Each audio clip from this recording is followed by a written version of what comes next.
In the pouring rain, the hero approaches the bank, carrying on his shoulders not just trash, but the entire weight of his desperate decision. The guy put everything on the line by selling his house for a ghost of a chance to escape poverty. Within the cold walls of a bank, his fate is decided, where his enormous sum seems like just a line item on an annual report. In a phone conversation, Sui hears bitter words of betrayal, left completely alone. Since childhood, the young man was a target of ridicule, and this pain haunts him to this day. A series of failures stretches back to his school days, where every mistake closed another door in front of him. Even after getting a job, the young man was unable to achieve success, feeling like a complete failure. In the empty apartment, there was only a faint hope that at least once in his life he would get lucky. At the bank window, the guy realizes that the money from the sale of the house is his last and only chance. Suddenly the world changes, and a system of price devaluation turns his modest savings into untold wealth. Sui is stunned as his modest assets suddenly turn into millions. The guy doesn't believe his eyes, attributing what's happening to hallucinations out of despair. Deciding to deal with the money first, he hands the bank employee 2 garbage bags. The girl irritably takes the bags, dreaming of finishing her shift as quickly as possible and going home. Opening the bag, she freezes in shock to see inside not trash, but mountains of cash. The bank employee struggles to find the words, unable to believe the amount the young man named. In a panic, the girl frantically calls the main office, realizing that she has encountered something incredible. Suddenly, armed security appears, and the young man is invited into the limousine as a VIP client. An elite motorcade carries the hero away, emphasizing his new, incomprehensible status. Surrounded by special forces, Sui finally loses touch with reality, convinced that this is a dream. Sui tries to make sense of what's happening, noticing the absurdly low prices around her. The conversations of passers-by about penny bonuses only increase his bewilderment and vague guess. A flash of memory confirms that the price devaluation system was not an illusion. An influential employee of the bank's head office named Chen Haohai appears before him. The banker's unusual politeness and expensive suit evoke mixed feelings in the guy. The young man realizes that doors that were previously tightly closed are now open for him. Hearing that the luxurious suit costs only 2 fen, the young man is finally convinced of the unreality of what is happening. His mind explodes with the realization that if prices have fallen 1,000,000 times, then his savings are a fortune. The hero examines the new, thicker banknote with curiosity, trying to understand the rules of this world. Chen Haohai clutches his head in despair, because for the rich, this devaluation has become a real disaster. Under armed guard, Sui is taken to the bank's headquarters, a world completely alien to him. The charming consultant Lin Yi introduces herself to him, promising first-class service and full assistance. While handing over bags of money, the guy becomes embarrassed under the watchful gaze of a stunning girl. Left alone with the banker, the young man begins to suspect something is wrong, fearing for his life. Chen Haohai's tense silence only increases the hero's paranoia, who is expecting a trick. A sudden notification on his phone stuns the young man with a gigantic sum on his account. The numbers on the screen confirm the incredible, turning yesterday's loser into a billionaire. Sui looks at the interest on the deposit with bewilderment, considering it too small. Bankers are stunned, as the guy's fortune exceeds that of the richest man in the country. Lin Yi and Chen Haohai bow deeply, vowing eternal loyalty to their new, all-powerful client. With his new status, Sui leaves the bank with a smile, leaving the past behind. Lin Yi and Chen Haohai are thrilled to have the chance to work with the most enviable and wealthy client. Arriving at the gym, the guy can't shake off his paranoia, expecting a catch at every step.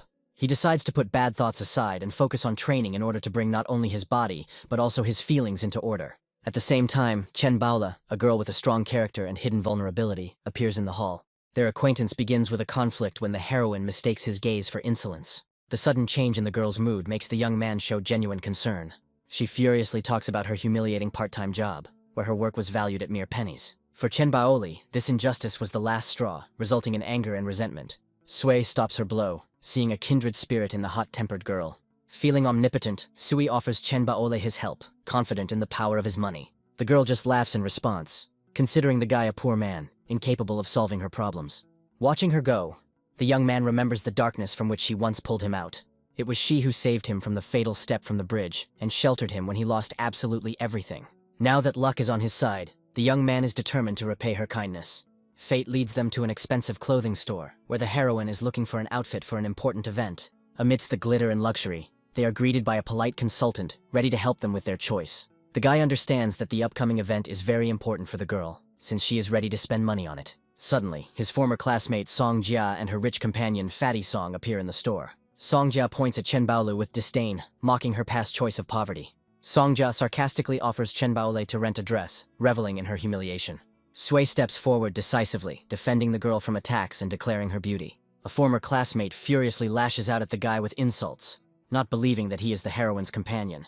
The arrogant Song Jia contemptuously throws them out of the store, considering them unworthy of even looking at expensive things. Fatty Song intervenes with a predatory grin, offering to buy the girl whatever she wants. Chen Baola steels himself, determined not to give in to provocation and maintain his dignity. The envious Song Jia capriciously reminds her companion of the promise, trying to draw attention to herself. Tired of the humiliation, the heroine pulls the young man by the hand, deciding to leave this unpleasant place. The consultant notes with regret that they leave without making any purchases, unaware of the upcoming turn of events. Suddenly, Sui makes a shocking announcement, announcing that he is buying the entire store and forbidding anyone to sell anything to his offenders. Song Jia bursts out laughing, dismissing the boy's statement as the ravings of a madman and a pathetic attempt to appear like someone. With unflappable calm, Sui admits he doesn't know the price, but his confidence leaves everyone baffled. Fatty Song is furious at the sight of large bills, not understanding where this ragamuffin got such money. The hero holds out just one banknote with a slight grin, questioning its purchasing power. The saleswoman, shocked, mumbles that this is too much, and the offenders freeze in bewilderment. Leaving behind his defeated enemies, the young man tenderly embraces the stunned Chen Baolu. Suddenly, the bossy shop owner Tang Ran appears, surrounded by impressive security. The young man is surprised by her appearance, suspecting that this is the work of a cunning banker.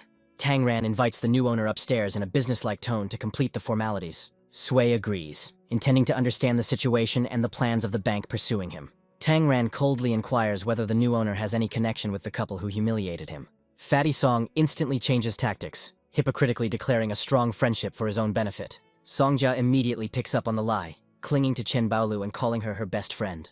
There is a calculating fire burning in her eyes, because she sees in this situation a chance to get ahead of her rival.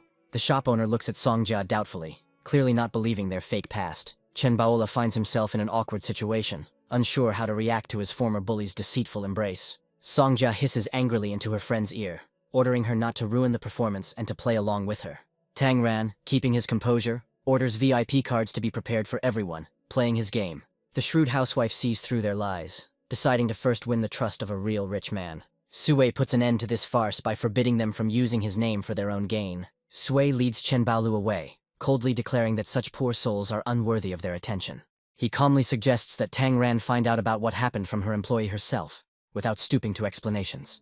Realizing the full extent of the humiliation, the shop owner bows low, offering a sincere apology for the incident. In a rage, Tang Ran orders the security guards to immediately throw the impudent couple out of her establishment. Despite their protests, Song Jia and Fatty Song are unceremoniously thrown out into the street like unwanted trash. The mistress does not hesitate to break a lucrative contract with the offender's family, putting her reputation above money. She invites the young man and his companion to her office to settle all the formalities in a more pleasant atmosphere. Over a cup of tea, Tang Ran admires Chen Baoli's unique beauty, trying to establish contact.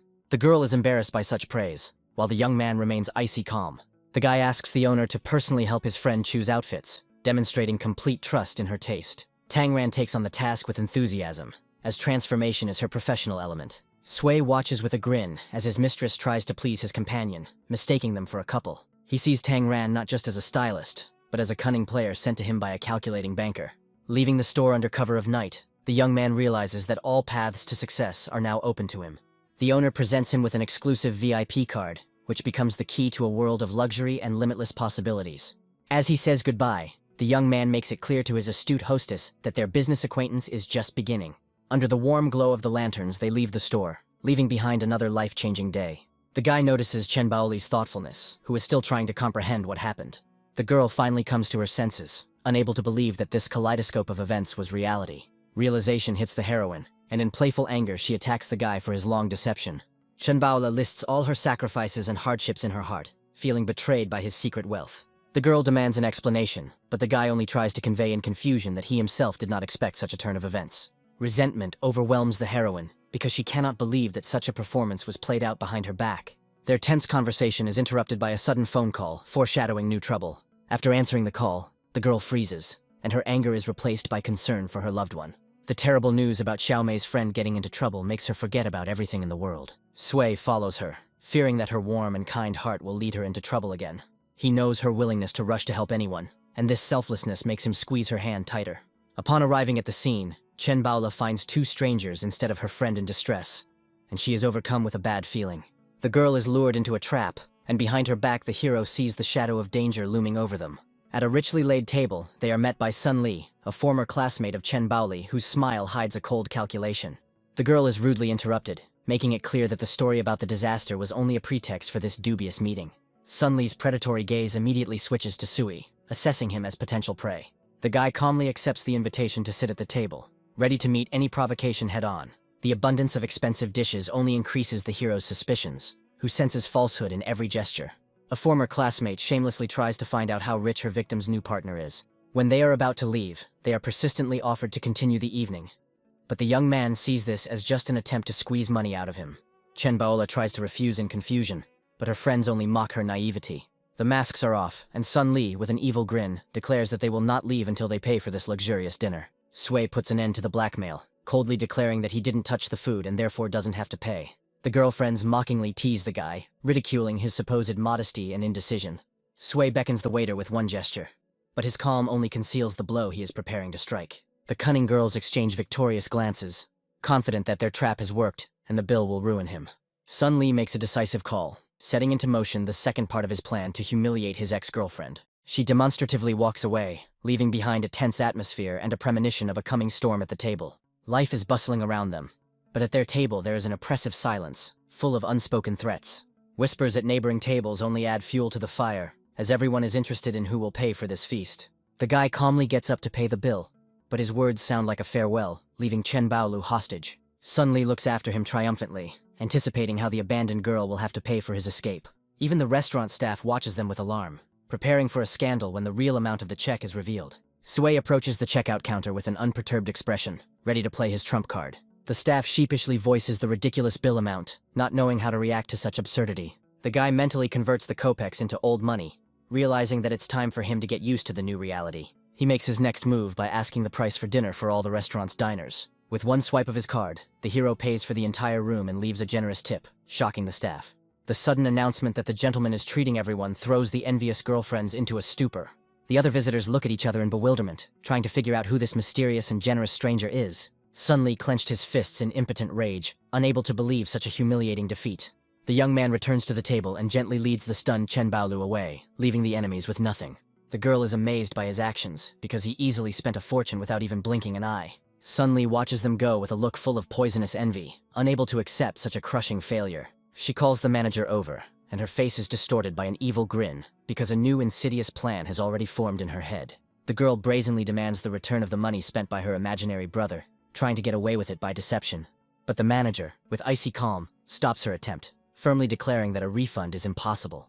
He turns the tables by presenting her with an unpaid bill and relaying Suya's humiliating question. Surrounded by security, his words sound like a direct threat, leaving the girl no chance to retreat. The manager, with an imperturbable look, demands payment of a ridiculously small sum, driving her into a corner.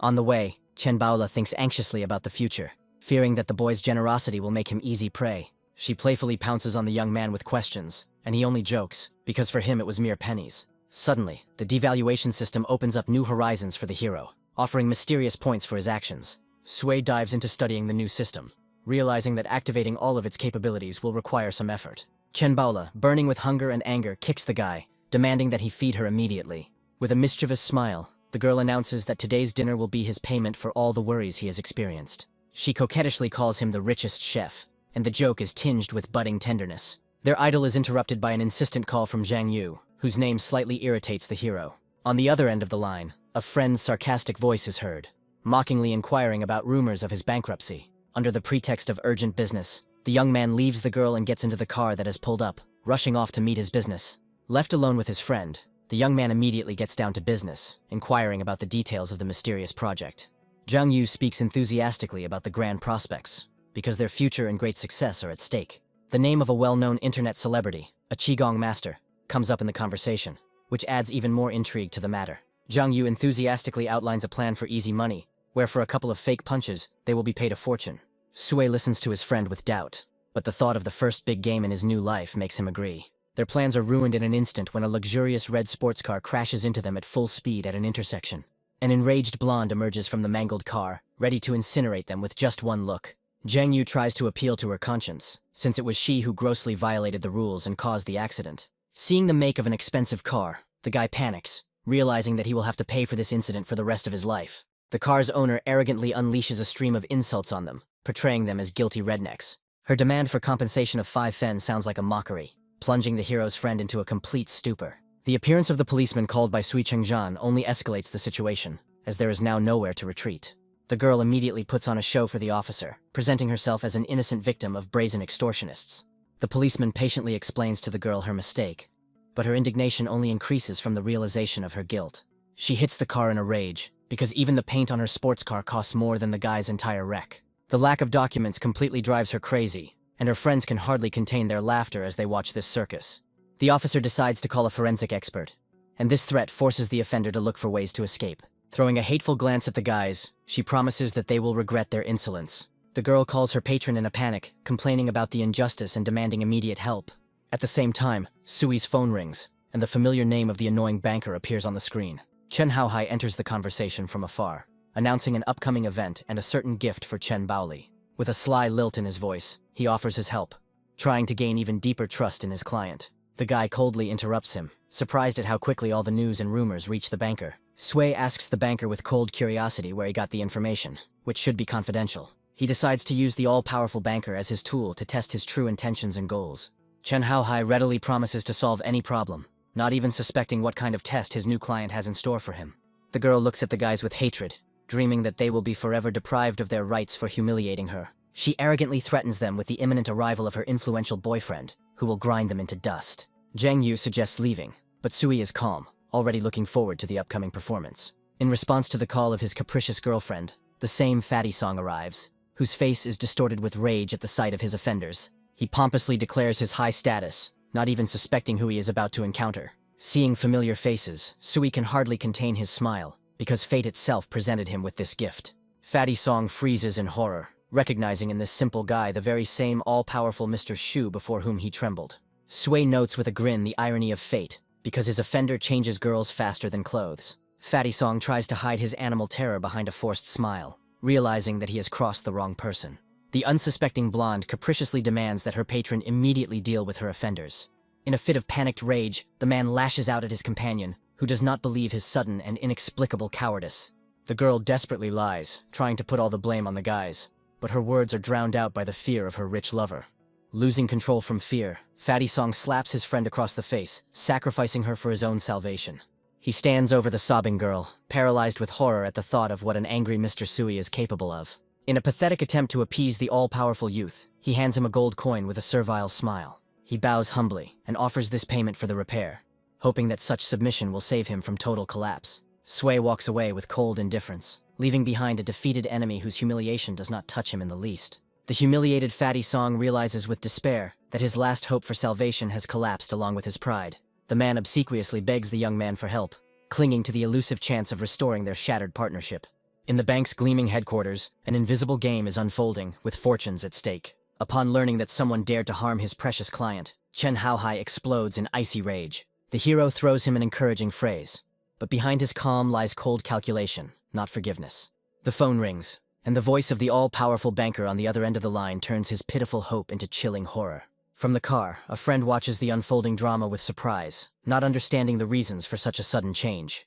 Zhang Yu can't believe his eyes, demanding an explanation from his friend about his mysterious power over the influential businessman. The guy calmly explains the nature of the conflict, and returns the money with one movement, showing that for him, it's a small thing. The friend panics at such generosity, because for him this sum seems like a fortune. Zhang Yu looks at his friend with pity, mistakenly believing that he spent his last pennies on cheap posturing. Sui calmly puts the money away, because for him it's just dust, and the real game awaits them ahead. Under the light of the night moon, they race towards their dream, but only one of them knows the true price of their future wealth. The suddenly emerging system rewards him for the money he spends, opening up new, unexplored opportunities for him. Now, using the accumulated points, he can enhance his characteristics, turning himself into something more than just a human. Without a second's hesitation, the hero invests all the points he has earned into one characteristic, making a decisive bet. Once he completes the upgrade, he feels a surge of hidden power coursing through his veins, promising limitless might. But joy gives way to disappointment, because outwardly nothing has changed, and he is overcome by doubts about the reality of the system.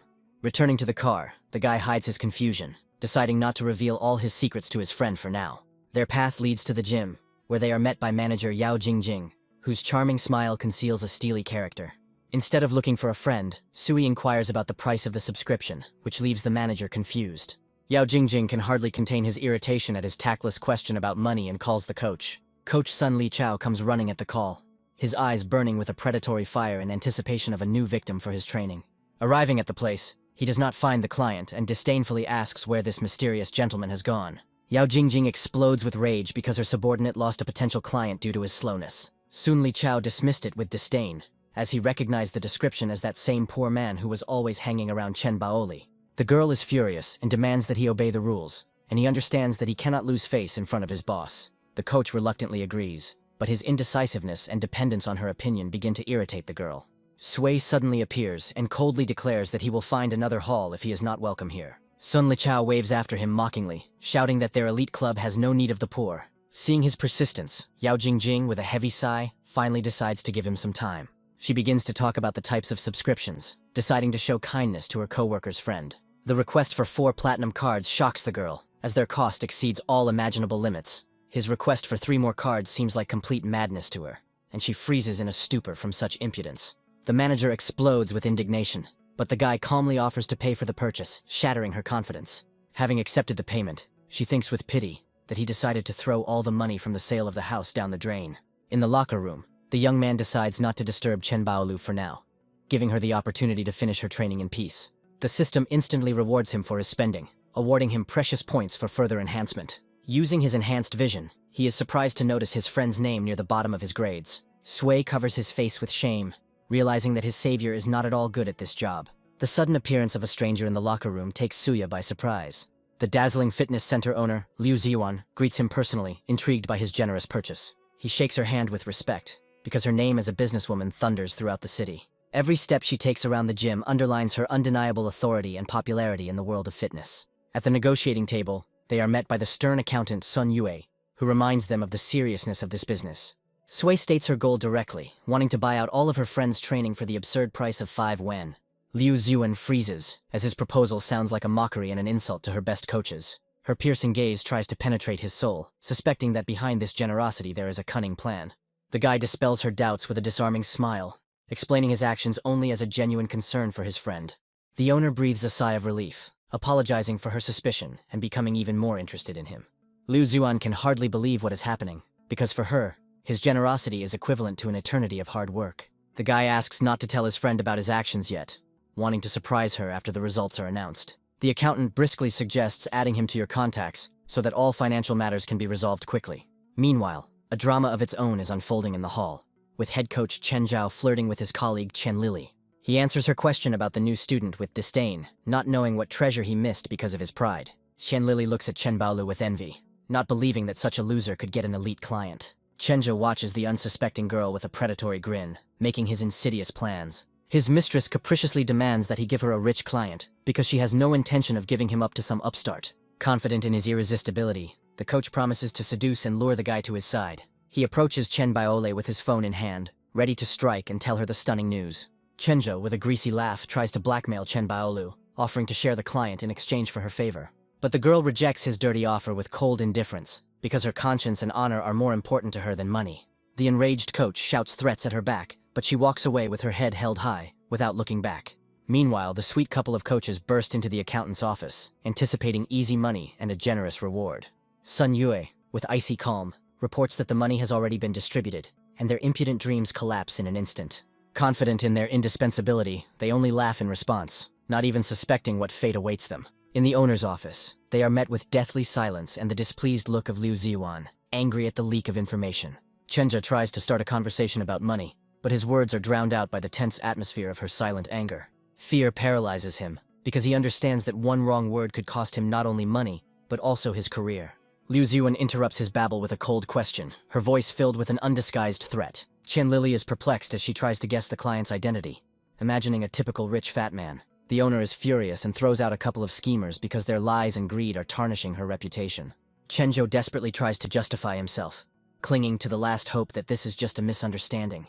Liu Ziyuan looks at them with disdain, because they dared to arrange this circus behind her back. She delivers her verdict, declaring that the client has chosen Chen Baolu and orders them to get out. Humiliated, Chen Lili storms out of the office, swearing that she won't let this go so easily and will take revenge. Meanwhile, Chen Baola helps the unsuspecting Sui Chengzhan, unaware of the storm of hatred his choice has caused. Lily takes out her anger on the innocent girl, rudely demanding an explanation that she cannot give. Her arrogance knows no bounds, and she pushes away her former friend's hand in disgust, considering her beneath her. Reacting instantly to the insult, Sui delivers a crushing blow, defending the honor of her savior. With one blow, Lily is knocked out, and the entire hall is frozen in shock at such an unexpected turn of events. Arriving at the noise, Liu Ziwan angrily announces the dismissal of the schemers who dared to plot behind her back. The owner publicly congratulates Chen Baolu on her new status, turning her humiliation into triumph. With cold contempt, she orders the defeated intriguer to be removed, putting a bold end to her career. Expelled in disgrace, Chen Zhao and his mistress leave the hall, hoping for luck elsewhere. Chen Baola shakes the guy in panic, because in her world, for that kind of money, you can buy an entire estate. The girl is still worried about his future, confident that such recklessness will not lead to anything good. She can't believe that someone is willing to spend such exorbitant amounts of money on fitness. The heroine makes a firm decision to help him, so that he does not commit such rash acts again. A sudden call pulls the young man out of this hustle and bustle, reminding him of his new status and a business dinner with influential people. Sui accepts the invitation, realizing that this meeting is not just a dinner, but a review of the powers that be. Behind every name stands an empire, and Chen Haohai is just one of 4 titans ruling the shadow economy. Dong Changming, the real estate lord whose word can bring down or raise up entire neighborhoods. Che Zhichao, the king of the automobile industry, controls the city's steel arteries in his hands. Chen Chusheng, the entertainment industry's power broker, whose influence extends far beyond the limelight. At the hotel, he is met by Li Hu, a former classmate whose current respectability is in stark contrast to his past. Their meeting seems random, but in the world of big money and power, there are no simple coincidences. Li Hu introduces him to his fiancée and her family, and at that moment, past and present collide with deafening force. In front of him stands Chen Meng, the girl from his past life, whose eyes are full of surprise and unspoken questions. A former classmate introduces him with false joy as an old friend. But behind his words, there is a shadow of past rivalry. Chen Meng's parents look at the young man with polite indifference, seeing nothing in him other than another ambitious upstart. Li Hu reveals their shared past with a venomous smile, hinting at the hero's former popularity in order to sting both him and his fiancée. He strikes in front of everyone, loudly reminding them of his crushing failure and the sale of his house to pay off his debts. Sui immediately sees through his game, seeing behind the mask of friendliness only a pathetic desire to humiliate him and elevate himself. The former classmate continues his performance, reveling in his shame and wondering how such a beggar dared to appear here. Chen Meng struggles to hide her embarrassment, as her world of successful negotiations and rich suitors doesn't intersect with his reality. The domineering mother rudely takes her daughter away, making it clear that their paths have diverged, and he has no place in their high society. Li Hu scornfully offers him a job as a dishwasher, dealing the final, cruelest blow to his pride. The family goes upstairs, leaving the guy alone in the hall, completely confident in their victory and his insignificance. But the hero calmly declares that he needs to go to the 3rd floor, and this phrase destroys their world, because only a select few are allowed there. Li Hu bursts out laughing, considering his former classmate's words a pathetic and inappropriate joke. He says goodbye in a hurry, because an important meeting awaits him, on which the future of the whole family depends. For Chen Meng's parents, this dinner is a decisive step towards wealth and prosperity for their family. The play continues, and Li Hu, feigning friendly concern, tries to make the hero look like a complete idiot. Throwing off his mask, he orders him to get lost with a malicious grin, reveling in his imaginary superiority. But Sui calmly parries his attack, and there is an undisguised threat in his voice. Enraged by such insolence, Li Hu starts to shout, but Chen Meng tries to stop him. He furiously scolds his bride, not understanding how she can defend this worthless man. The guy easily brushes off their squabble, because the pathetic words of his former friend do not touch him at all. He confidently walks up the stairs, leaving behind a seething Li Hu and a stunned family. The appearance of the strict hotel director adds a new note of tension to the conflict. Li Hu furiously complains about the guy, demanding that he be thrown out immediately so as not to spoil his appetite. But the director, with icy calm, refuses him, defending the rights of every guest. Enraged by this answer, Li Hu points to his cheap clothes, considering him unworthy of being here. He gives the hero 5 seconds to get out, but he just continues his leisurely journey upstairs. Suddenly, those very influential people for whom this dinner was planned appear on the stairs. The hotel owner himself greets the young man with respect, shattering all of Li Hu's ideas about the world. The guy stops him with a slight grin, accepting his apology and writing it off as a bad joke. The parents, in a panic, shush their daughter, not understanding how she could have hidden from them her acquaintance with such an important person. Li Hu, like a beaten dog, trails after them, and his humiliation becomes the final chord of this farce. Li Hu is furious, and can't understand why the all-powerful Chen Chusheng is apologizing to this worthless person. Beyond the doors of the VIP room, a world awaits him where mere mortals are strictly forbidden entry. Real estate boss Dong Changming greets him with respect, recognizing him as an equal player.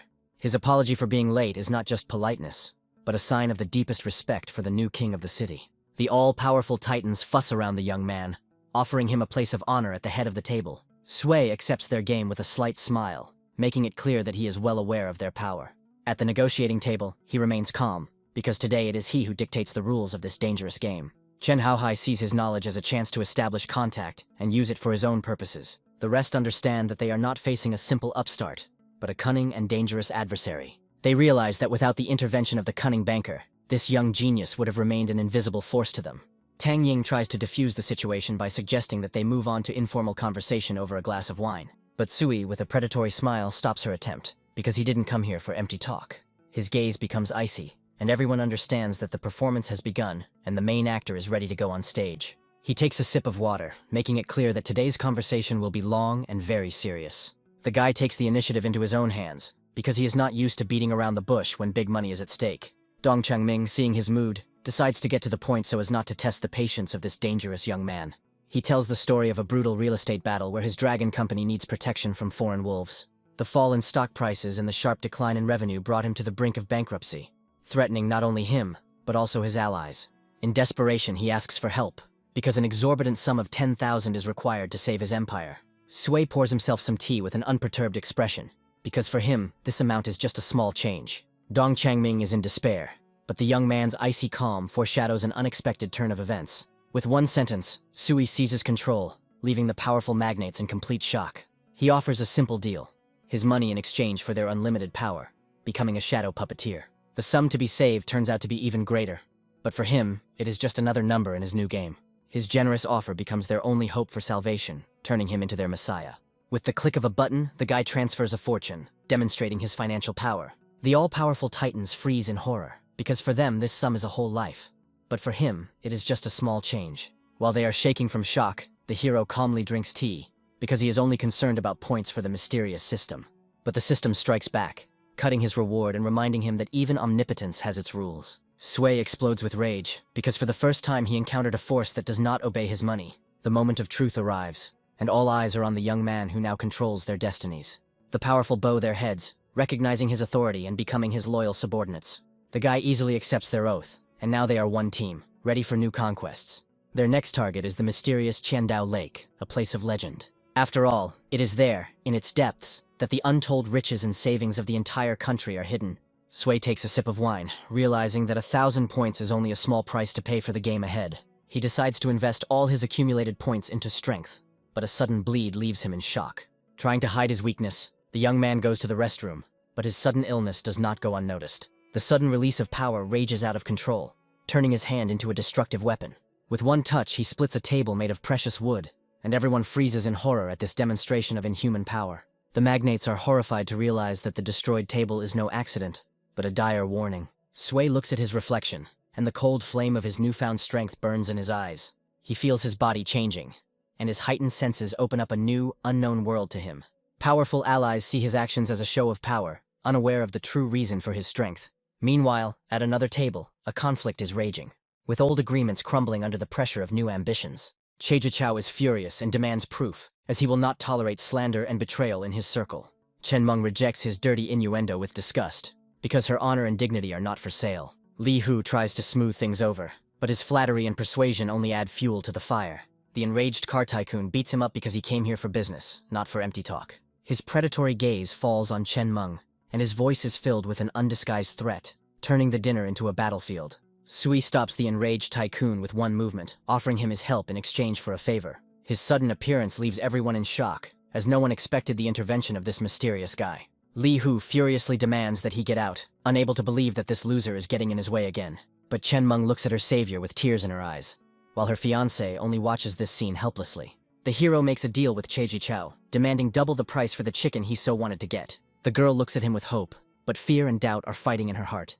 How can she repay him for this? The car tycoon is furious because the guy's bold proposal calls into question his authority and power. No one expected Li Hu to dare to contradict such an influential person, but his anger already knows no bounds. Chejichao throws down the gauntlet, ready to destroy anyone who stands in his way. The mysterious warriors who suddenly appeared out of nowhere terrify him. The mysterious warriors easily deal with the guards, demonstrating their supernatural strength. Li Hu watches in horror as he watches, unable to understand how his pathetic schemes led to such a bloody end. Chen Meng seeks protection from her savior, and in her eyes, he is now the only island of hope in this chaos. Che Zhichao can hardly believe his eyes, because these warriors are obeying the orders of someone he thought was just a boy. Chen Shusheng, with a charming smile, hands the girl his business card, offering her his protection and patronage. Sui decides the fate of his humiliated enemies with a single glance, and his decision becomes law for them. He delivers his verdict with an icy smile, and there is a blood-curdling threat in his voice. The hero confidently moves forward, leaving behind defeated enemies and broken destinies. Chen Meng watches him go with pain, realizing that the gap between them has become even deeper and more insurmountable. Returning to normal life, the guy meets a friend, but the shadow of the events he experienced has changed him forever. Having decided to put things off, Sui suggests that his friend first rest and unwind. But as he gets into the car, he accidentally breaks the door, demonstrating his new, uncontrollable strength. The guy is in a panic, trying to figure out how to now control this power that has gotten out of control. Zhang Yu clutches his head in horror, because repairing the rented car will cost him a fortune. The offer to buy a new car sounds like a mockery, and he is ready to tear his friend to pieces with tears in his eyes. But the young man calmly hands him one bill, which is now enough to buy an entire fleet of cars. At the car dealership, they are met by a charming consultant, ready to help them choose in this world of luxury and speed. The friends still can't believe they're actually here to buy a car, and not just to look at it. Sui reminds him with a smile about his debt of honor, since it was because of him that he suffered such losses. Zhang Yu is deeply moved, because he sees this act as not just generosity, but a true manifestation of friendship. Zhang Yu is delighted because he can now afford a car he never even dreamed of before. A friendly consultant brings them coffee, creating an atmosphere of luxury and first-class service. My friend still can't believe what's happening, because buying a car from a showroom was an impossible dream for him. Sui reminds him with a smile about the times when he was the only one who didn't turn away from him in difficult times. Their conversation is interrupted by the appearance of a brazen trio who are trying to cut in line. The consultant politely asks them to maintain order, but her words are drowned out by their arrogance and rudeness. The girl furiously stands up to defend her client, because for her, rules and honesty are above all else. But the influential Mr. Lin just brushes her off, considering his time more valuable than any rules. The arrogant companion contemptuously scolds the saleswoman, because her client is much more important than some ragamuffins. The conflict reaches its peak, and the blonde furiously attacks the defenseless girl. An arrogant blonde screams and demands that no one interfere with her while she chooses a car, considering herself the master of the situation. With a predatory smile, she threatens to teach the consultant a lesson, reveling in her power and impunity. Sui calmly enters the conversation, and his cold question leaves everyone frozen in confusion. The blonde's rich companion dismisses this with disdain, declaring that poor people like them can only afford a grocery cart. He proudly introduces himself as the heir to a powerful pharmaceutical company, expecting general awe. But an innocent-looking young man challenges his company's reputation, dealing a crushing blow to his ego. The rich man's laughter is full of rage, because he cannot believe that some ragamuffin dared to humiliate him like that. Losing control, he lunges at the guy, unable to bear such a brazen insult. There is an open threat in his voice, because he is not used to anyone daring to talk to him like that. Zhang Yu clenched his fists in rage, because he would not allow anyone to humiliate his friend, even if it meant getting into a fight. The heir to a wealthy family, with a predatory grin, provokes a fight, unaware that his power here is not unlimited. The appearance of the car dealership director interrupts the brewing conflict, introducing a note of official investigation. The manager tries to please the VIP customer by asking others to leave if they do not intend to make a purchase. Seeing this blatant injustice, Sui realizes that she can no longer stand by. The arrogant blonde attacks the hero with her fists, confident that this poor man will not dare to answer her. But the guy easily intercepts her hand, and a cold flame of newfound strength flashes in his eyes. With one movement, he throws her aside, demonstrating inhuman power that leaves everyone in shock. The enraged rich man gives her 5 seconds to kneel, otherwise he will grind her into dust. The young man accepts the challenge with a defiant grin, making it clear that he is not afraid of his empty threats. He himself didn't expect that the points invested in strength would give such a stunning result, throwing the girl so far away. The enraged rich man is ready to tear the guy to pieces, but he only accepts his challenge with a grin. He calls his powerful uncle, demanding that the spine of this impudent upstart be immediately broken. Zhang Yu panics and suggests running away, but Sui is calm, because he knows how this performance will end. The hero is confident that his influential uncle will not dare to harm him, because he is just a pawn in his big game. The rich man's arrogant companion scolds the defeated blonde, because she dared to incur the wrath of their patron. She points angrily at the boys, threatening them with retribution for their insolence and disobedience. Zhang Yu blames himself for everything, but the young man reassures him, because he already has a plan. On the other end of the line, a rich man with a servile smile awaits the arrival of his all-powerful relative. He looks at the boys with mockery, confident that his uncle will grind them into dust. But Sui just calmly drinks his coffee, because he knows that soon this self-confident turkey will be begging for mercy. 5 minutes later, a motorcade stops at the car dealership, foreshadowing a quick and brutal reprisal. The influential Uncle Chi emerges from the car, surrounded by thugs, and his gaze does not bode well. The nephew happily points out his offenders, demanding that they be immediately wiped off the face of the earth. But instead, the first blow falls on him, plunging everyone into complete shock and bewilderment. Uncle Chi, with icy calm, orders the insolent men to be brought to their knees, and his men obey without question. While they are being beaten, Sui and his friend watch this spectacle with a grin, enjoying their victory. Humiliated and beaten, the rich man cannot understand why his uncle took out his anger on him and not on his enemies. But the influential mafioso doesn't need any explanations. He delivers a crushing blow, putting the insolent man in his place. With one movement, he tramples his pride and power into the dirt, showing who is the real boss here. The blonde screams at him in horror, not understanding how he could betray them and side with these worthless people. Uncle Chi explodes with rage, because this girl's words are a direct insult to his all-powerful patron. He teaches his nephew a harsh lesson, explaining that he has crossed the path of the man whose mercy he must now beg. Beaten and humiliated, he receives the punishment he deserves, and his fate now depends on the goodwill of the hero. Jiang Yu looks at his friend in horror, not understanding how he is connected with such a dangerous and cruel man. The influential mafioso and his retinue bow their heads in respect, recognizing the young man as their master. The fate of the rich man's arrogant companion is now also in his hands, and he decides to teach her a lesson for her long tongue. With just one word from him, her life turns into hell, because now she is just a pawn in his big game. Jiang Yu still can't believe what's happening, but his friend hints that this is just the tip of the iceberg. Chao himself appears at the car dealership, and his respectful bow towards the guy shocks everyone. He didn't come here by chance, because he has business with the man who now holds the fate of the entire city in his hands. The consultant tries to explain the situation haltingly, but her words are drowned out by the deathly silence that hangs in the room. The powerful magnate turns to the young man for a decision, and his word becomes law for all present. The boy calmly repeats the director's offensive words, and he falls to his knees in horror, begging for mercy. Chao, in a rage, beats up the humiliated manager because he dared to insult his new patron. The mafia's entourage easily disposes of the defeated enemies, and their screams are drowned out by the roar of the engines. Uncle Chi orders his men to deal with the pharmaceutical company to make his master happy. The female consultant awaits her fate with trepidation, not knowing whether a reward or punishment awaits her. But the hero only calmly tells her to continue working, and she thanks him with tears in her eyes for this favor. The car tycoon, with a fawning smile, offers his help in choosing a car, trying to make amends for his guilt. Sui accepts his apology with a grin, because he sees how fear and money change people beyond recognition. Surrounded by luxury cars, Sui makes his choice, but his thoughts are already far away. Chao tries to establish rapport by inviting him to dinner, but his voice sounds not only respectful, but also curious. The guy politely declines, as he has more important things to do than empty talk with his new allies. Watching him go, the automobile magnate bows respectfully, acknowledging his undeniable power. But doubts are beginning to arise in his soul, because the young man's coldness and detachment could become a threat to their fragile union. In the car, Jiang Yu cannot contain his amazement, demanding an explanation for this incredible rise. The hero laughs it off with a grin, because the truth about his power and wealth is too fantastic to be believed. His friend is delighted with his talent for manipulating the rich, but his words also reveal genuine concern. They arrive at the concert, where a new task and another adventure promised by a friend awaits them. Jiang Yu is not here for fun, but for easy money, and his enthusiasm is infectious even to the skeptical hero. Popular idols perform on stage, their beauty and talent driving millions of fans crazy. Friends watch this show with a cynical grin, realizing that behind every smile lies a thirst for money. Jiang Yu tries to reason with his friend, as his past could cast a shadow on his future.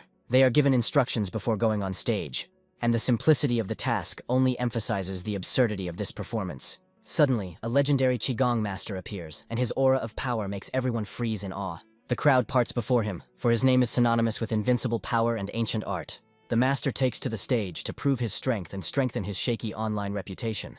Sui looks at the old man with irony, because for him this is just another way to make money from gullible fans. With pathos, he calls a volunteer onto the stage, promising to demonstrate his incredible strength. He boasts of his ability to knock out anyone in 3 seconds, without realizing who is sitting in the audience. A pathetic spectacle is played out on stage, where fake students roll on the floor from a single touch of the master. The old man speaks with an air of importance about his incredible strength, reveling in the delight of the gullible public. Sui and his friend can hardly contain their laughter as they watch this circus and the pathetic attempts of the actors. After listening to his number with a grin, the guy goes on stage, ready to expose this imposter. Other volunteers come out with him, but only he knows the true price of this performance. The master takes a fighting stance, confident in his invincibility and the power of his art. But the young man decides not to hold back, and a scarlet flame flashes in his eyes, foreshadowing imminent reprisal. Zhang Yu, in delight, shouts to his friend not to miss his chance and deliver a crushing blow. Without waiting his turn, he runs out onto the stage himself, turning the stage show into a real farce. He beats the defeated master with passion, because such a chance to become famous only comes once in a lifetime. The sudden appearance of the organizer interrupts the fight, and his face is distorted with anger at the ruined performance. The boys try to justify themselves by pointing out the master's obvious lies, but their words are drowned out by his contempt. The organizer laughingly admits that all of this is just a cheap show to attract spectators. His cynicism knows no bounds, because for him only money is important, and not the honor and dignity of an old actor. He looms over his friends, intending to extort compensation from them for the ruined show. But Sui remains unperturbed, because he has a trump card hidden up his sleeve. With a sly grin, he shows him the recording that contains all his cynical confessions. Every word in the video is a nail in the coffin of his career and reputation.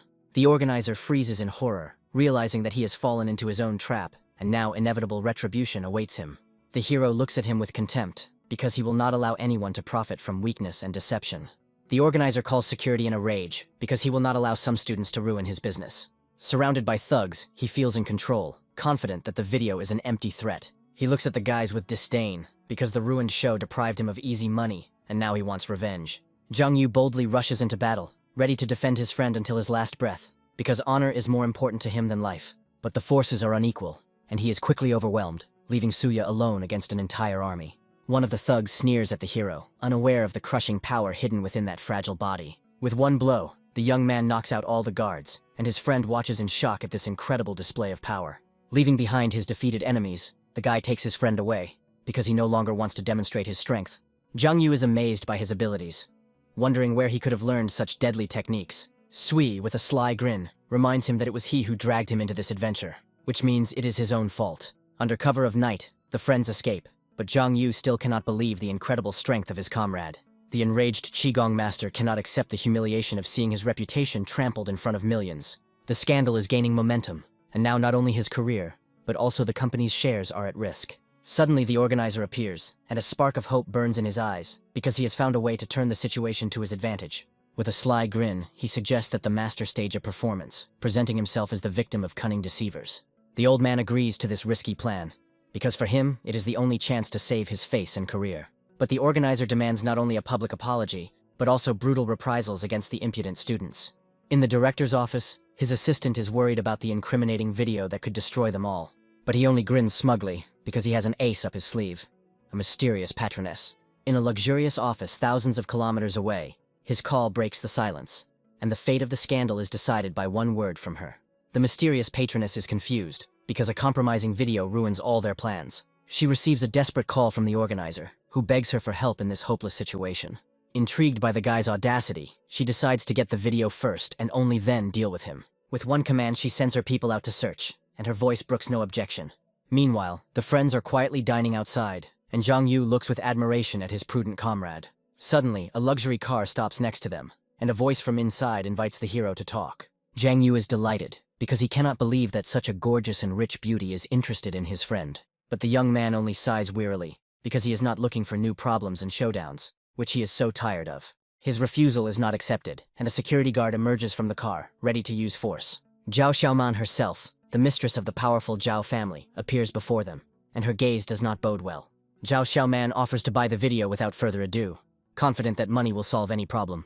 Sui notes with a grin that things with the Qigong master are more serious than he expected. He realizes that now big players have entered the game, and the swindler's connection to the Zhao family becomes obvious. The girl, with a self-confident smile, hands him a blank check, asking him to write down any amount he wants.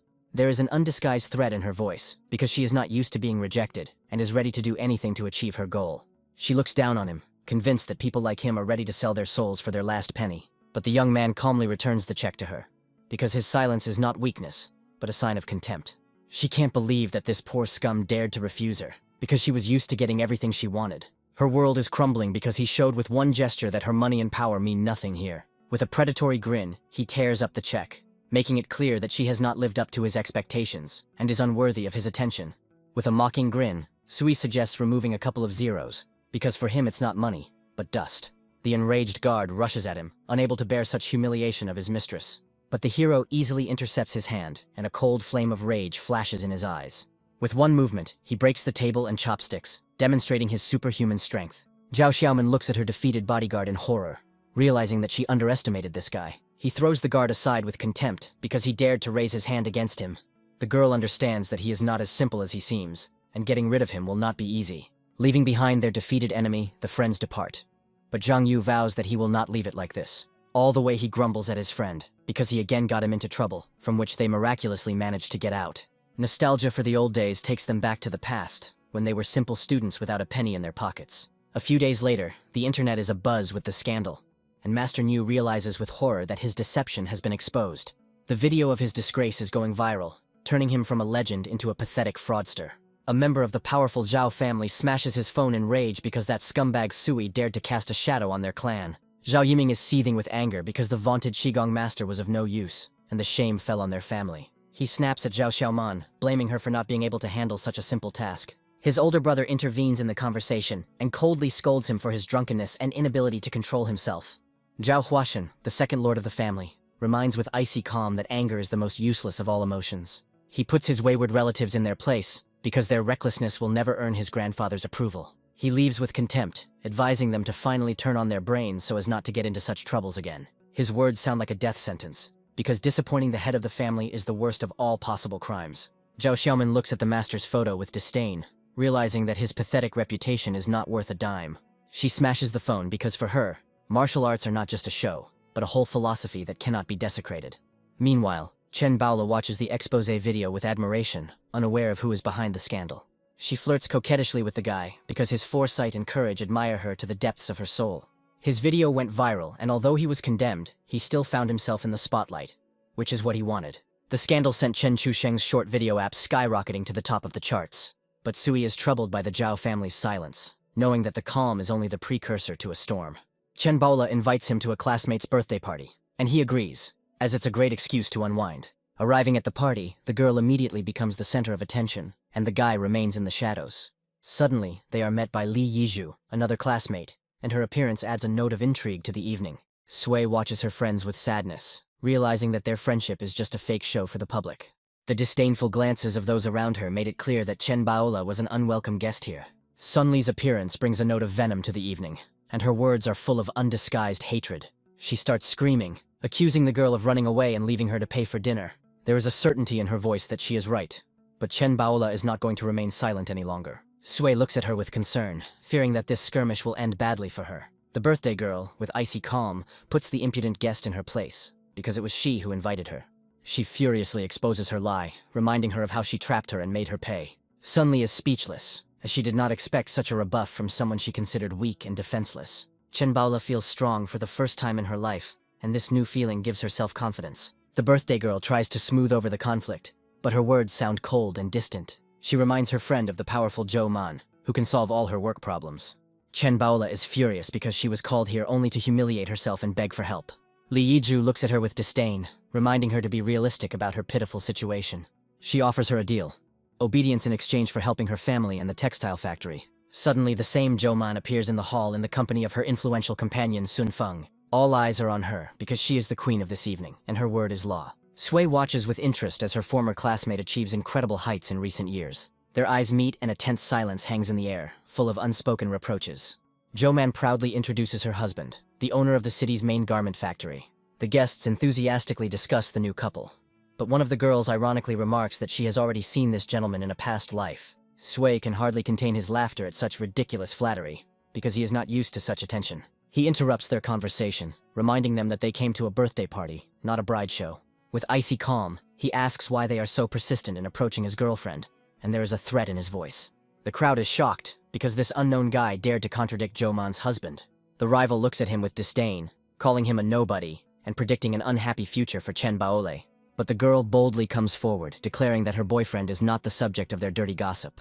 Zhou Man mockingly reminds her of her failures, wondering how her worthless companion can help her. A flame of envy and malice burns in her eyes, because she revels in her superiority and her humiliation.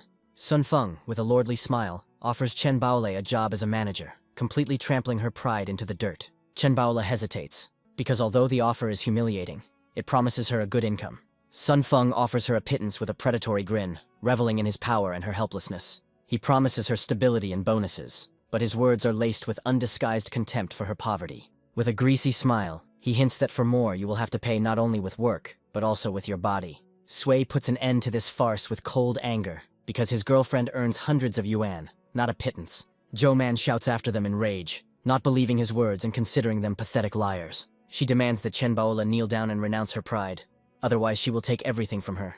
But the young man only sighs wearily, because he is tired of this empty chatter and cheap threats. Sun Feng mockingly states that his girlfriend can say whatever she wants because she is his property. The guy, with icy calm, decides to teach them a lesson, because he will not tolerate such treatment of his savior. With one call, Sui decides to teach him a lesson, because no one dares to offend his girlfriend. Chen Haohai instantly gives the order, and the full might of his financial empire falls upon the unsuspecting Jo-man. He is furious because someone dared to challenge his all-powerful patron, and now they face a cruel retribution. Jo-man looks at the guy with disdain, considering his threats to be empty words and cheap posturing. But he only smiles mysteriously, because the real game is just beginning, and he holds all the aces in his hands. Suddenly, all the ins and outs of his rival arrives on his phone, and her dirty secrets become his weapon. With a sly grin, he reads out loud the piquant details of her personal life, shocking everyone. Jo-man shouts in rage that this is a lie, but her words are drowned out by the contemptuous looks of those around her. A new batch of incriminating evidence completely destroys her reputation, revealing her shameful illnesses and abortions. Even her husband hangs his head, because now he knows about her endless betrayals and dirty secrets. A new piece of incriminating evidence reveals the name of another lover, and it turns out to be that same Sun Jian. Jo-man screams in horror as her final secret is revealed, and inevitable retribution awaits her. She tries to justify herself to her husband, but her words are drowned out by his icy anger. Enraged, Sun Feng hits his unfaithful wife with all his might, because she has disgraced him in front of all of high society. He remembers all her excuses and lies, and each of them is now a nail in the coffin of their marriage. He disdainfully declares that their marriage was a sham, and that he is now free from this lying snake. He looks at Sui with hatred, because it was this beggar who destroyed his reputation and life. But instead of taking revenge, he decides to get rid of his wife and find a new, more worthy match. His predatory gaze falls on Chen Baolu, and the fire of lust and desire lights up in his eyes. But the young man only looks at him with a grin, because he doesn't believe a single word he says and is ready for any turn of events. Sui, with a defiant grin, offers to call him, because he is not afraid of his empty threats. He knows that Sun Feng will soon realize who he is dealing with, because the four rulers of the city are his loyal allies. He calls his people in a rage, demanding that they immediately find dirt on this impudent upstart. But his search is doomed to failure, because there are too many people with that name, and time is running out. He understands that if he can't find anything on the guy, he will forever lose face in the eyes of others. The hero easily hands him his passport, because he is not afraid of any checks, and is ready for any turn of events. Sun Feng looks at him with hatred, but still takes the document, not wanting to miss his last chance. A few minutes later, he returns triumphantly, confident that now he will expose this imposter. Everyone is eagerly awaiting his verdict, but a call from his people shatters all his hopes. The voice on the other end of the line is full of fear, because an order came from above. Do not touch this man. The voice on the other end of the line informs that this person's identity is classified, and they are not allowed to disclose it. Sui looks at his defeated enemy with a mocking grin, enjoying his absolute defeat. He understands that Chen Haohai himself is behind this ban, protecting his new master from any threats. Sun Feng panics and tries to escape, but Li Yizhu stops him as her game is just beginning. She sees this scandal as her chance to get rid of her rival and take her place next to the rich heir. There is a fire of ambition burning in her eyes, and she is ready to do anything to become the first candidate to become his bride. Dropping her friendly facade, she angrily attacks Chen Baolu, kicking her out of her birthday party. The girl looks at her in bewilderment, not understanding how their friendship could so quickly turn into hatred. But the birthday girl only revels in her power, because insulting her family is a crime that is not forgiven. Chen Baola sadly realizes that their paths have diverged, and now they are enemies, not friends. Suddenly, Tang Ying appears at the party, and her visit brings a note of intrigue and foreboding of change to the evening. Her appearance is a shock, because she is one of the most influential women in the city, and her visit here is not accidental. She approaches the couple to deliver a gift on behalf of Chen Baoli, her smile hiding a cold calculation. Sui mentally thanks her, because he didn't intend to let his friend down, but he doesn't intend to miss his chance either. He understands that sooner or later everyone will find out the truth, but now he needs to play his role to the end. Tang Ying presents the gift from the anonymous guest with a charming smile, and all eyes are on her. Inside the box is a luxurious gold bar, and its shine blinds everyone present. The birthday girl is in shock, because she cannot believe that someone could give her such a generous and expensive gift. Sun Li is furious because even her all-powerful husband cannot afford such luxury. Li Yizhu looks at the ingot with a predatory smile, because for her it is not just a gift, but the key to power and wealth. Sui, with cold contempt, demands that they take back the gift, because these people do not deserve his generosity. Chen Baola supports him, because she will no longer allow anyone to trample on her pride and dignity. Sun Li is furious, because this poor wretch not only dared to come here, but also to give orders to Lady Tang herself. The birthday girl starts screaming, accusing Chen Baolu of ruining her celebration and embarrassing her in front of an important guest. With a commanding gesture, she throws them out of the party, reveling in her imaginary victory and their humiliation. Li Yizhu is delighted, because now that Madame Tang is on her side, she will be able to achieve unprecedented heights. The crowd chants insults, and the friends are forced to leave under a hail of jeers and disdainful looks. Tang Ying looks at the scene in bewilderment, not understanding how the party could have turned into such a farce. The birthday girl realizes with horror her mistake, because she did not know that the influential guest came here for these two. She rushes towards her in panic, but Tang Ying only looks at her coldly, making it clear that she has made a fatal mistake. Li Yizhu watches them go in horror, unable to believe that these worthless people are acquainted with Madame Tang herself. She, with icy calm, exposes her lie, because it was Chen Baola who asked her to deliver this expensive gift. The birthday girl and her friend are in shock, because they cannot believe that this generous gift was intended for them. Sui puts an end to this farce, because he has no intention of wasting time on those who dared to humiliate them. Tang Ying leads Chen Baolu away with a gentle smile, leaving behind defeated enemies and broken hopes. Li Yizhu is horrified to realize that she has quarreled not only with her friend, but also with the powerful Lady Tang. She looks at the gold bar in panic, realizing that she has missed her only chance for wealth and power. In desperation, she rushes after them, begging for forgiveness and trying to regain their favor. Her words are full of falsehood and hypocrisy, but Chen Baola no longer believes in her crocodile tears. With pain in her heart, she recalls all the insults and humiliations that she had to endure from this so-called friend. Sui delivers his sentence, giving them 2 hours to disappear from his life forever.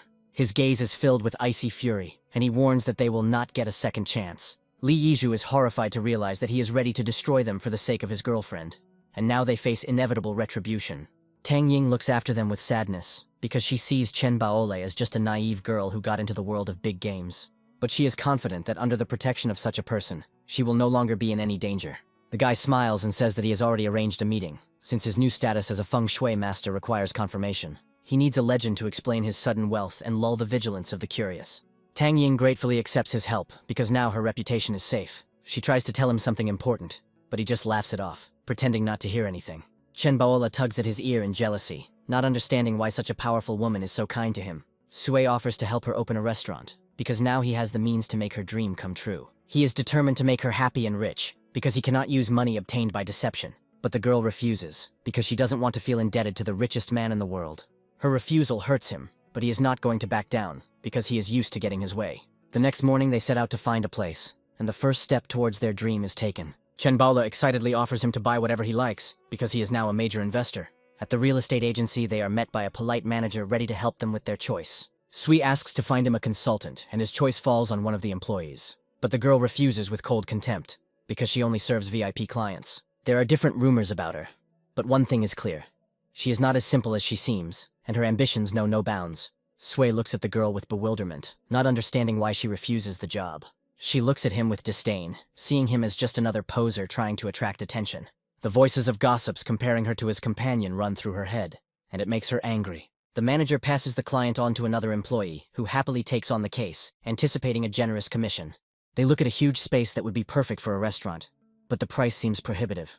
The consultant enthusiastically describes all the charms of this place, but Chen Baola just shakes his head. But the young man calmly declares that money is not a problem, because he is ready to do anything to make her dream come true. Suddenly the owner of the premises appears, and he turns out to be that same Zhao Yimin. The consultant tells them about his difficult situation, because he is forced to rent out the premises to pay for the children's treatment.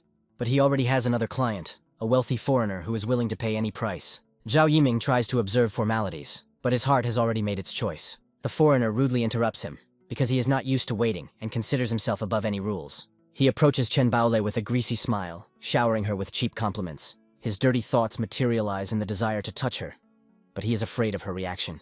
The girl is perplexed, because she said hello to him, but he didn't even respond, immersed in his fantasies.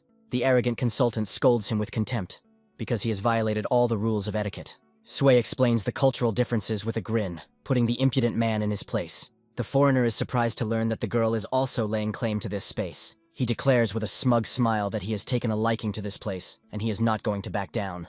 But upon seeing Chen Baolu, he decides to give in, because he doesn't want to compete with such a charming lady. Friends are perplexed, because the foreigner breaks all the rules. But for some reason he gets away with everything.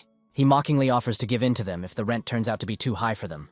The arrogant consultant proudly declares that his father is the owner of an entire empire, and money is not a problem for him. Zhao Yiming bitterly admits his defeat, because he cannot refuse a buyer when he is in such need of money. But Sui, with a sly grin, declares that he too is going to buy this building, not rent it. The owner is shocked, because he did not expect such a turn of events from this, at first glance, simple guy. Chen Baola is in a panic because she doesn't know where he got that kind of money from, and is afraid that he's getting into another scam. Zhao Yiming proposes an auction, and now the fate of the premises will be decided in a fair fight. The foreigner accepts the challenge with a smug smile, confident of his victory. He names his price, and it seems exorbitant to him. But for the hero, this is only the beginning of the game. The foreigner decides to raise the stakes, because he is ready to do anything for this place and the girl. With a predatory grin, he offers an even larger sum, confident that his opponent will not be able to outbid him. In his dirty fantasies, he already sees himself getting not only the building, but also the beautiful Chen Baolu. The girl panics and drags her friend away because she can't let him get involved in this dangerous game. She scolds him for his recklessness, not understanding why he decided to participate in the auction. Her heart sank with fear because she doesn't want him to spend such a huge amount of money on her. But the young man only laughs in response because he is not going to give her the building, but will only rent it out. She doesn't immediately understand his cunning plan, and complete bewilderment can be seen in her eyes. The guy explains with a gentle smile that he wants not only to help her, but to teach this impudent man a lesson. He is ready to pay any price to wipe the nose of a smug foreigner and show who is boss here. Sui announces with a smile that he is ready to continue bidding, and his confidence intrigues everyone. The foreigner mockingly asks him about his bet, confident that this beggar will not be able to outdo him. But the young man calmly names the sum of 100 yuan, and this figure shocks everyone with its absurdity. The opponent is furious, because he considers this a mockery and cheap posturing, unworthy of his attention. He looks at the guy with disdain, sure that he is just putting on airs to make an impression.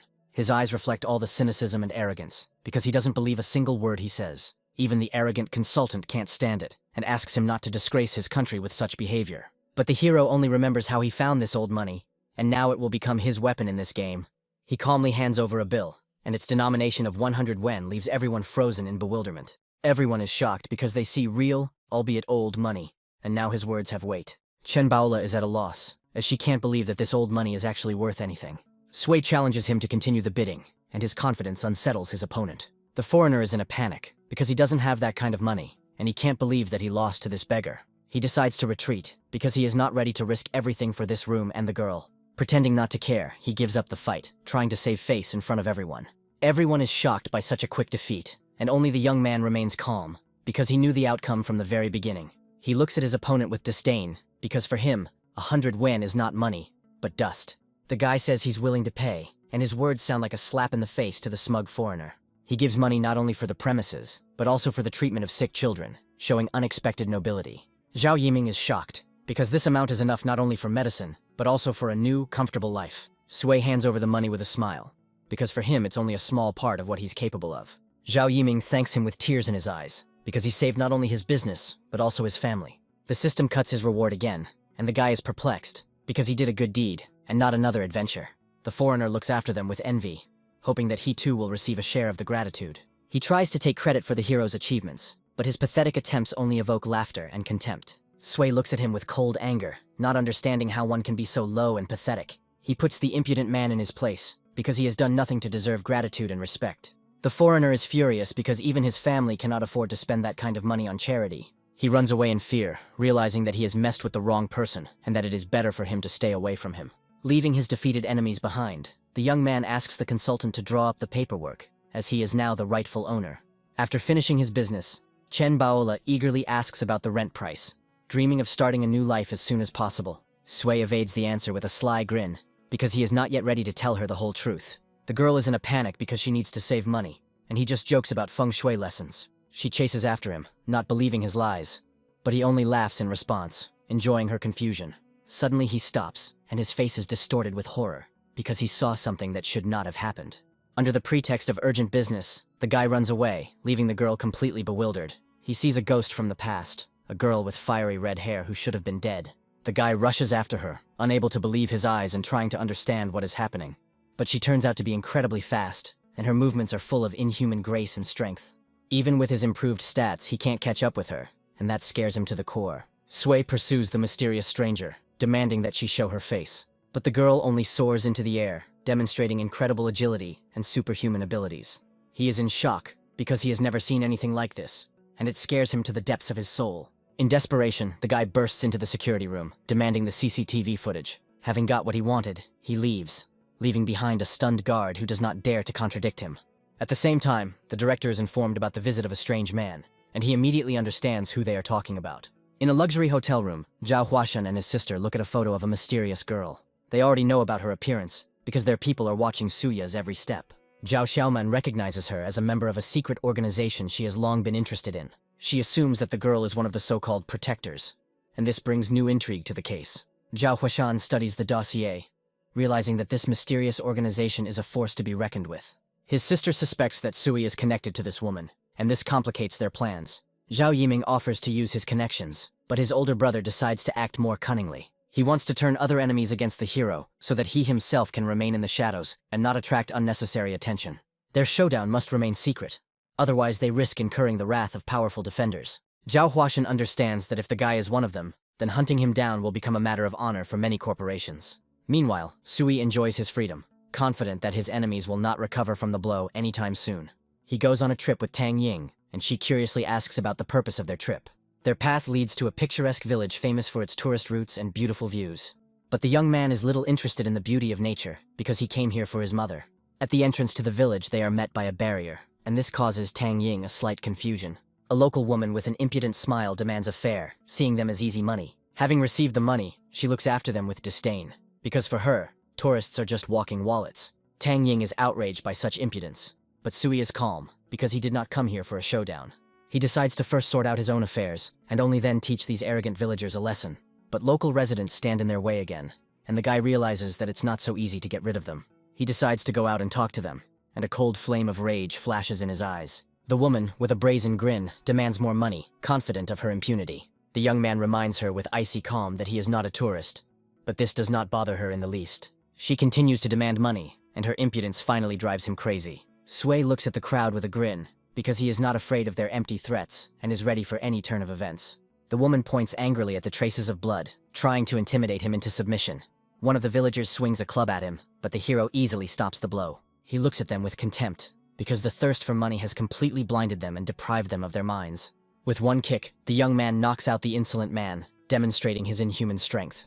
Suddenly, armed men appear from behind him, ready to tear him to pieces, but the guy deals with them with ease, and his movements are full of deadly grace. One of the villagers calls on the crowd to kill him, and now his life hangs in the balance. Sui is furious because he doesn't understand how people can be so cruel and inhumane. Tang Ying calls Chen Haohai in a panic, begging for help because her master is in mortal danger. Sui calmly gets into the car, because he is confident in his strength and is ready for any turn.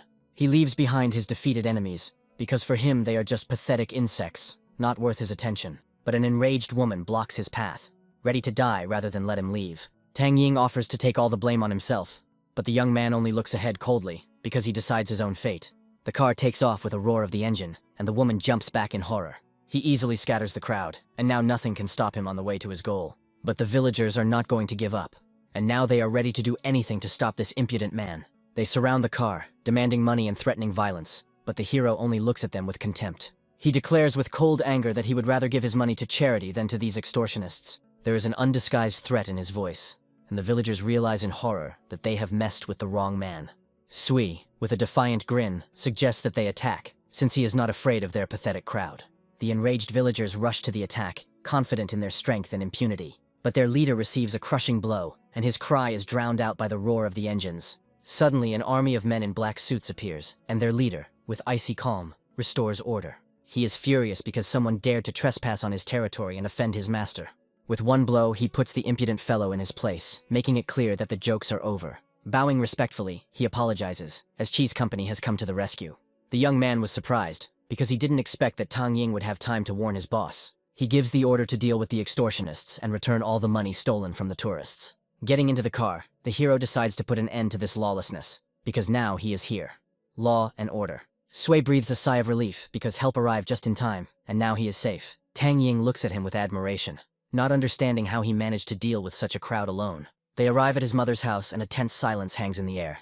The boy remembers his main problem, and his face is darkened by the shadow of the past. A stern man greets them at the threshold, and even the hero feels uncomfortable under his intense gaze. He announces his return with a smile, but his heart sinks with a premonition of imminent conflict. His elder brother Sui Lu stands in front of him, his eyes full of distrust and hostility. The young man tries to smooth things over by offering gifts, but his gesture only adds fuel to the fire. The brother pushes him away in a rage, because he sees in him only a spendthrift and a loser who has disgraced their family. But Tang Ying, with a sweet smile, intervenes in their quarrel, declaring that she is not a girl, but only his assistant. Sui Li calls out to his wife, announcing the return of his prodigal brother. And there is an undisguised mockery in his voice. But Sui sees that he is not angry, and this gives him hope for a calm conversation about his mother. Chen Bixi, his brother's wife, runs out of the house, her smile full of genuine joy at his return. She looks at his companion in surprise, not understanding why he arranged a viewing without warning. The woman rudely pushes the guy away, dragging Tang Ying into the house, because family matters are not for strangers' ears.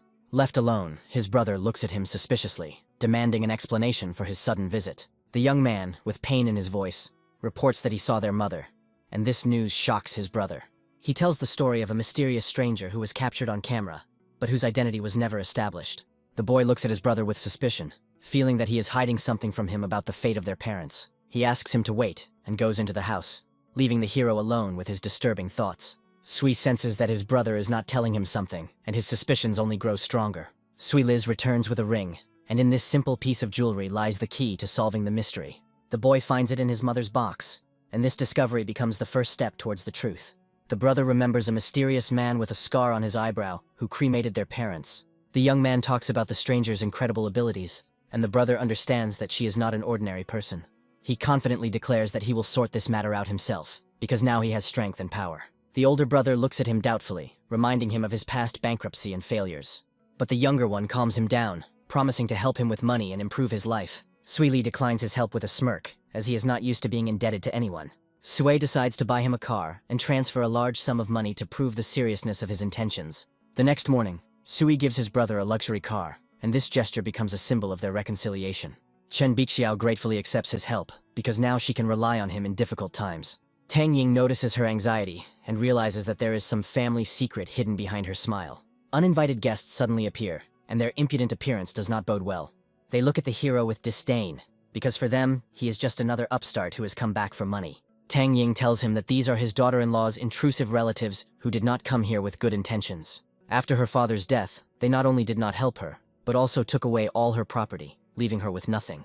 Their son is a lazy and spoiled gambler who is used to living at someone else's expense. They ask for help with a brazen smile, because for them, family is just a way to solve their problems. But the young man, with a cold grin, makes it clear that he has no intention of helping these parasites. The woman, with a cheeky smile, hints that he could also help them since he has already come. She talks about her son's engagement, complaining about the lack of money, a car, and a job. Sui only smirks in response, seeing right through her pathetic manipulations. Considering him rich and successful, she does not hesitate to ask him to share his money. With a predatory grin, she names a ridiculous sum, confident that he will not refuse. Chen Bixia is furious because these parasites still haven't repaid their old debts. The aunt, with false indignation, reminds her of family ties, trying to appeal to her pity. She lists all the wedding expenses, trying to squeeze as much money out of them as possible. But the young man, with icy calm, offers them a loan, making it clear that there will be no free gifts. The woman is furious because she doesn't understand why such a rich man counts every penny. They are sure that he is rolling in money, because he talks so easily about buying an expensive car. But the young man only grins in response, ready to teach them a lesson and show them what he's worth.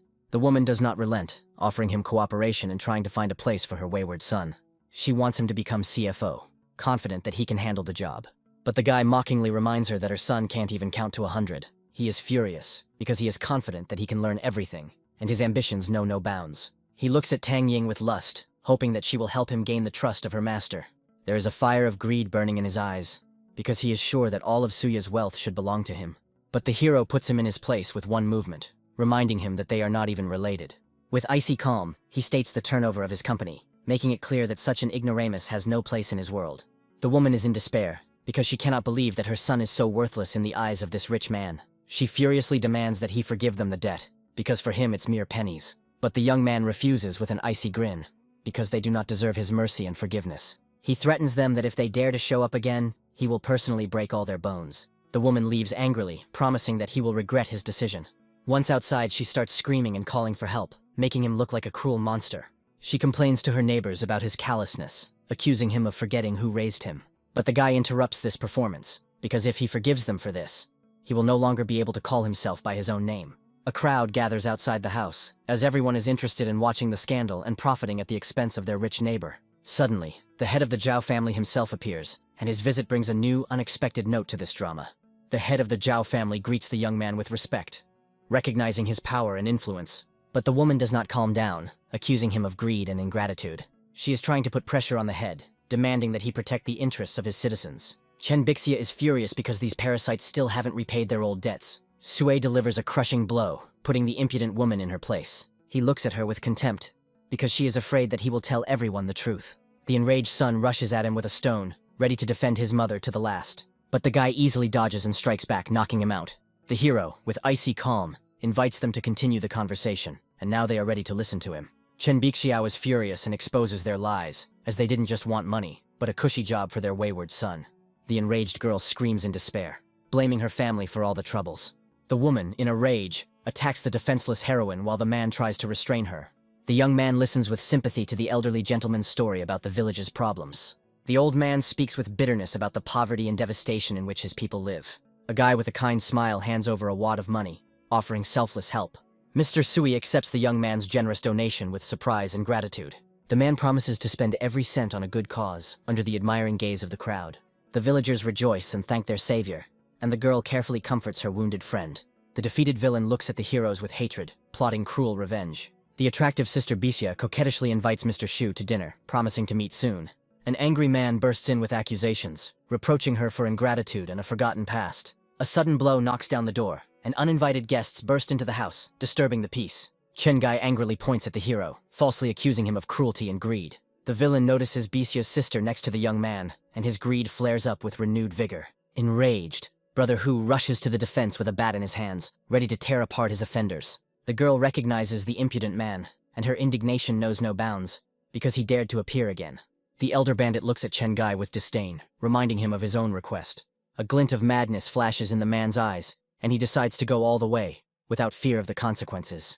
In a fit of rage, the guy swings a pipe, intending to do something irreparable. Lord Sui stops the blow with icy calm, seeing only fear in his enemy's eyes. A brutal kick becomes retribution for insolence and an unfulfilled promise. Witnesses watch in horror as their defeated enemy writhes in unbearable pain. A sudden shout makes everyone freeze, because someone dared to challenge Mr. Shu himself.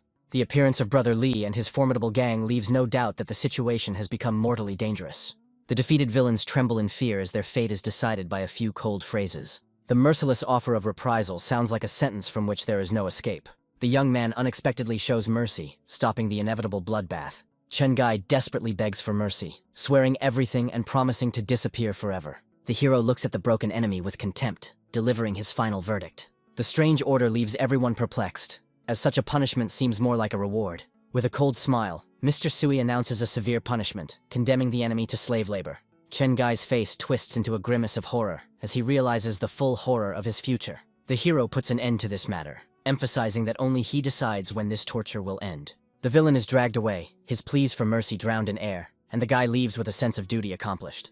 The young man gives one last cold look, making it clear that there will be no second chance. The bandits fall to the ground in panic, desperately swearing eternal loyalty and obedience. The family sees off their savior, who has solved all their problems, with relief and gratitude.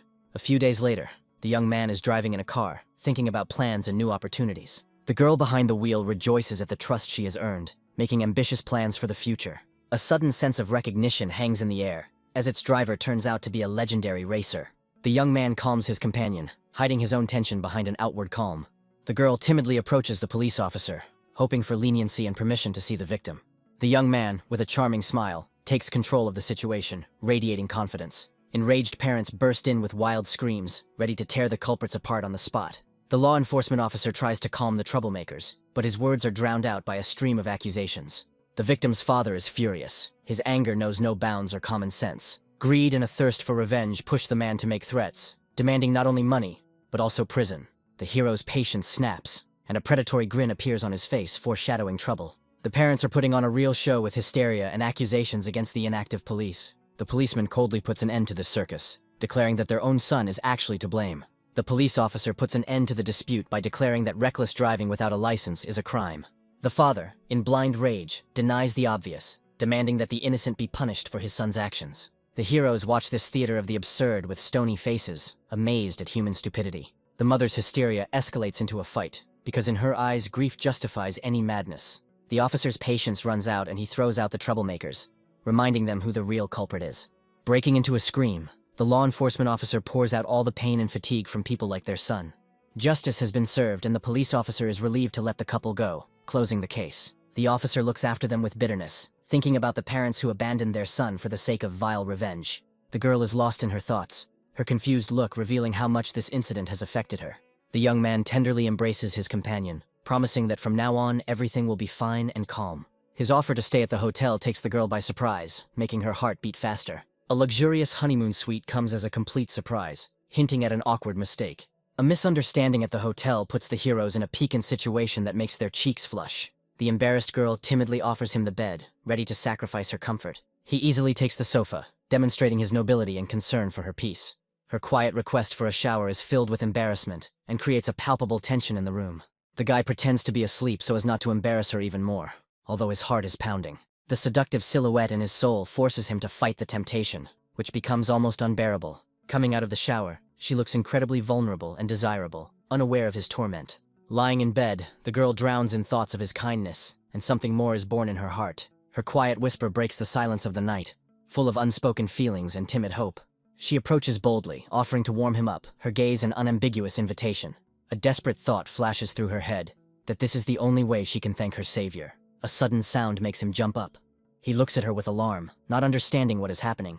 An awkward movement and she falls right onto him, revealing more than she intended. The next morning, the awkwardness of the night gives way to a quiet drive, and she tries to make small talk. He's trying to find the right words to clear the air after last night, and her smile only makes things more difficult. Their playful argument about the previous night's misunderstanding adds a touch of flirtatiousness and slight confusion to the trip.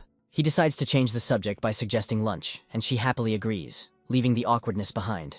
The sudden appearance of a familiar girl running towards them promises that the peace will not last long.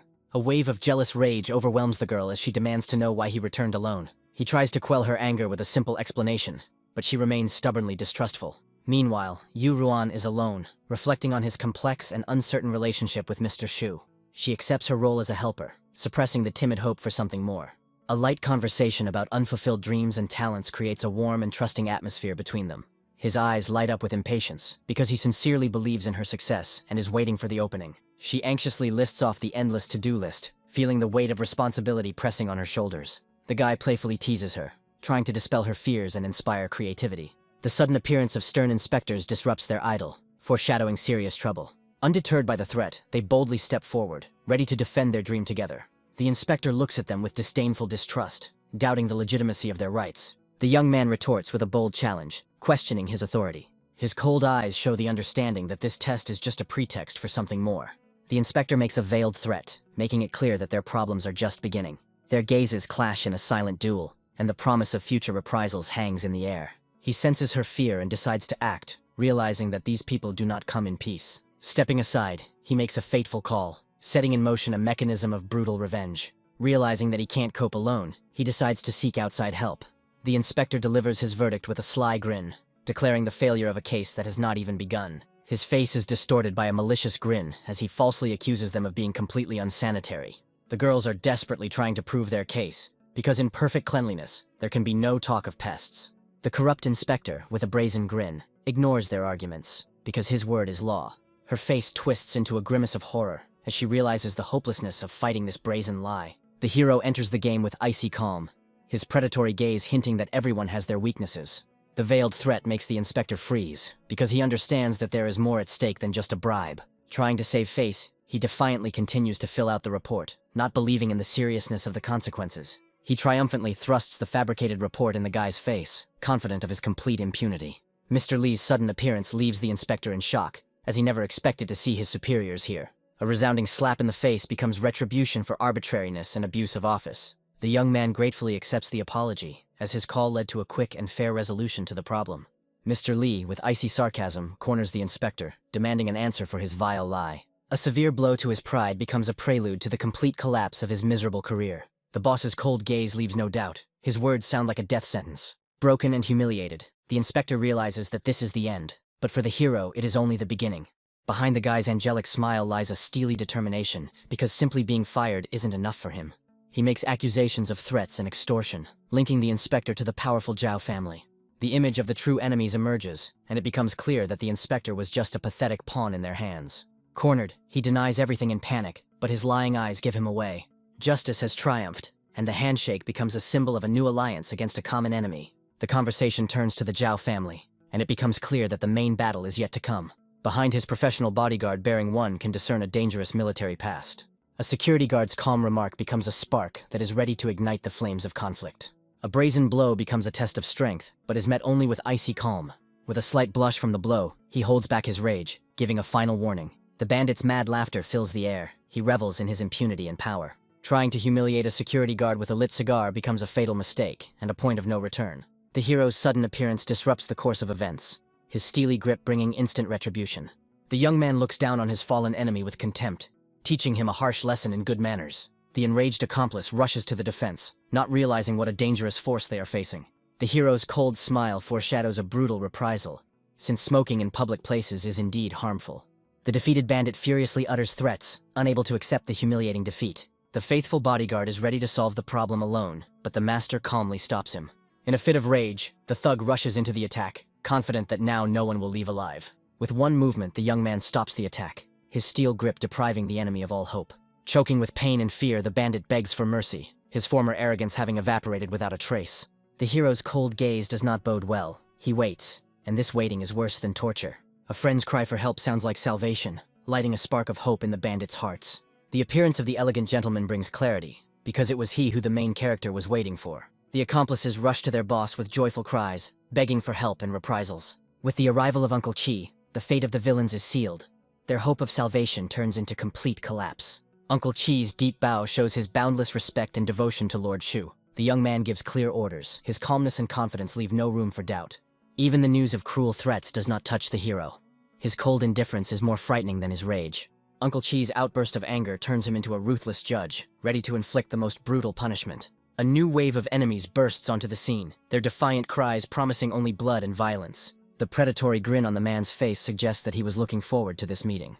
It becomes clear that the second heir to a powerful pharmaceutical company is behind the attack. Even without direct evidence, they have enough cards in their hands to start a destructive war. The enemy revels in his impunity, unaware that his dirty secrets will soon come to light. Mr. Sui maintains an icy calm, knowing that revenge is a dish best served cold. A simple approval from the boss becomes the highest praise for the loyalty and strength demonstrated. Over a sumptuous dinner, destinies are decided, and revenge on the Zhao family becomes only a matter of time. He approves of the brutal reprisal with icy calm, because for him it's just business. Uncle Chi's confidence can't hide the shadow of doubt in the eyes of the young man, who is already thinking one step ahead. A chance encounter with a security guard turns into an obsession, and he orders everyone to find out everything about him. His past is shrouded in mystery, but his military bearing reveals him as a man who has been through fire and water. A sudden insight transforms the security guard from a casual acquaintance into the perfect candidate for his team. The surveillance begins, but his initial impression of a simple security guard quickly turns to doubt. Every step the bodyguard takes in the dark alley only confirms his suspicions about a rich and dangerous past. The decision to continue surveillance becomes the first step into a world of mystery that they are only just beginning to discover. His sly grin leaves no doubt he knew of their presence from the very beginning. Suddenly, people in black appear from the shadows, forming a silent ring around their pursuers. Mu's icy gaze pierces right through me, his quiet question sounding like a threat. The young gentleman, with a disarming smile, diffuses the situation, turning a dangerous situation into an awkward encounter. The subordinate's explanation of the day's incident only adds questions and heightens the tension. The guy decides to act forcefully. His brazen request for water is just a pretext to get inside. The woman's appearance brings a touch of domestic comfort and utter bewilderment to the tense scene. Her motherly hospitality ruins all plans, as she happily accepts strangers as his friends. The bodyguard is stunned into silence when his mother scolds him for his inhospitality. Over a cup of tea, the atmosphere warms, and her innocent question about her comrades in arms makes everyone freeze in anticipation.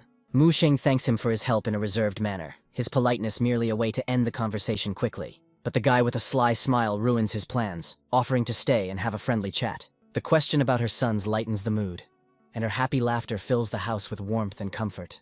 Gently stroking Mu's head, she explains that these guys are helping her out of pure gratitude.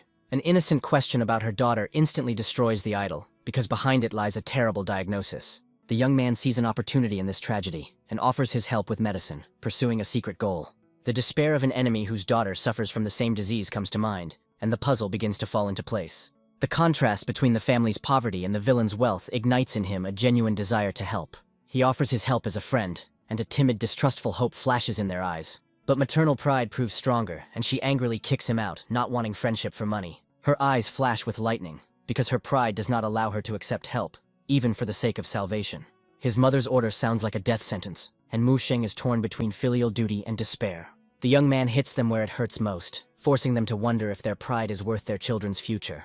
He furiously tears off the veils, telling of the humiliation Mu Sheng suffered because of their stubbornness. Leaving them alone with the bitter truth, he leaves, giving them one last chance for salvation.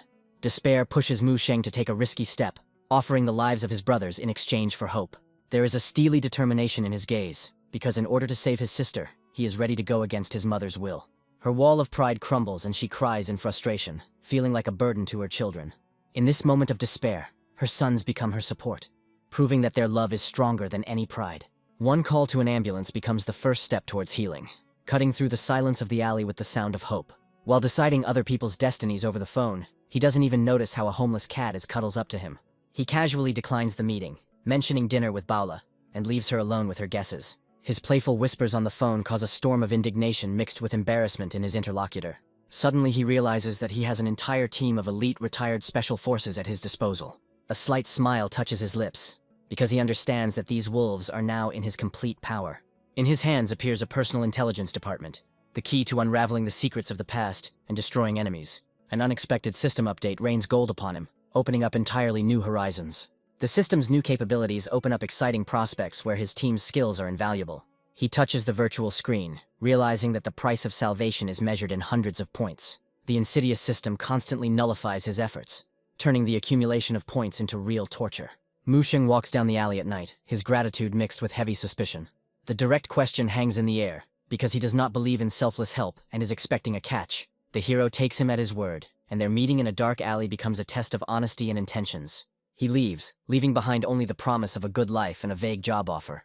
A luxurious mansion under the starry sky becomes a quiet haven after a stormy day. A warm smile lights up his face as he enters the house, anticipating the long-awaited dinner. Her feigned indifference is shattered by a sharp question, revealing a sting of jealousy and resentment. Their playful banter about jealousy and relationship status only adds to the sparks between them. A sudden hug makes her fall silent, words becoming superfluous in this tense moment. A gentle kiss puts an end to an argument, turning jealousy into long-awaited intimacy. Blushing with embarrassment, she runs away, leaving him alone with a victorious smile on her face. His sly question about legitimate jealousy hangs in the air, hinting at a new stage in their relationship. The next morning, harsh reality bursts into their lives at the secret intelligence base of Oral. The newly formed team of elite fighters is fully prepared and awaits its first order. With a slight smile, he declares them scouts and immediately throws them into the very thick of things, into the enemy's lair. He promises them the best equipment, because what matters to him is the result, not the cost. The generous salary offer shocks the team, as they couldn't even dream of such a thing.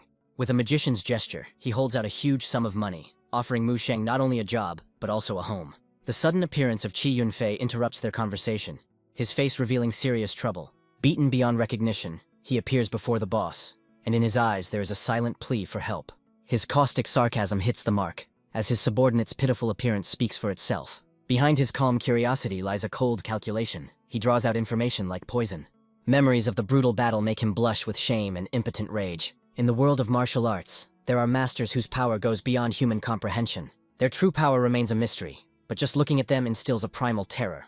He asks about the mysterious girl, his touch a mixture of threat and promise. The mother's name that emerges becomes the key to the mystery. Her past is closely connected to the world of martial arts. The young man gives the order, and there is steel in his voice, because he will not forgive those who have offended his man. With cold confidence, he walks towards danger, ready to teach a lesson to those who have lost their fear. A new enemy, a representative of the influential Sun family, is already waiting for him in the martial arts hall. Despite his subordinate's anxiety, he moves forward, because his goal is information, not a fight. Your hand reaches for the phone without you even noticing, because your faithful assistant is ready to fight at the first signal. Demonic rage distorts the enemy's face. He is furious that someone dared to disturb him. The hidden alliance and subordination to Niu Chunsheng becomes the key to understanding their strange behavior. The fresh bruises on Qi Yunfei's face were silent proof of the brutal truth of these words. A sly smile lights up the hero's face, He has figured out their game. Large families seek cover from the strongest. The culprits are already waiting for him in the hall. Their calm and confidence speak of their high rank and strength. The term Kingdom of Potential is heard for the first time, opening up a new, unknown world of power for him. Even the lowest rank has its own steps, and this hierarchy decides the outcome of any duel. The meditating master in the white kimono becomes the embodiment of the small kingdom, the first step to true power. Chi Yunfei regretfully admits his mistake, realizing that his strength was at its lowest point. The young master and Chi Yunfei appear in the hall, causing puzzled looks from the seated fighters. Sun Jian sneers at Chi Yunfei with a smug smile, offering him a continuation of yesterday's fight. His fist clenches and his gaze fills with rage, foreshadowing a quick and merciless clash. The young man calmly asks which of them is Mr. Sun, not flinching from the challenge. Sun Jian turns to the boy with a sly smile, clearly aware of his recent exploits. His smug smile speaks of his own invincibility and contempt for everyone around him. Sun Jian abruptly cuts the girl off, silencing her as she reads calmly. The girl looks up, her irritation growing from the constant interruptions. Sun Jian defiantly claims that the guests asked for trouble by trying to get closer to the young man. Sun Jian describes with disdain how the rich try to gain his trust, but the young man remains unperturbed. Zhang Juji starts shouting, accusing him of losing his dignity and wanting to curry favor with the guest. Sun Jian angrily points at the guy, demanding that he get out immediately. The girl leaves, leaving him alone to deal with the intruder, and tension hangs in the air. His face is distorted by a grimace of anger, because his father's order forces him to tolerate this impudent girl. The subordinates try to reason with Sister Zhuja, fearing that her anger will bring trouble to everyone. A fire flashes in her eyes. She is no longer going to tolerate his humiliating behavior. Sun Jian's aura becomes threatening. He reminds her of his status and demands respect. The young man calmly explains that he is not interested in her, but in the personality and affairs of Mr. Sun. The girl is shocked. She does not understand how one can be so reckless and provoke the already angry Sun Jian. All his uncontrollable rage finds a convenient target, because it is easier to blame a stranger than his own weakness. Blind anger pushes him to strike first. He rushes into attack, not suspecting that this is his fatal mistake. He puts all his anger into the blow because it was because of this guy that Zhang Juji dared to go against him. The attack meets with emptiness. The hero dodges the blow with contemptuous ease, turning the enemy into a laughing stock. A hail of helpless blows falls upon the void, its fury becoming a pitiful and meaningless performance. In an instant, everything changes, and the cold gaze of the young man foretells nothing but a swift and brutal reprisal.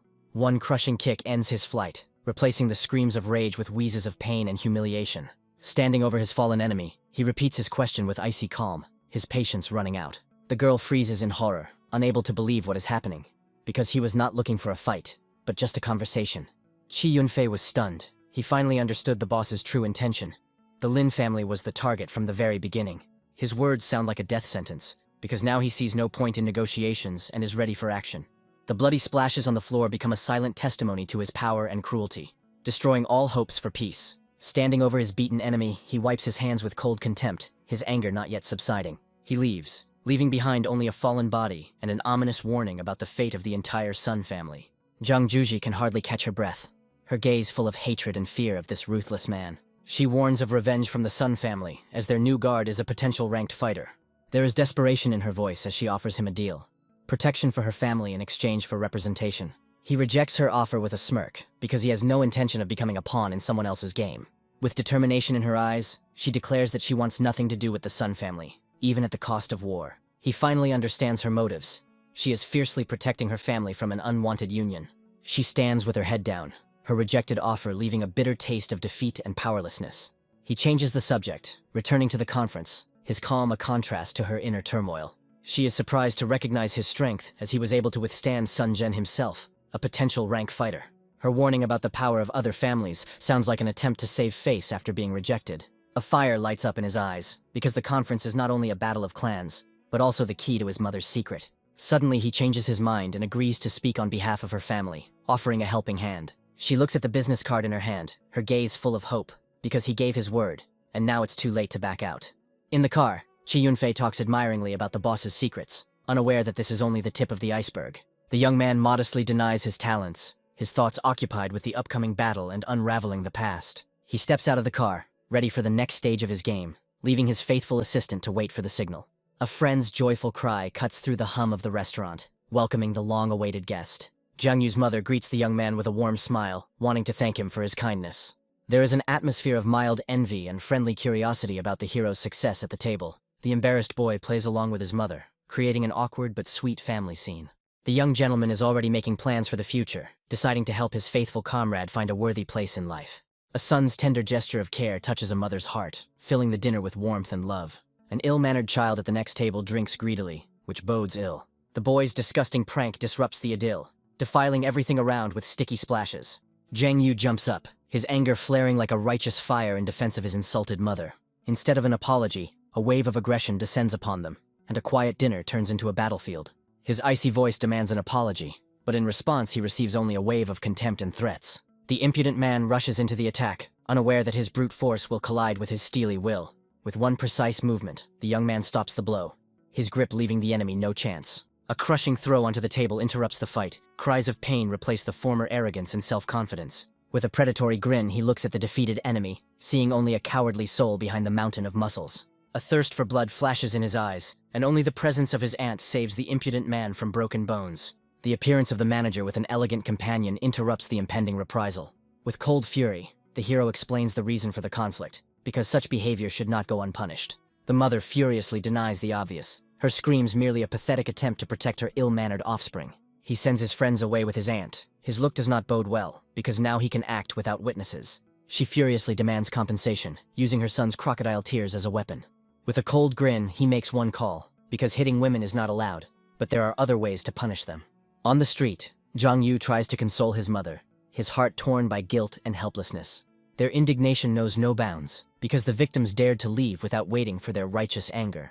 Their impudence knows no bounds. They don't understand how anyone could make a fuss over such a trifle. His patience is running out, because he was a child too. But that is no reason to behave like a savage. A sudden bang from a plate interrupts her screams, becoming a cruel but fair lesson. He falls to his knees in horror when he realizes that the powerful Qi Yunfei has sided with his enemy. The manager fawns and apologizes, but the young man, with cold politeness, makes it clear that this is not enough. He delivers his verdict. They must finish the dish their son spat into, and their faces are distorted with horror.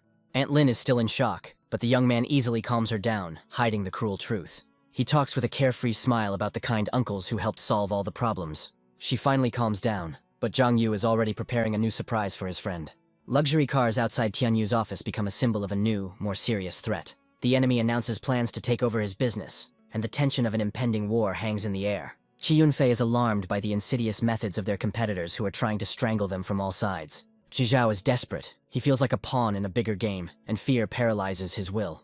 With a devilish grin, the hero reminds him that there is no place for weakness and pity in business.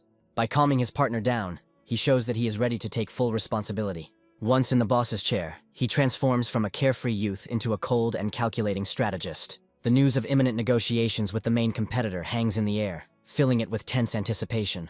The hero hits where it hurts most, reminding them of the loss of technology and key employees, exposing their weakness. Zhizhao bitterly admits his defeat, because the enemy cut off their oxygen supply, ruining all his plans. With the competitor's skyscraper in the background, it becomes clear that this is a battle of ideologies, and no one intends to give in. Despite their despair, they seek a way out, hoping to find a new partner and stay afloat. But the young man's pointed question brings them back to the harsh reality that they have catastrophically little time. A sudden message interrupts their conversation. The enemy is already at the door, and the time for strategies is over. With icy calm, he takes control of the situation, ready to meet the representative face to face. A key detail flashes through his mind. The competitor's foreign leadership could become their Achilles' heel. The meeting begins with a shock, because instead of the expected negotiator, a familiar foreigner appears on the doorstep.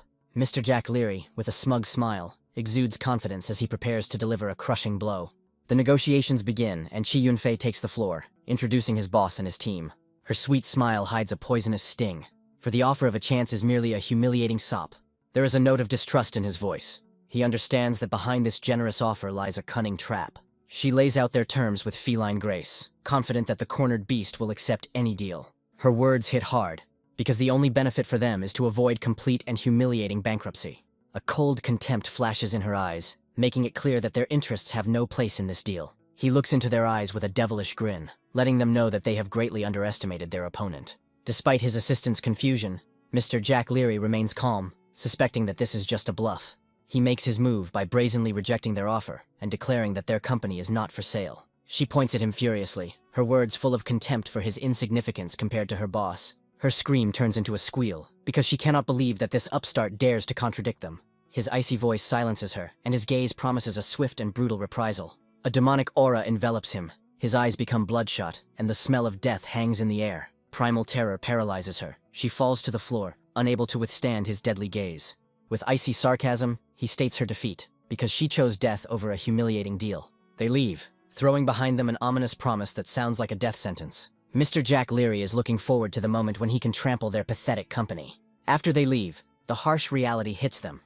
The warehouse is almost empty, and things are worse than ever. Zhizhao is in despair, because an unfulfilled order and an empty warehouse mean only one thing: inevitable bankruptcy. Determination lights up in his eyes, because the only way out is to master the assembly technology ourselves. He decides to act immediately, and demands a meeting with the former supplier, not afraid to go into the enemy's lair. They report with alarm that their former partner is now under the complete control of competitors. With icy calm, he announces his daring plan: to buy the technology, no matter the cost. Despite their skepticism, a timid hope is born in their hearts, because there is unshakable confidence in his voice. Zhizhao is torn between gratitude and fear, unsure how to repay such generosity. He feels like a debtor, because the only thing he can offer is his company and loyalty. Meanwhile, at the secret base, his team is already spending money on the latest equipment. Like a shadow, he walks through the high-tech complex, where his elite squad is already ready for action. Mu Sheng proudly reports on the completed task, and one short good word becomes the highest praise. With a satisfied smile, he reminds them that money is not a problem, because he gave them complete carte blanche. Mu Sheng is shocked by such expenses. His frugality and common sense rebel against such luxury. He accepts the costs, because the main thing is that his team is equipped with the latest technology. The news that they have purchased rare equipment on the black market takes him by surprise. The amount they spent turns out to be surprisingly low, and he can't believe his ears. His hopes for easy money are dashed when the system catches him attempting to commit fraud. The girl brings a bill for a huge amount, and he realizes with relief that the system is not omnipotent. He transfers money in one motion. His generosity and trust in the team know no bounds. The system fails him again, awarding him a paltry number of points for huge expenses. But the sly grin on his face suggests that he already has a plan to cheat this insidious system. He leaves, leaving them alone with the thought that money is just a tool, not an end in itself. She tries to convey to them that their value to the boss is measured not by money, but by loyalty. With a fiery speech, she inspires them to spend more, because the stronger they are, the more useful they are to the master. Her words make them wonder if they are ready to give all their strength to carry out his will. She calls on them to accumulate strength, so that at the decisive moment they can become an invincible weapon for him. Her fiery speech is interrupted by his sudden appearance, and she freezes in awkward silence. He strokes her head tenderly, acknowledging her talent as a motivator and loyal companion. The fighter starts shouting as he reports the start of a reconnaissance operation, his zeal going through the roof. With a mysterious smile, the young man takes out a small vial, the result of his friend's secret research. He hands over an artifact that can improve thief skills, and the price of 300 points seems like a mere trifle. He eagerly awaits the results, because if the potion works, he will have a new secret weapon. The fighter looks at the vial with disbelief, doubting that this liquid is capable of giving him superpowers. Despite his skepticism, he drains the bottle to the bottom, because the boss's order is law, and curiosity is stronger than fear. A sudden revelation strikes him. He feels his head clearing up and his knowledge becoming sharper. His teammates look at him with envy and suspicion, demanding an immediate explanation. The next morning, at the Haijing Hotel, he has a meeting that could change the course of the entire game.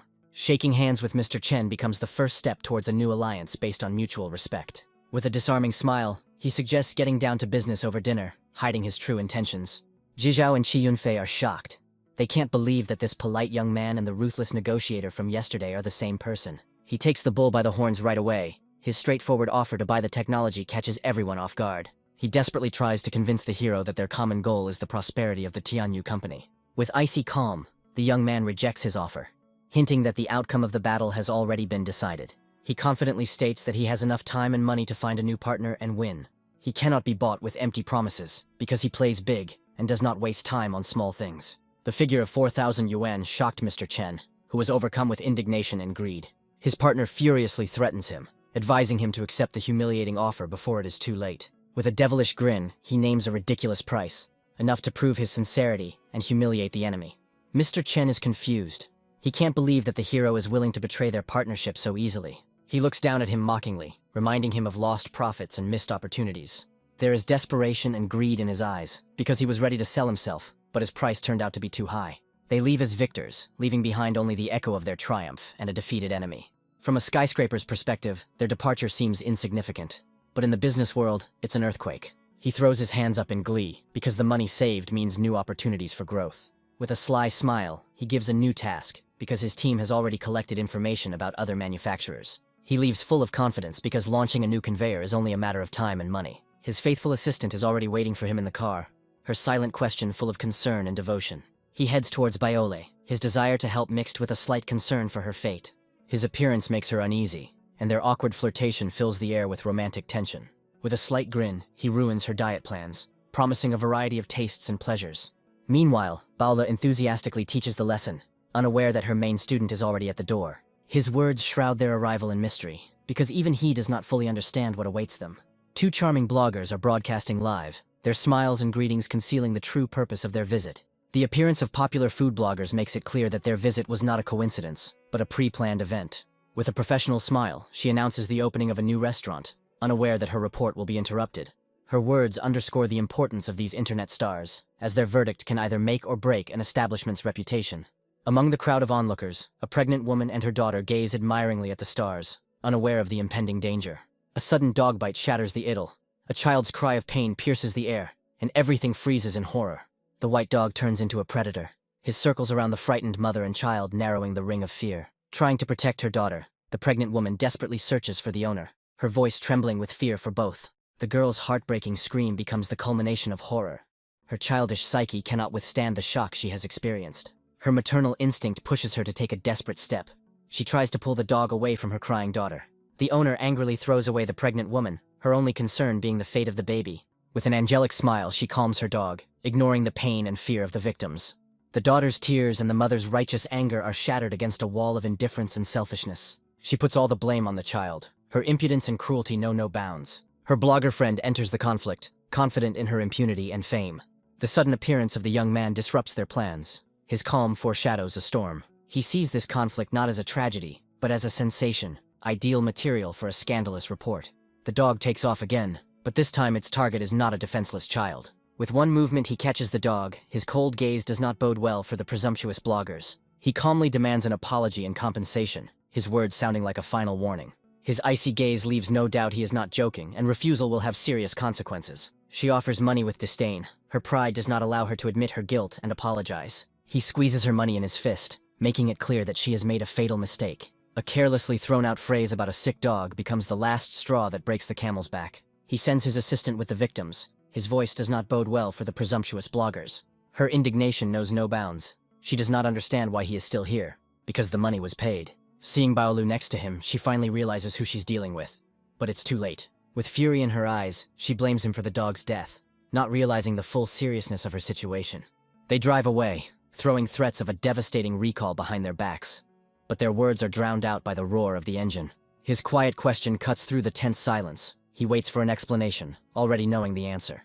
Paola clenches her fists in rage, because she herself invited these snakes into her house. He takes the drink silently, her anger and regrets drowned in his icy calm. She does not understand his inaction, because such a crime requires immediate police intervention. Taking a sip, he predicts with cold confidence the end of their pitiful popularity. Her cries about his indifference are broken against the wall of his calm. She is in despair from helplessness. She sinks into a chair, broken and humiliated, her grand plans for the opening in vain.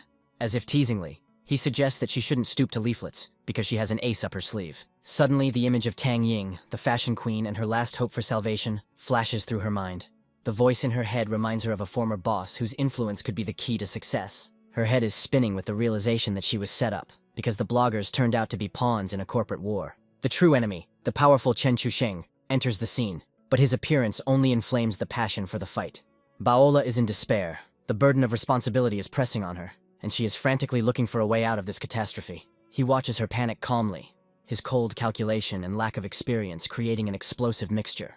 But even in the darkest hour, a ray of hope appears on the horizon, promising that all is not lost. Having thrown off the shackles of despair, she finds strength within herself, because confidence is her only weapon.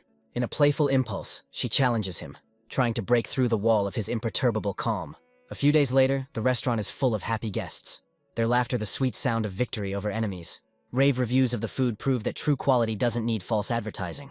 On the opening day, among a crowd of friends, she waits with bated breath to see if those two will show up to admit their defeat. The bloggers begin their broadcasts with false enthusiasm, their smiles just a mask for dirty play. They sample the dishes on camera, their showmanship becoming increasingly obvious and repulsive. Suddenly the girl feels a familiar taste, and her face distorts into a grimace of disgust. Fighting back nausea, she realizes it tastes like cheap, low-quality food. Her friend enthusiastically tries another dish, unaware that their deception is about to be revealed. But her face also changes, because the taste of additives and preservatives cannot be hidden behind a beautiful presentation. Paola watches this spectacle with fury, her hands clenching into fists in impotent rage. A cry of disgust breaks the silence when one of them finds a long black hair in her plate. She can't pretend anymore, her patience is running out and she is ready to return the money for this fake advertising. A sudden burst of pain causes her friend to fall to the floor, and their live broadcast turns into a real nightmare. Paola looks in horror at the guests writhing in pain, and a terrible suspicion creeps into her heart. At Kuaido's office, their boss smirks and praises them for their resourcefulness and the fake poisoning report. Director Ma Zi is enjoying his growing popularity, as Scandal is the best engine for his platform. With a predatory smile, he promises them millions of fans, turning their meanness into a springboard to fame. Girls fawn over him, blinded by promises and ready to do anything for the sake of their careers. They never dreamed of such success, as they managed not only to discredit the restaurant, but also to create a sensation. Taking a drag on his cigarette, Ma Zi anticipates triumph, as this scandal will strengthen his power and influence. On the third day, the media storm reaches its peak, turning the city into a hive of rumors. The young man is surrounded by a crowd of reporters, their microphones pointed at his face like guns. Under a barrage of questions and accusations, he collects his thoughts, because his answer will decide the fate of their restaurant. With a smug smile, she awaits his apology, confident of her complete impunity. A lawyer comes onto the scene, and their dirty game moves to a new official level. He accepts the summons with a slight grin, because for him it is not a threat, but only an invitation to war. She revels in her victory, predicting his inevitable defeat and complete oblivion. A devilish fire lights up in his eyes, because their carefully planned attack is exactly what he was waiting for. Her friend is furiously shouting about a counterclaim, not realizing that she's picked on the wrong person.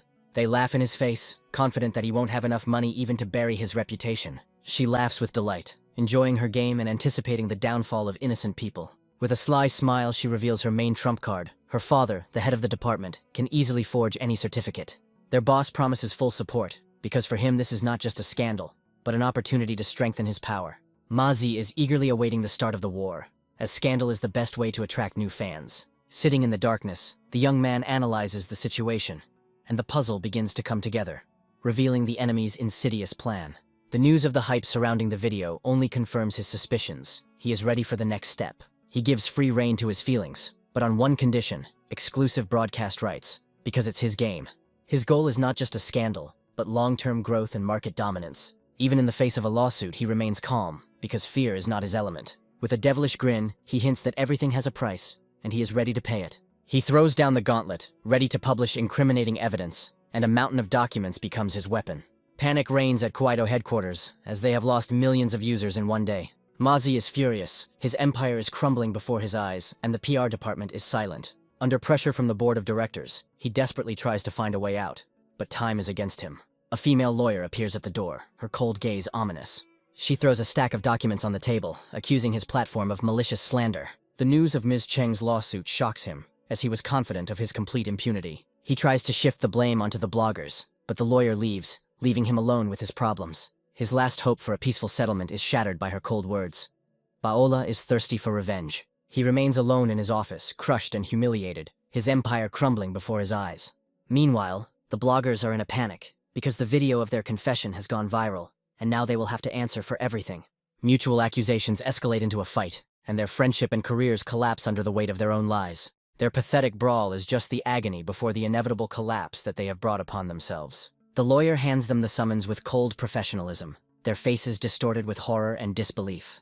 The subpoena falls to the floor, becoming a symbol of their complete and utter collapse. Paola throws up her hands in relief, for justice has been served and her reputation is saved. Her innocent question about the missing waiter evokes a sly and meaningful smile from her friend.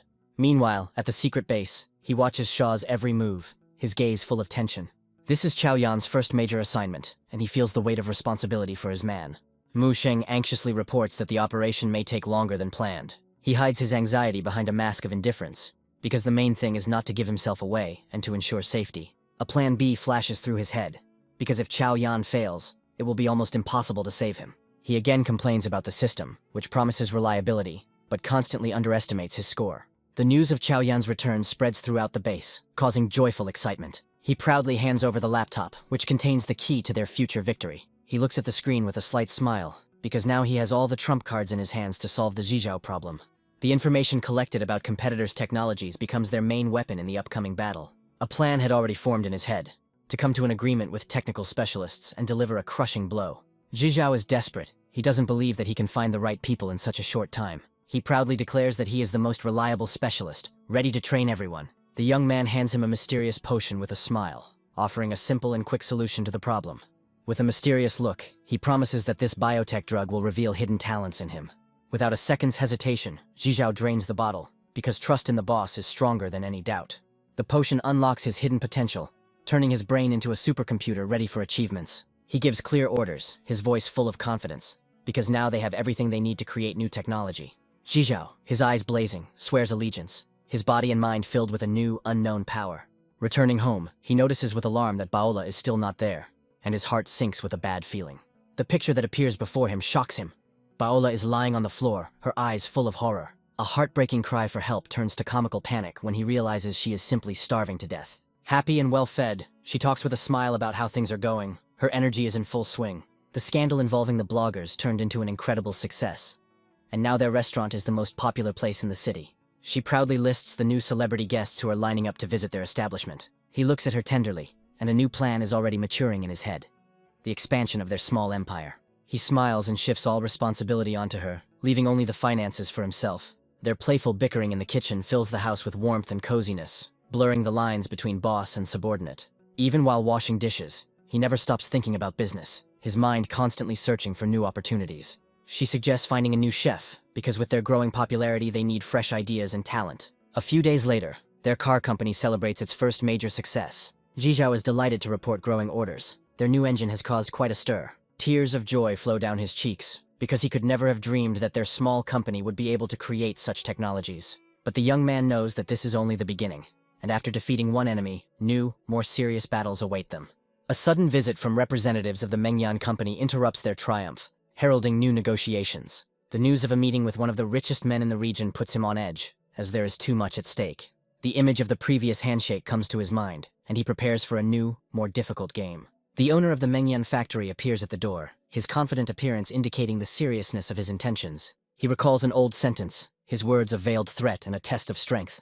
With icy calm, he takes power into his own hands, making it clear that the past does not matter. With a smug smile, Chenzei agrees to their terms, confident that he has the situation under control. But his question about the conditions reveals his confusion. He did not expect such a turn of events. He figures out their cunning plan. This is not a negotiation, but another trick of the old fox Chen. Chenzei tries to bargain by citing his past achievements, but his words sound unconvincing. The young man ironically points out their incompatibility, as their technologies are too different for partnership. He turns the tables by claiming that they are the ones doing them a favor, and now they have to pay. With a devilish grin, he rejects their offer, because now he has everything he needs to cope on his own. Chenzei is furious. He can't believe that this upstart dared to play with him like a pawn. With an innocent look, the young man reminds him that it was he who refused help at the most crucial moment. Old Fox Chen looks at him with hatred, anticipating the moment when their company will collapse under the pressure. Suddenly he changes tactics and feigns humility, admitting his mistake while hiding his true intentions. Everything is going according to plan, and the cunning Chen is confident that his trick has worked and the technology is almost in his hands. He remembers with disdain their pathetic attempt to bargain, because he knew from the very beginning that they would refuse. Rage and indignation distort his face. He cannot accept the fact that he was so brazenly deceived. Zhizhao reports with concern about production problems, as their capacity is not sufficient to fulfill orders. Constant pressure from competitors leaves them at a loss, and the question of what to do next hangs in the air. He orders a free replacement of cars. His daring plan is a blow to the reputation of his competitors. His goal is not just to win, but to dominate the market, and he is willing to use any methods. He looks to the future with confidence, because his company is not just a business, but a symbol of quality and reliability. After a busy day, he invites his assistant to rest, and their relationship becomes increasingly warm. Her embarrassed answer and tired appearance make him feel uneasy, mixed with tenderness. She complains about poor nutrition and weight loss, her words full of coquetry and hidden innuendo. Her curvaceous figure, pinned by the seatbelt, causes him shock and awkward admiration. He suggests going to Baola's restaurant, his playful tone concealing his desire to see how she copes. The huge queue at the entrance to the restaurant shocks them, as such success exceeded all their expectations. She goes off in search of parking, leaving him alone with his thoughts of overwhelming triumph. Underground parking becomes a trap. Empty spaces are just an illusion before the approaching storm. His carefree smile and joke about hunger contrast sharply with the tension in the air. Suddenly, another car appears in the rearview mirror, its furious horn breaking the silence. He is shocked by her crazy behavior, because she almost caused an accident out of nowhere. Enraged people jump out of the car, their shouts and threats leaving no doubt about their hostile intentions. They pound on the glass, demanding that she get out. But their anger is directed at the wrong car. With icy calm, he interrupts their performance, reminding them that they have the wrong address. His confused look reveals complete bewilderment, because he came to eat, and not to take part in a showdown. The girl's gaze fills with anger. She does not understand why he is hesitating, because their lives are in danger. He steps out of the car, ready to take on the challenge. His calm, the calm before the storm. Her hysterical scream is her last attempt to maintain control of the situation, but she has already lost. In one movement, he pulls her out of the car. His patience has snapped, and now he won't stop. He leaves, leaving her humiliated and broken on the asphalt, his indifference hurting more than any blow. She is in shock, her beautiful face distorted by a grimace of disbelief and wounded pride. Her eyes fill with rage, because she is not used to refusals, and her revenge will be cruel. In a fit of rage, she pounces on him, her blows a cry of despair and humiliation. The thought flashes through her mind. She can't let him go, there's too much at stake. Through tears, she screams about his betrayal, remembering yesterday's tenderness, which turned out to be a lie. His confused look reveals complete bewilderment. He doesn't understand what she's talking about and what she's accusing him of. She looks into his eyes defiantly, her words a promise of revenge from which he can no longer escape. He looms over her with a devilish grin, his words a poisonous mix of irony and threat. He looks at her with disdain, having figured out her pathetic attempt to draw him into her dirty performance. His quiet whisper sounds like a sentence. It reminds her of her true masters and her insignificance. He squeezes her cheeks hard, his touch a humiliating punishment for her insolence. She is shocked by his cruelty, her beautiful face distorted by a grimace of pain and incomprehension. The appearance of her real pursuers interrupts their conversation, and she realizes that she has fallen into a trap. Her friend reproaches her for her carelessness with a sly smile, enjoying her humiliation. The gang leader orders her release with cold indifference. His game is just beginning. But the young man is in no hurry to let her go. His hand on her clothes is a silent declaration of war. A fire flashes in his eyes, because he is not going to take these pawns into account. His goal is their master. The gang leader is furious, his authority is undermined, and he cannot believe that this upstart dares to contradict him. But his subordinates have already gone over to the enemy's side. Their cries of support sound like betrayal. With icy calm he strikes, not at him, but at the girl, turning her into a bargaining chip. His contemptuous question puts the arrogant bandit in his place, revealing his insignificance. Despite the modest car, his demeanor conveys a sense of hidden strength and influential support. He accepts the challenge, ready to take on an entire gang single-handedly. His confidence is frightening. The girl falls at his feet, her fear and gratitude mixed with shock at his true identity. With a predatory grin, he watches as the enemy calls for help, anticipating a new, more interesting game. Meanwhile, at the secret base, Mu Sheng tracks their every move as the Zhao family prepares a new trap. Their cunning plan is to pit him against the son of a rich man in order to get rid of a dangerous competitor with someone else's hands. Mu Sheng reports a new development in the case, as enemies are trying to track down their mysterious organization. He hangs up, his calm a mask concealing the tense anticipation of the coming battle. He realizes with a grin that he himself was the cause of all the problems by ordering people to stage this performance. His enemies are confused. They don't understand how Zhao Shuman could get away with such a scandal so easily. With a devilish grin, he advises his enemy to run before it is too late, enjoying his fear. Suddenly, the name of the second son of the owner of the Wu group of companies comes up, and the tension in the air increases. He looks at them with disdain, his words a challenge they cannot ignore. One call and the enemy's identity is revealed. His calmness is more frightening than any threat. Mr. Wu understands that his opponent is not so simple, and the verbal altercation is only the beginning. His face contorts into a grimace of anger. He realizes that he has underestimated the enemy and orders a retreat. The gang leader lets him go with feigned generosity, trying to preserve the remnants of his pathetic dignity. The girl is shocked, because this stinking poor man turned out to be the one who was able to humiliate the powerful gentleman. Her innocent question about food is met with his cold silence, and their dinner plans are cancelled. There is a fire burning in his eyes as he gives the order to return to headquarters, because the real battle is just beginning.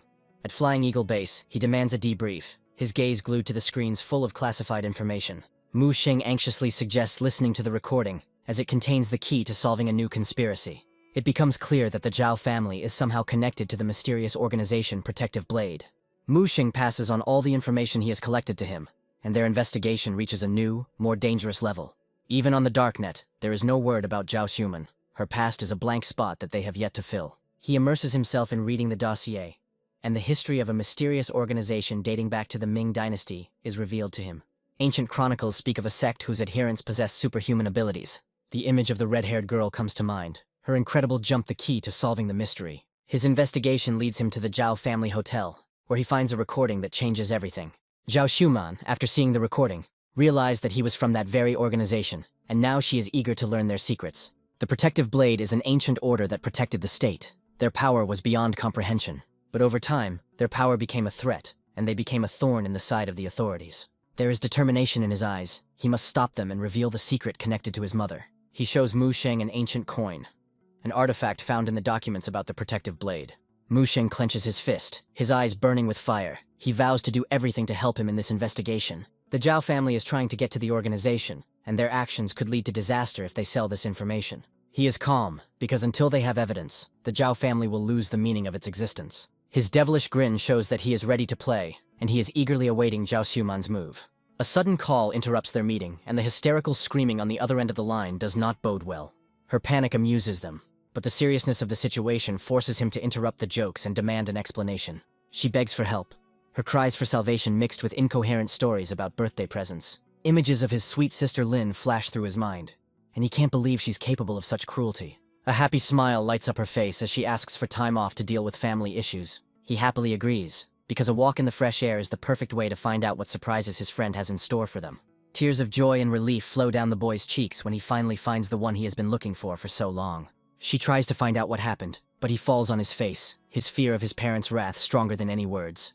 His calm tone contrasts with her fury, as he sees no reason for such anger.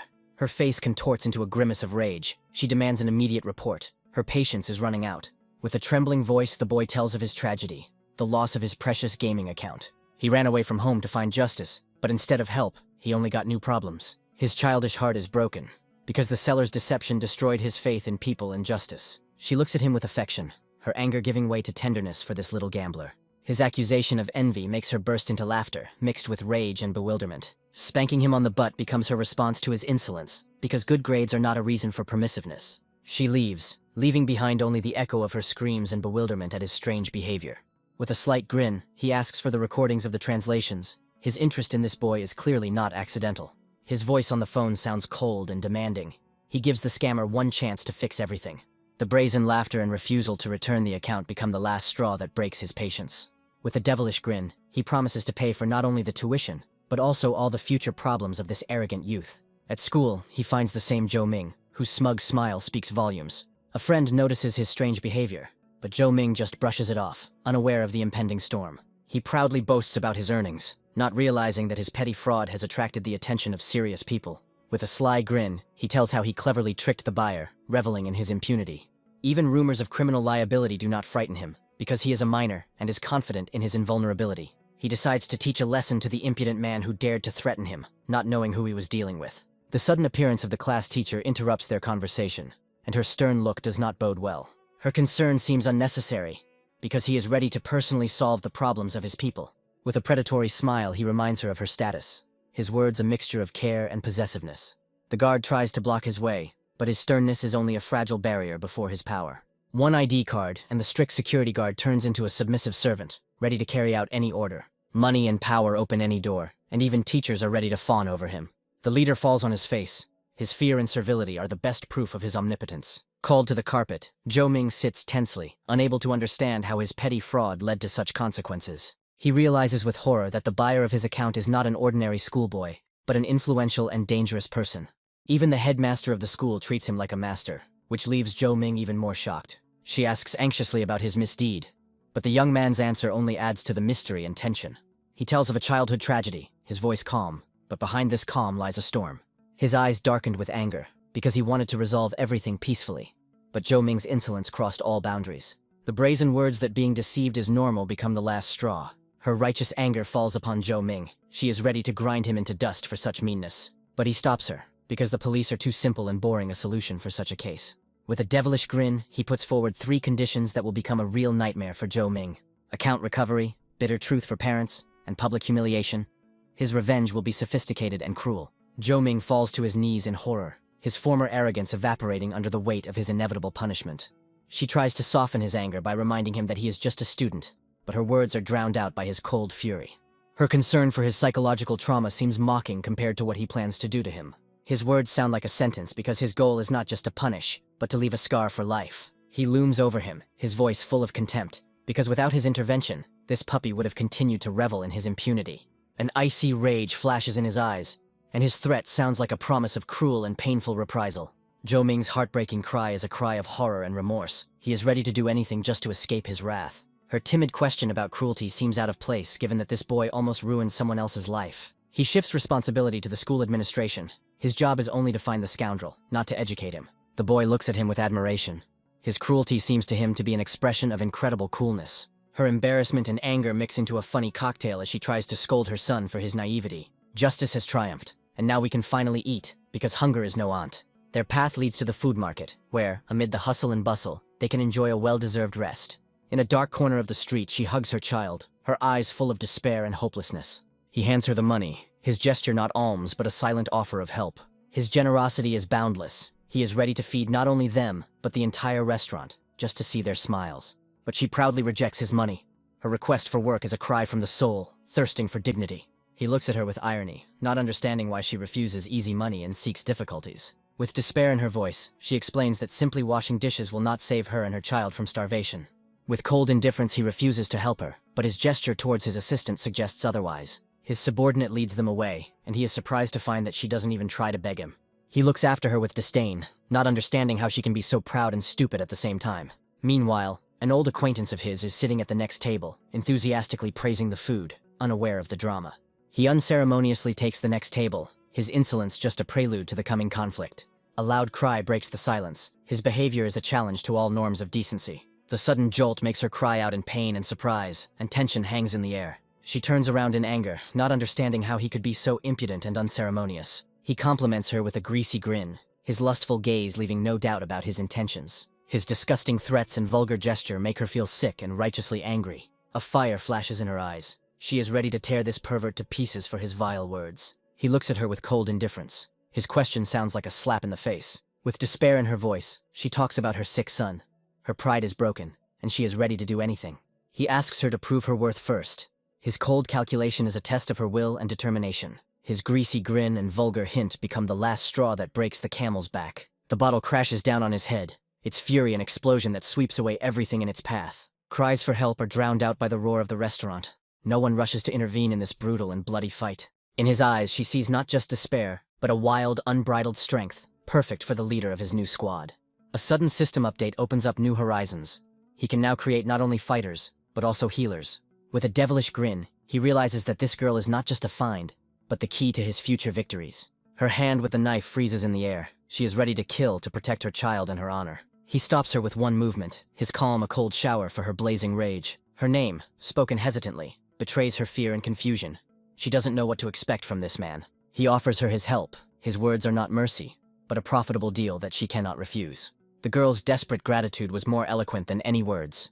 The hero immediately takes the mother and child away, arranging for their safety and medical care. In the car, the guy begins to doubt the stranger's true motives. Her vague answer only increases the young man's suspicions. An unknown force awakens in the young man, and he takes on new responsibility. Meanwhile, a dangerous man in a white suit begins hunting for information about the heroine. Her tragic past, full of struggle and maternal dedication, is revealed. Having learned the truth, the boy casts aside his prejudices and decides to act out of compassion. He makes a promise to provide them with a new life, taking all expenses upon himself. But a sudden call from a certain parasite threatens to complicate everything. An alarm bell breaks the silence, foreshadowing new problems for the young man. A lavish charity event brings together the city's elite under one roof. Camera flashes create the illusion of a celebration, hiding the intrigue in the shadows. The influential Mr. Sui appears on the red carpet, his presence changing the balance of power. A conspiracy is already brewing behind his back, as his enemies are just waiting for the right moment to strike. The protagonist and his companions feel like outsiders at this festival of hypocrisy. The girl secretly checks information about the fund, suspecting that it is all just a cover. Her fears are confirmed, because the charity looks like a fake to distract attention. The young man casually remarks that this is a boring event, but his look says otherwise. He playfully hints to his companion that their true goal here is to identify who is pulling the strings. A sharp screech of brakes breaks the silence of the night, and a young girl finds herself on the asphalt. An arrogant blonde unleashes a stream of angry accusations on an injured schoolgirl. With a split lip and pain in her eyes, the poor thing can only quietly whisper an apology. Her influential companion coldly orders the scene to end, not wanting to get his hands dirty. Under pressure, The woman forces the humiliated girl to thank her offender. The car drives away, leaving her alone, abandoned and humiliated in the middle of the dark street. The hero witnesses this injustice, and cold rage freezes in his gaze. He quietly gives orders to his companion to help the stranger as soon as possible. Suddenly, his jealous companion throws a comical but furious jealousy scene. She drags the boy away, but the shadow of this event promises that revenge is yet to come. The guy promises his companion with a grin that their game is just beginning. A vibrant show unfolds on stage, distracting attention from the behind-the-scenes intrigues. The girl complains of boredom, not noticing the tension in the air. With a glass in his hand, the hero watches the hall. Because for these people today is a decisive day. Every sip of wine reminds him that in this world, ups and downs happen in an instant. The glare of the spotlight only masks the dark secrets and the willingness of the rich to do anything for power. A friendly waiter approaches them with an offer to make a donation, concealing the true purpose of the collection. The ease with which any amount can be given suggests the dubious purity of this charity. The young man takes the form with a sly look, already guessing where the money will actually go. His bold and cryptic answer to the question about the amount of the donation leaves everyone baffled. The news of the broken bones of the girl who was hit only strengthens the cold determination in the hero's eyes. He reassures his companion, promising that the culprit of this cruelty will certainly answer for what he did. A slimy guy comes onto the stage, starting a hypocritical performance with the main villain of the evening. Enter Jack Kramer, the driver whose imposing figure exudes menace. His actions are cynically presented to the public as an act of incredible generosity and kindness. The culprit himself modestly denies his merits, playing the role of a noble gentleman. His companion supports this lie with a smile, creating an impeccable public image for them. Unable to bear this farce, the protagonist's companion decides to leave immediately. The guy watches her go with relief, because a scandal is completely unnecessary now. He follows her, guessing that her heightened sense of justice will lead her straight to the hospital. In a fit of righteous anger, the girl takes out all her rage on her offender's car. The hero gently stops her, promising that she will not interfere with his own plan for revenge. With a sly smile, he points to an unnoticed punctured tire, hinting that retribution has already begun. Walking through the city at night, he notices her sudden silence, full of hidden experiences. She admits that the villain's arrogant grin awakened a burning hatred in her. Trying to relieve tension, the girl capriciously demands food and drink, dragging him along with her. A bold glint appears in her eyes as she invites him into her home to continue the evening. The air between them grows tense, filling with sensual tension and unspoken desires. But the romantic moment collapses under the onslaught of her belated, comically exaggerated rage. He gently calms her down, watching this storm of emotions with a slight smile. The guy's sly look betrays his thoughts, because sleep was clearly not part of his plans. Drunk and tired, the girl, with her last strength, asks to be taken to bed. He gently lays her down, regretting that he let her drink so much that night. Her serene sleep creates a deceptive sense of peace and tranquility. In this moment of intimacy and vulnerability, the young man finds himself on the threshold of an important decision. The morning greets her with a headache and a vague feeling that the past night was wrong. His morning reproaches are interrupted by a sudden call that will change everything. The alarming news leaves them both frozen in tense anticipation. Injustice rains down on them from the phone screen, because the villain has become a hero in the eyes of the public. Rage overwhelms the heroine when she realizes how brazenly and cynically the truth was fabricated. With icy calm, the hero understands that there is big money behind the distorted news. In a panic, the girl demands an immediate plan of revenge from him, unable to contain her anger. But the enemies strike back, presenting their revenge for the punctured tire as vile hooliganism. Despair overcomes her, but the young man remains unperturbed in the face of the new threat. Meanwhile, panic is growing in the Allied camp due to the reputational blow to their business. It turns out that the company behind the publication of the incriminating evidence is seeking revenge for the bloggers. Opponents are furiously trying to silence the press, realizing that the situation is getting out of control. Tensions reach their limits, and comrades demand an immediate response to the South China Company. But the guy on the phone, with a disarming smile, assures everyone that there is no reason to worry. He hangs up, and his next question suggests that the real game is just beginning. A split is occurring in the enemy camp, as the ostentatious apologies are merely a cover for more insidious plans. This false truce turns out to be a thinly veiled threat, the beginning of a new attack. The hero only grins, because the unification of enemies against him only confirms his strength. Paid protests spill out onto the streets, and the restaurant's reputation is under attack. The young man realizes that the time has come to act to suppress this artificial rebellion. His cold-blooded plan of waiting frightens the girl, but he knows that he must strike at the very peak of tension. He turns around, ready to face the crowd alone and protect what is dear to him. In a fit of despair and faith, she throws herself into his arms, completely trusting him with her fate. Her sudden kiss becomes an unexpected reward for him and the best motivation to win. The enemies burst into the restaurant, unaware that they have just walked right into a trap.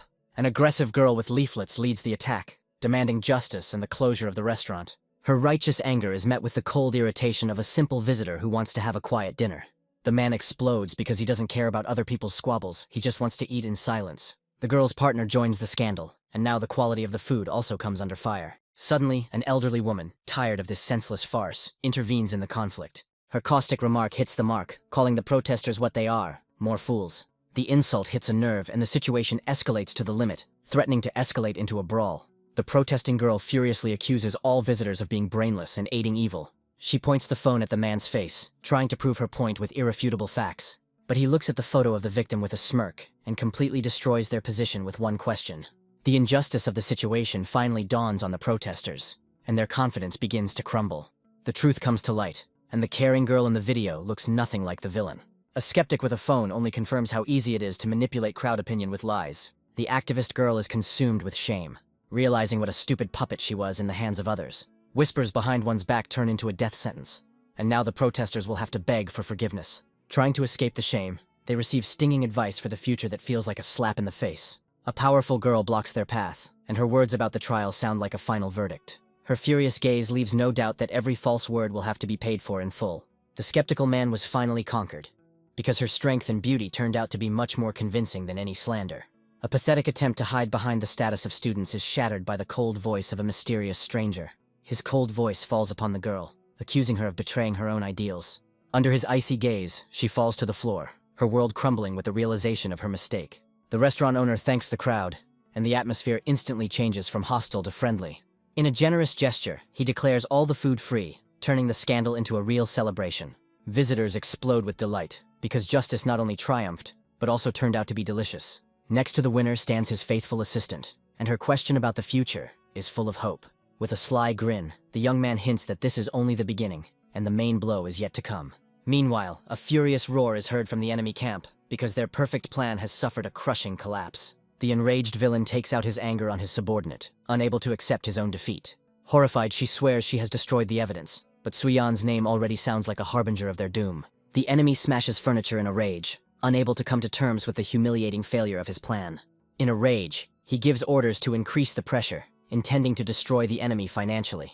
A cold look from behind dark glasses promises that those who are objectionable will face cruel reprisals. Meanwhile, his ally panics after learning that their lie has been exposed by an irrefutable video. Her humiliation reaches its limit, because their fake apologies now look like a pathetic laughingstock. The assistant reports that internet users have turned against them, and the wave of public anger is growing.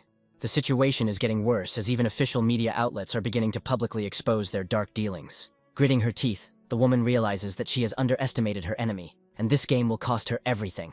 At this time, the hero calmly inquires about the mood on the internet, as if he already knows the answer. With a triumphant smile, his assistant announces that the winds of change have blown in their direction, and their reputation is saved. The hero is surprised at how quickly they managed to turn the situation around, but enjoys the moment of calm. A new wave of rage overwhelms the heroine when she discovers even greater impudence of the hypocritical foundation. The guy playfully tries to calm her righteous anger, ready to direct this energy in the right direction. She shows him irrefutable evidence, a list of donations that reveals the entire scheme of deception. Her rage reaches its limit, because her enemies not only lied, but brazenly erased her name from the list. He shares her indignation completely, and they immediately set off for answers, ready for a new battle. The young man begins to see the connection between the foundation and the plant, and the whole puzzle begins to fall into place. His predatory smile promises that if there is no apology, he will teach them a lesson they will not forget. Suddenly, that same slimy guy from the charity event appears on the threshold with a poisonously polite visit. His gaze is full of hidden contempt, and he has no idea what a dangerous force he is about to face. With a cheeky grin, the hero throws down a direct challenge, cornering the villain with an awkward question. The Foundation's yesterday's glory becomes the backdrop for today's revelation of its true nature. The director of the fund feigns bewilderment and denies everything, trying to make them look like fools. The heroine's anger breaks out, and she is ready to throw irrefutable evidence in the liar's face. With a poisonous smile, the villain goes on the offensive, turning the accused into accusers. His threats become more and more brazen, and he already anticipates his victory over them. The young man's gaze darkens with rage, and he gives his opponent one last chance to avoid the inevitable retribution. The villain's self-confidence blinds him, and he scornfully rejects this chance, not seeing the trap that has been set. The hero's unexpected turn leaves the girl completely perplexed, because it seemed like he had simply given up.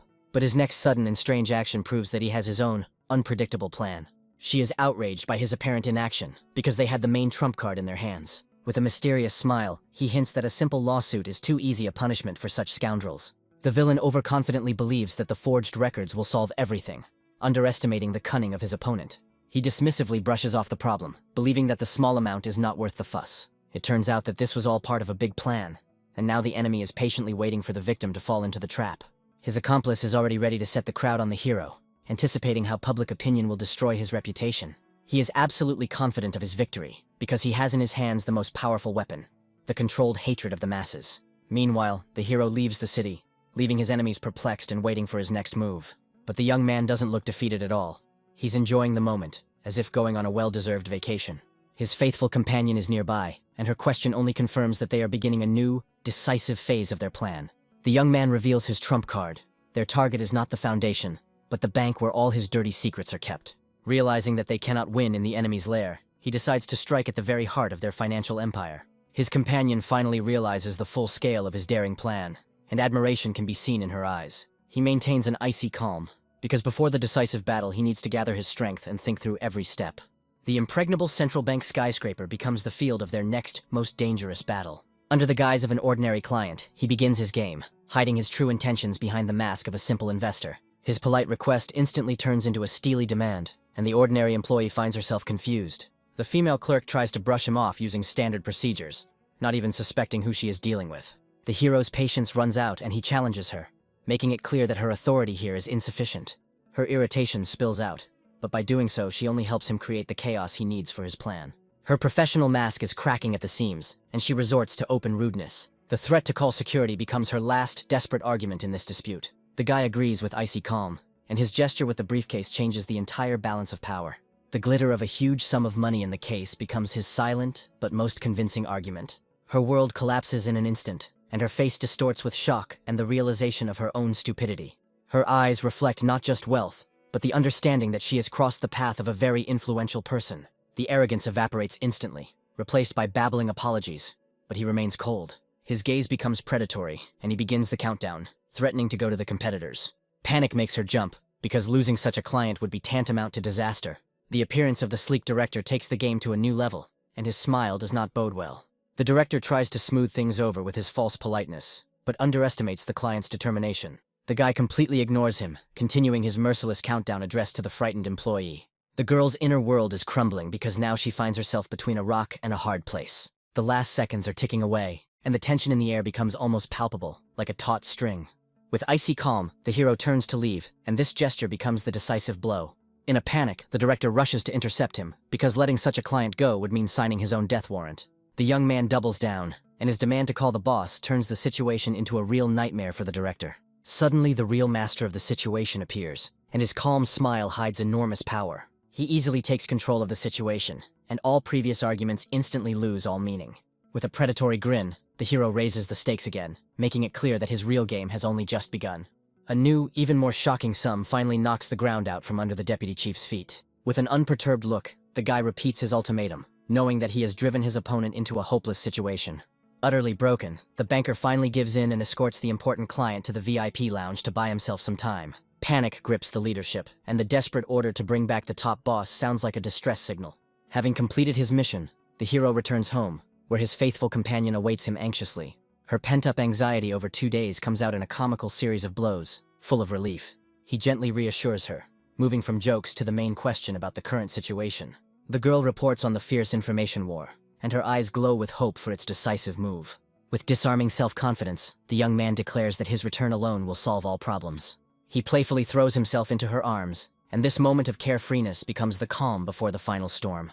The enemies relax, mistakenly believing that the hero's inaction means his complete defeat in this war. His faithful assistant breathes a sigh of relief, confident that their enemy is digging his own grave. The Foundation's director anticipates triumph, waiting for the moment when he can deal a crushing blow to the young man's reputation.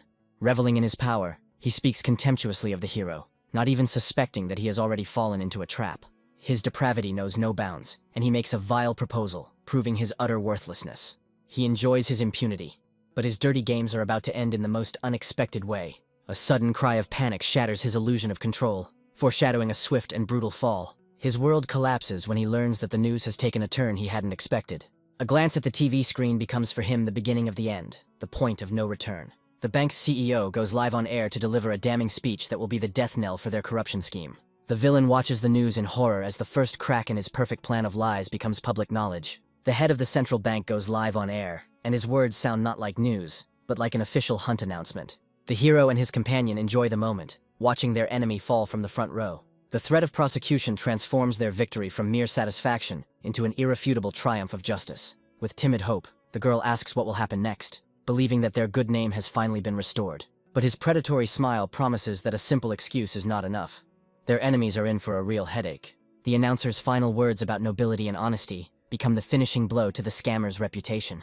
The villain's rage explodes from within because he was betrayed by the very people who were supposed to ensure his impunity. In despair, he takes it out on his mysterious patron, who turns out not to be so omnipotent. The dropped call becomes the final verdict for him, because he understands that he has simply been written off. Fear grips the villain, because now not only his reputation is at stake, but also the fate of his entire family. His world crumbles with the realization that the enemy has reached the very top, destroying his illusion of invulnerability. In desperate agony, he searches for a loophole, trying to shift all the blame onto a non-existent system failure. But the terrible truth is revealed. Targeted money transfers make his lies completely useless. With trembling hands, he desperately dials the number of his main ally, seeing him as his last hope. But his plea for help hits a wall, and the first thread of the criminal alliance breaks with a bang. An explosion of impotent rage shatters the office, as his accomplices have left him to drown alone.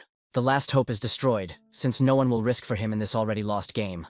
Completely crushed, he understands that now he will have to answer for all his actions. Meanwhile, the winner ends the call with a calm smile, because his multi-move game is over. After the storm, the hero promises his girlfriend a quiet evening full of home comfort and care. But his thoughts about rest are interrupted by a sudden call, hinting that the war is not over yet. At the threshold, he is met by a defeated enemy in the company of a mysterious stranger, and the air is filled with tension again. The girl introduces herself as the main reporter, and her appearance is not an accident, but the beginning of a new information attack. With icy calm, the young man makes it clear that the conversation will take place only on his terms and according to his rules. This odd couple tries to appeal to his conscience, using their last desperate arguments in an attempt to save themselves. The reporter acknowledges the Foundation's sins, but tries to cover them up with a veneer of good deeds, appealing to the common good. Her words are a thinly veiled threat, an attempt to portray him as a destroyer who is discrediting the very idea of charity. With barely concealed mockery, the guy plays along with her, pretending to be touched by her hypocritical speeches. She challenges him directly, trying to catch him out for his self-interest, but she has no idea with whom she is starting this dangerous game. The hero turns away with contempt, because her pathetic arguments are not worth his attention. Her shocked face only confirms his rightness, and ignorance becomes her main enemy. The explosion of her wounded pride is just a pathetic attempt to regain her lost authority. The young man's chilling gaze makes it clear that he didn't just say this, but passed judgment on her. He asks her a trap question, and her self-confident answer becomes the first step into the abyss. His next attack hits home, exposing her complete ignorance and shattering her facade of competence. The specific figures of his donation become the weapon that finally shatters her belief in her own rightness. His voice, full of contempt, delivers the final verdict, tearing off her mask and calling her a narcissistic fool. Utterly crushed, she can only remain silent while her loser companion tries to salvage the remains of their honor. The guy's predatory grin promises that this was not slander, but only the cruel, irrefutable truth. With cold indifference, the hero leaves, leaving them alone with his empty threats and broken hopes. He gives them a final ultimatum, making it clear that their pathetic foundation is doomed to complete destruction. His words echo down the street, offering them a choice: to perish alone or drag all their allies down with them. The realization of complete collapse hits the villain, and panic and horror distort his face from hopelessness. The phone call becomes the final nail in the coffin for him, because the investigation has already begun. In an instant, his world collapses and he falls to his knees, completely crushed and broken by his defeat. The winner returns home, and his calm appearance indicates that the war is over and he is ready for a peaceful life. But his relaxation instantly evaporates when he is met with an unexpected and very accurate blow. His girlfriend's furious gaze demands an immediate explanation, and he realizes that he has won the war, but may lose in love. He panics when he realizes that he is suspected not of fighting the mafia, but of simply cheating on him with another woman. With a heavy sigh, the hero submits, for his girlfriend's wrath is a force to be reckoned with. He is relieved to think that the worst is behind him, but he has no idea that the main storm is still ahead. His girlfriend's furious scream breaks the silence of the restaurant, demanding an immediate and honest explanation. The sudden appearance of an enthusiastic stranger comes as a complete surprise to him and the beginning of new problems. A devilish fire of jealousy lights up in his girlfriend's eyes, and he realizes that he has fallen into a deadly trap. In a panic, he tries to explain the situation, but his words are drowned out by an atmosphere of awkwardness and suspicion. His girlfriend sums it up with icy sarcasm, and her words sound like an indictment. Memories of this new acquaintance's crazy and dangerous past only add fuel to the fire. He realizes with horror that her sweet appearance is just a deceptive mask hiding real madness. Her impudent request to stay with him becomes the last straw, and he realizes that his quiet life is over. The demonic aura of jealousy around the girl becomes so dense that you can touch it with your hands. The stranger, with a disarming smile, tries to defuse the situation, assuring him that she is not interested in the hero at all. Her unexpected request for a job completely changes the balance of power, turning a love triangle into a business meeting. The restaurant owner's sudden burst of joy knocks the hero off his feet, and the tension gives way to comic chaos. The girl's happy smile suggests that the new employee is exactly what their growing business needs. The guy leaves the battlefield with relief, glad that he managed to extinguish this fire of jealousy. He looks at his brainchild with pride, as it transforms from a simple eatery into a true symbol of success. The young man returns to the restaurant, and his question about the new girl is full of hidden anxiety and hope. She reassures him, but her thoughtful look suggests that not all problems have been resolved yet. Her keen eye sees the real reason for the new employee's arrival, and she understands that the real battle is yet to come. Her words are full of mistrust, but deep down she is glad that he remains faithful only to her. The demonic aura of jealousy returns with renewed vigor, and its threat sounds frighteningly serious. His unexpected offer to buy the house becomes a shocking but bold step in their relationship. She blushes to the roots of her hair, because such a serious step makes her heart beat wildly. He hugs her tenderly, making it clear that his words are not a joke, but a conscious decision to connect his life with her. Her embarrassment turns into comical rage, and she tries to hide her true feelings behind a mask of indignation. The happy smile on her face gives her away completely, because she is already mentally choosing curtains for their new home.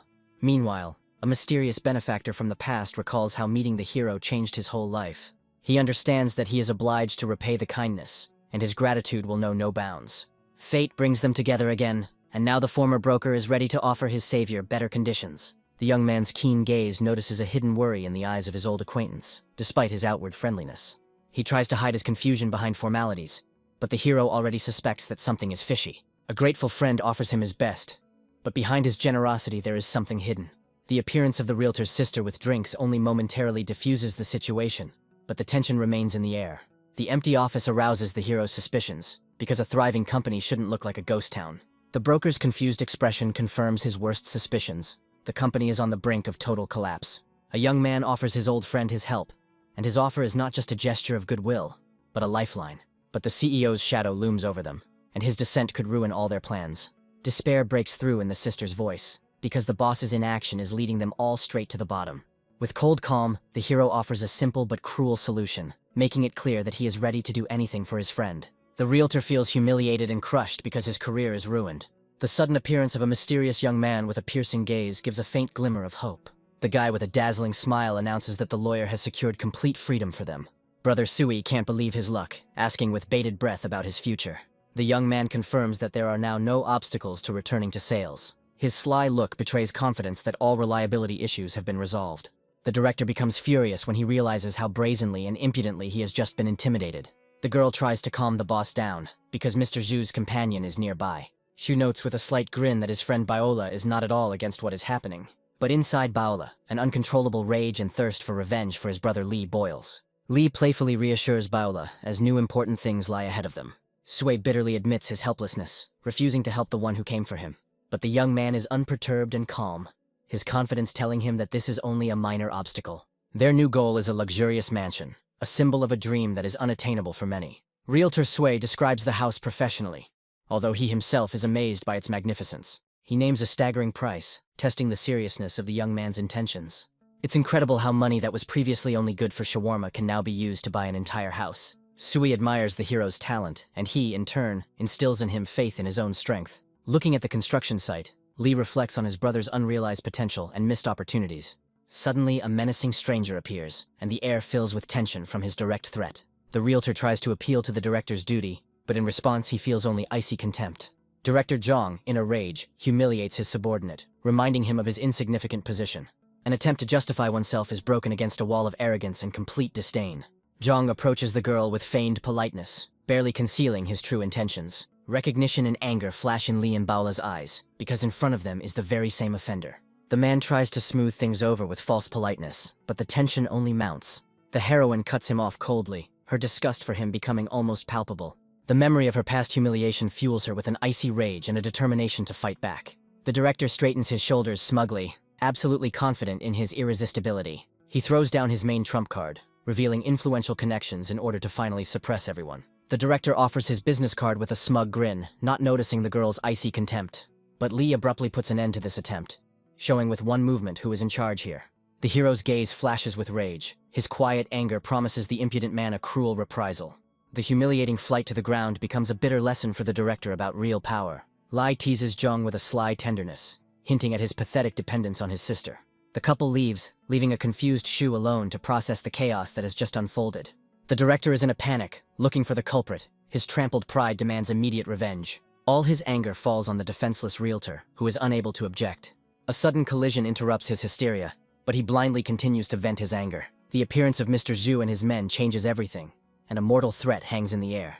Director Zhang babbles in horror about a misunderstanding, unable to believe that Li Yunjie is related to this guy. Viola reproaches Li with fear. For a moment she believed that he would actually kill the villain. The young man gently reassures her, his confidence telling her that everything was under complete control. The girl is still worried about the consequences, but the hero, with a disarming smile, promises to be more careful. Li's gaze turns icy as he admits that the director's insolence has gone beyond all bounds. Having replaced anger with charm, the young man suggests that they unwind and enjoy a stroll around the city. Against the backdrop of skyscrapers, it becomes clear that the competitor's advertising campaign is gaining momentum. The once mighty plant now finds itself under crushing pressure. The enemy camp is in panic. Their stocks and orders are plummeting, foreshadowing total collapse. The hero watches the enemy with cold blood, knowing that their agony is only a matter of time. Paola wipes away her sweat with relief, exhausted from packing for their new life together. Li's caustic remark about her labors and his idleness instantly ignites her fatigue. A playful fight becomes a way for the girl to release pent-up tension. Suddenly, she remembers an important order, not noticing her boyfriend's comical situation. An unexpected offer to contact a former boss introduces a note of jealousy into the conversation. The girl blushes, overcome with fear that their secret relationship might be revealed. The young man looks at her with genuine bewilderment, not understanding the reason for her sudden anxiety. He easily deciphers her fears, realizing that she is afraid of gossip and condemnation. The guy's words touch her deeply, and she fiercely defends their feelings from other people's gossip. Li gently calms his hot-tempered friend, making it clear that the opinion of the crowd means nothing to him. Confused but determined, Paola hands him the list, entrusting him with important matters. The girl quickly runs away, her concern for her friend stronger than her fatigue. The hero's brief moment of peace is interrupted by a ringing bell, bringing him back from bliss to harsh reality.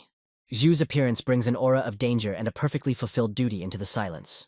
His predatory smile betrays satisfaction at the brutal solution to the garbage problem. Li coldly dismisses his subordinate, his calmness only emphasizing his absolute power. A plan for using the enemy's company for his own purposes had already matured in his cunning gaze. An elegant stranger appears on the threshold, her admiring gaze promising new intrigues. The empty walls of the new home are filled with anticipation of the future they are just beginning to build. A simple shopping list in her hands becomes a link between the two women in Li's life. The business-like atmosphere is shattered when Sister Lin, studying the list, shares her thoughts on the purchases. The idyll is interrupted by her sudden weakness, and Li barely manages to catch her limp body. The scarlet trickle of blood on her pale face looks like an ominous and frightening omen.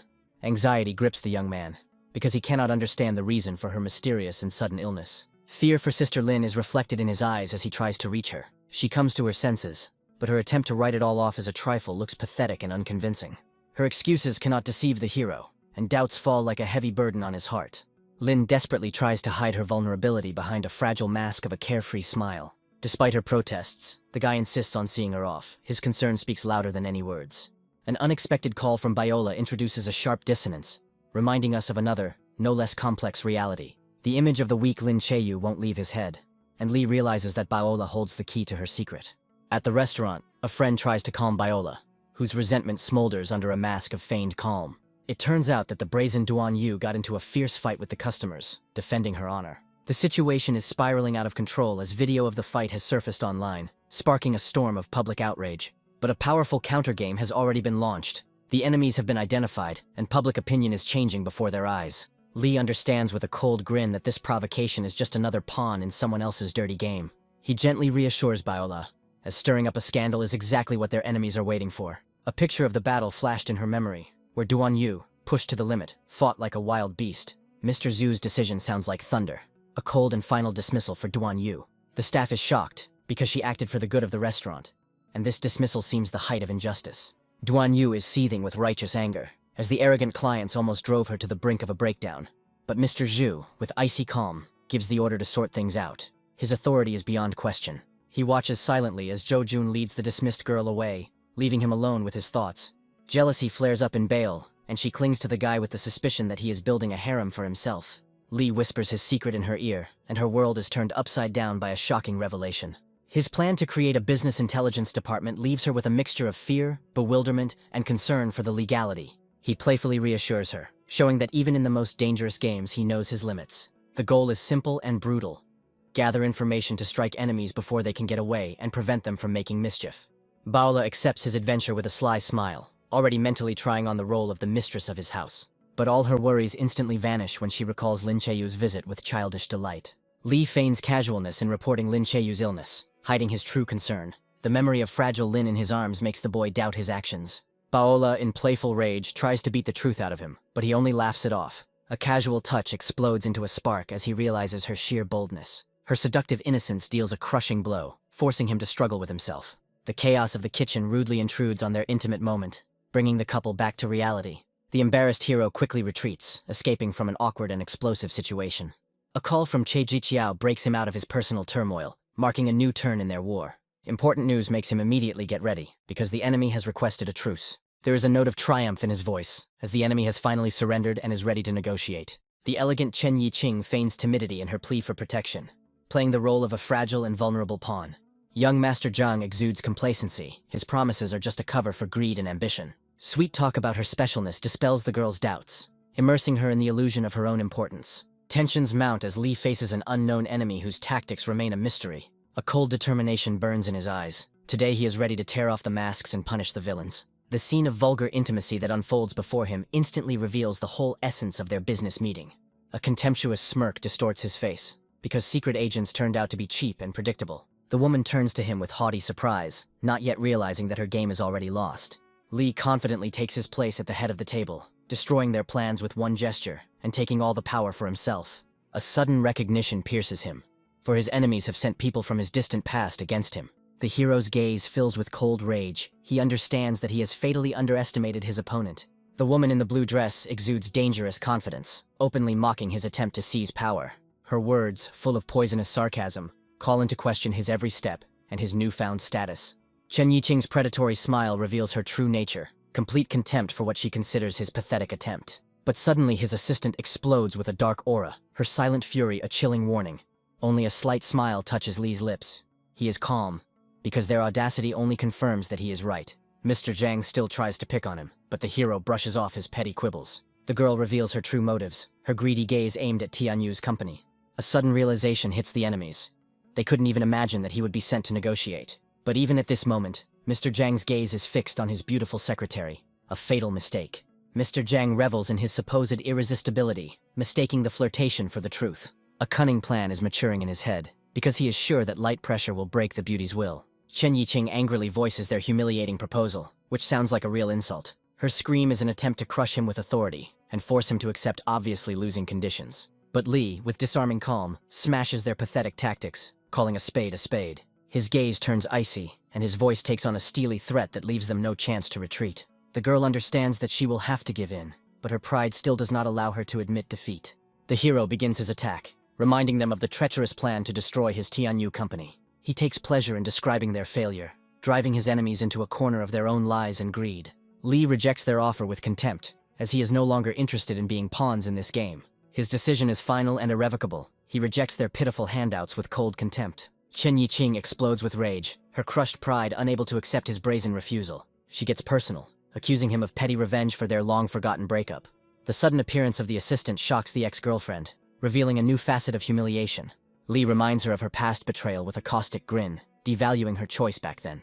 He notices how his assistant is getting angry, and understands that he needs to intervene before it's too late.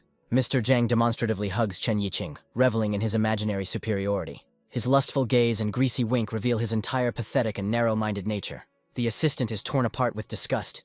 She can't believe that this idiot is winking at her. With difficulty holding back her laughter, she whispers how easily this fool fell for her simple trick. Mr. Zhang, in despair, makes empty threats, his crushed pride unable to accept defeat. Li's cold gaze on the departing hero's back becomes the final nail in his coffin. He couldn't understand how this insignificant offspring, who had once asked him for help, dared to humiliate him like that. The sudden appearance of menacing messengers from Mr. Jack makes him freeze with fear. Struggling to find his words, Zhang is forced to report the complete and utter failure of the negotiations. He tries to put all the blame on Li, calling him just his girlfriend's former classmate. In a pathetic attempt to save himself, he demands new negotiations and a cruel punishment for Suya. But his babble is interrupted by a crushing blow that instantly puts him in his place. Humiliated and defeated, he hears only contemptuous reproaches from Jack's assistant. Only then does Chen Yiqing, in horror, reveal to them the truth that they have failed in their negotiations with the Tianyu leader himself. Jack's assistant is seething with rage, unable to believe that their powerful connections have proven powerless. The hero leaves, leaving behind the ruins of hope and burned bridges, his decision unwavering. In the shadows of the big city, a secret ally reports that their multi-move game against the enemy has begun. Li's gaze is fixed on the future, and he coldly issues orders, launching a new phase of his vendetta. There's a devilish glint in his eyes because he knows it's time to hit his opponent where it hurts. A few days later, a storm is brewing in the glass skyscraper, ready to fall on the heads of unsuspecting enemies. Xiaoli cries out for justice in despair, his heart broken by the betrayal of his new partner. Chairman Chen Yuan humiliates him with icy contempt, reminding him of his insignificant place in this big game. The old man cynically takes away his well-deserved victory, promising a paltry handout as compensation for his ruined career. The realtor's eyes were frozen in a silent question. He realized that he had just been thrown out like an unnecessary pawn. Xiaoli can't wrap his head around this betrayal, because just yesterday the boss's smile seemed so sincere. The chairman coldly points to the door, with one gesture throwing him out of the deal and out of his life. A new player appears on the scene, his smug look indicating that he has come to take someone else's laurels. The mustachioed man's gaze is full of poisonous mockery. He revels in the helplessness of his young rival. The realtor bitterly accuses them of theft and betrayal, predicting a quick and inglorious end for the company. In response to the bold truth, Chen Yuan explodes with anger, throwing the guy out without a shred of regret. The realization dawned on Xiaoli that this cooperation was a favor to his brother Shu, not his own merit. He clenches his fists until they hurt, torn between his thirst for revenge and the fear of harming his only ally. The opponent dismisses him with disdain, as if he were an annoying child interfering with adult games. The mustachioed sycophant proudly reports to his boss how easily he dealt with the presumptuous youth. Chairman Chen Yuan is pleased to get rid of the obstacle, anticipating the signing of a lucrative contract. A new player enters the room and the atmosphere fills with tense anticipation of the decisive moment. Director Wang Kai appears with a predatory smile, his confidence indicating complete control over the situation. He asks an innocent question about the absent Li Tan, setting the first trap for his opponents. The mustachioed trader explains with false sincerity that he was entrusted with the deal due to force majeure. Wang Kai feigns concern, his penetrating gaze trying to find a hole in their false story. The sycophant relishes throwing mud at his former colleague, not noticing how he is digging his own grave. The old man confirms the slander with a cynical grin, portraying them as victims of Li Tan's incompetence. Director Wang leaves under the pretext of delivering a report, leaving the traders to stew in their own juices of impatience. Usopp is ready to celebrate his victory, not realizing that his greed has just led them both into a trap. The sycophant is in a hurry to sign the contract, his impatience betraying the fear that luck might slip away. But Director Wang explodes in icy rage, their brazen attempt to lecture him becoming the last straw.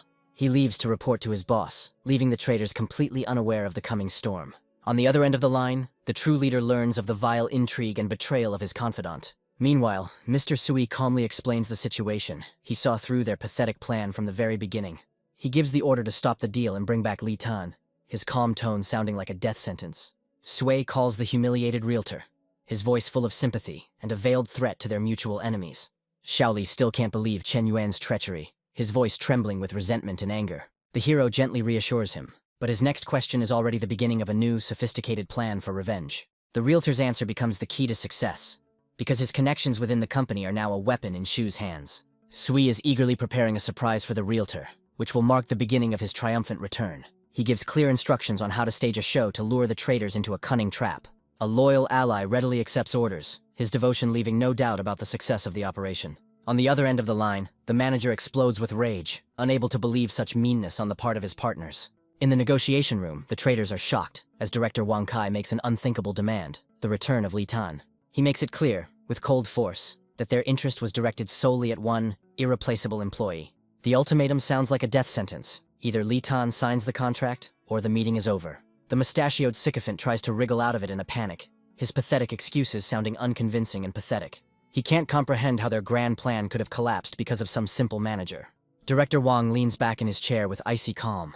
his willingness to wait only adding to their agony. Chairman Chen Yuan tries to smooth things over with a fake smile, but his panic is already obvious to everyone. Fear makes him lash out at his subordinate, because he understands perfectly well that going against the Penglong Company is tantamount to suicide.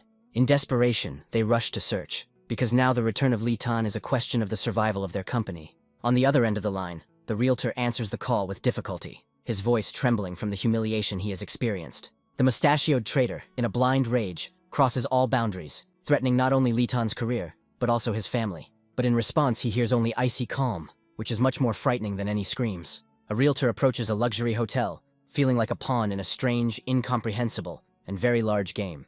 The staff's warm welcome and respect overwhelm him, making him feel important for the first time in a long time. Shu's charming assistant confuses him with her beauty and mysterious smile. He follows her into the unknown, his heart pounding with anticipation and fear of what Brother Sui has in store for him. The assistant reports with a smile that the humiliated realtor has arrived, and their plan is entering its final stages. Li Tang enters the room, his heart skipping a beat as the scene of power and big money unfolds before him. Bewilderment pierces the realtor when he sees a familiar, but completely unexpected face at the table. Recognition gives way to shock, because in front of him is Cheng Chang himself, Deputy General Director of the Penglong Company. Li Tang tries to hide his shock behind a mask of flattery, instinctively playing by the rules of the big players. But Brother Sui quickly brings the conversation back to business, his gaze promising something grand. A stunning revelation hangs in the air. Sui reveals his ambitious plan to take over the real estate market. An offer you can't refuse sounds like a bolt from the blue for a simple realtor.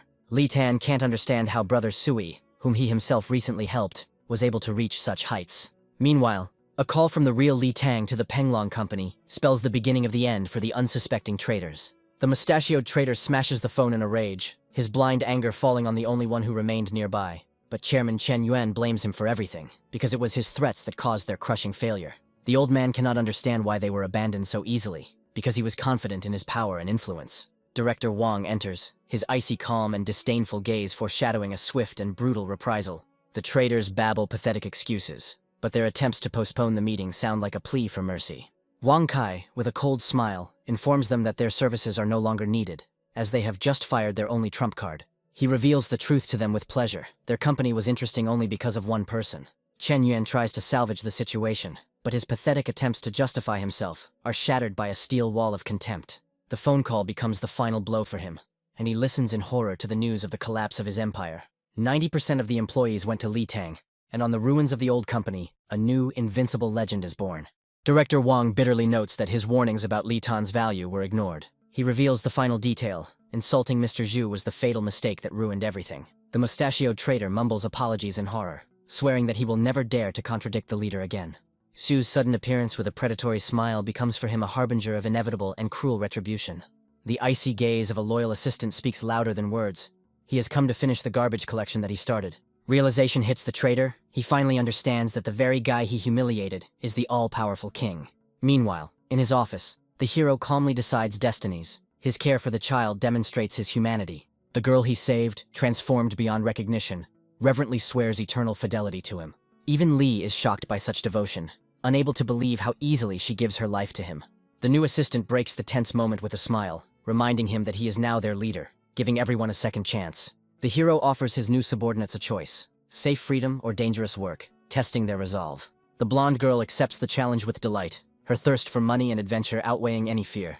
Mysterious vessels appear on the table, and the leader reveals the secret. It is a medicine, a gift from his mysterious friend.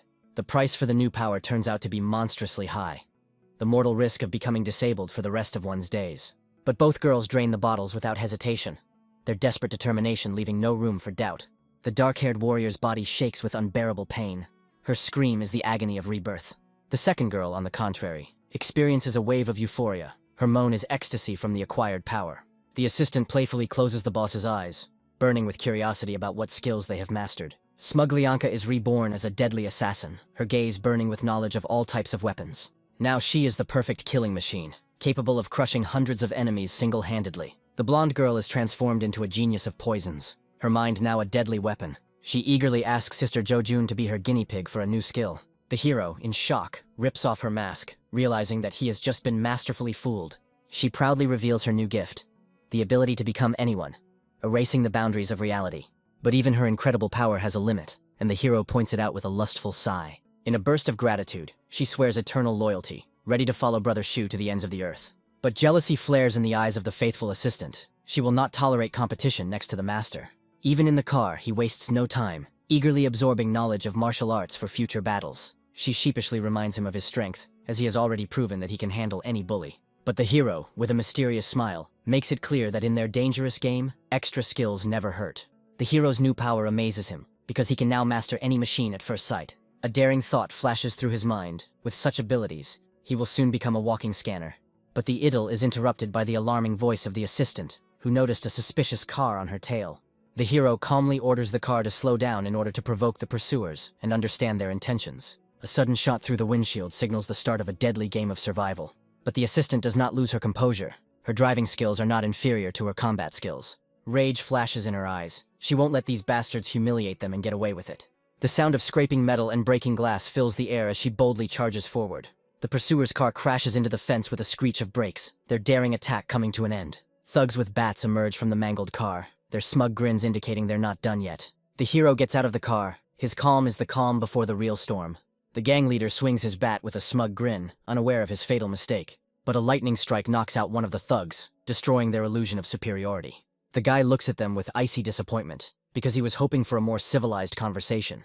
His gaze flashes with an inhuman light, and he promises to let off steam before getting answers. Having grabbed the leader, the young man repeats his question, his quiet voice sounding more terrible than any scream. His devilish grin betrays his enjoyment of power and the fear of his victim. The bandit tries to be insolent, but his broken appearance speaks of a complete and crushing defeat. Another crushing blow interrupts his pathetic attempt at resistance, putting an end to this dispute. A chilling question hangs in the air. A quick death or a painful agony before the inevitable end. Lee looks at the defeated enemy with contempt. His suspicions about the customer were completely confirmed. The entire chain of events flashes through his head, from paid rallies to hired thugs. He throws the canister to the ground, his disappointment in the enemy's stupidity and predictability almost palpable. The final warning sounds like a death sentence, because money for treatment is the price of silence. In the car, the hero playfully teases his assistant, testing her resilience after the stress she has experienced. The girl looks away shyly, her courage cracking under the pressure of his care and attention. The sudden tears take him by surprise. He does not understand what caused her sudden weakness. She tries to hide her true feelings behind a mask of fatigue, but her trembling voice gives her away. A warm feeling begins to grow in her heart, as his concern proves that she is more than just a subordinate to him. He gently invites her to rest, his care and tenderness finally melting the ice in her soul. The beaten hero whines comically, complaining about his hard lot and the injustice of fate. Paola explodes in rage, her cry a mixture of worry, fear, and a desperate attempt to reason with him. He points out her double standards with resentment, since she herself just broke her own rules. But the girl, in a rage, makes it clear that this was not a fight, but an educational lesson for a careless guy. The assistant, with a wise smile, asks Paolu to let him go, since he has already learned his lesson. The girls leave, leaving the hero alone with his thoughts and broken heart. He looks after them tenderly, realizing that even in Bale's anger she remains incredibly sweet. A sudden call from Mu Sheng breaks him out of his reverie, reminding him of more important and dark matters. On the other end of the line, there's a disturbing report. The investigation into Lin Xuan has yielded shocking results. The terrible truth hits him. Lin Xuan suffers from a rare and fatal blood disease. A secret agent reveals the harsh truth. The official drug is incredibly expensive and inaccessible to most.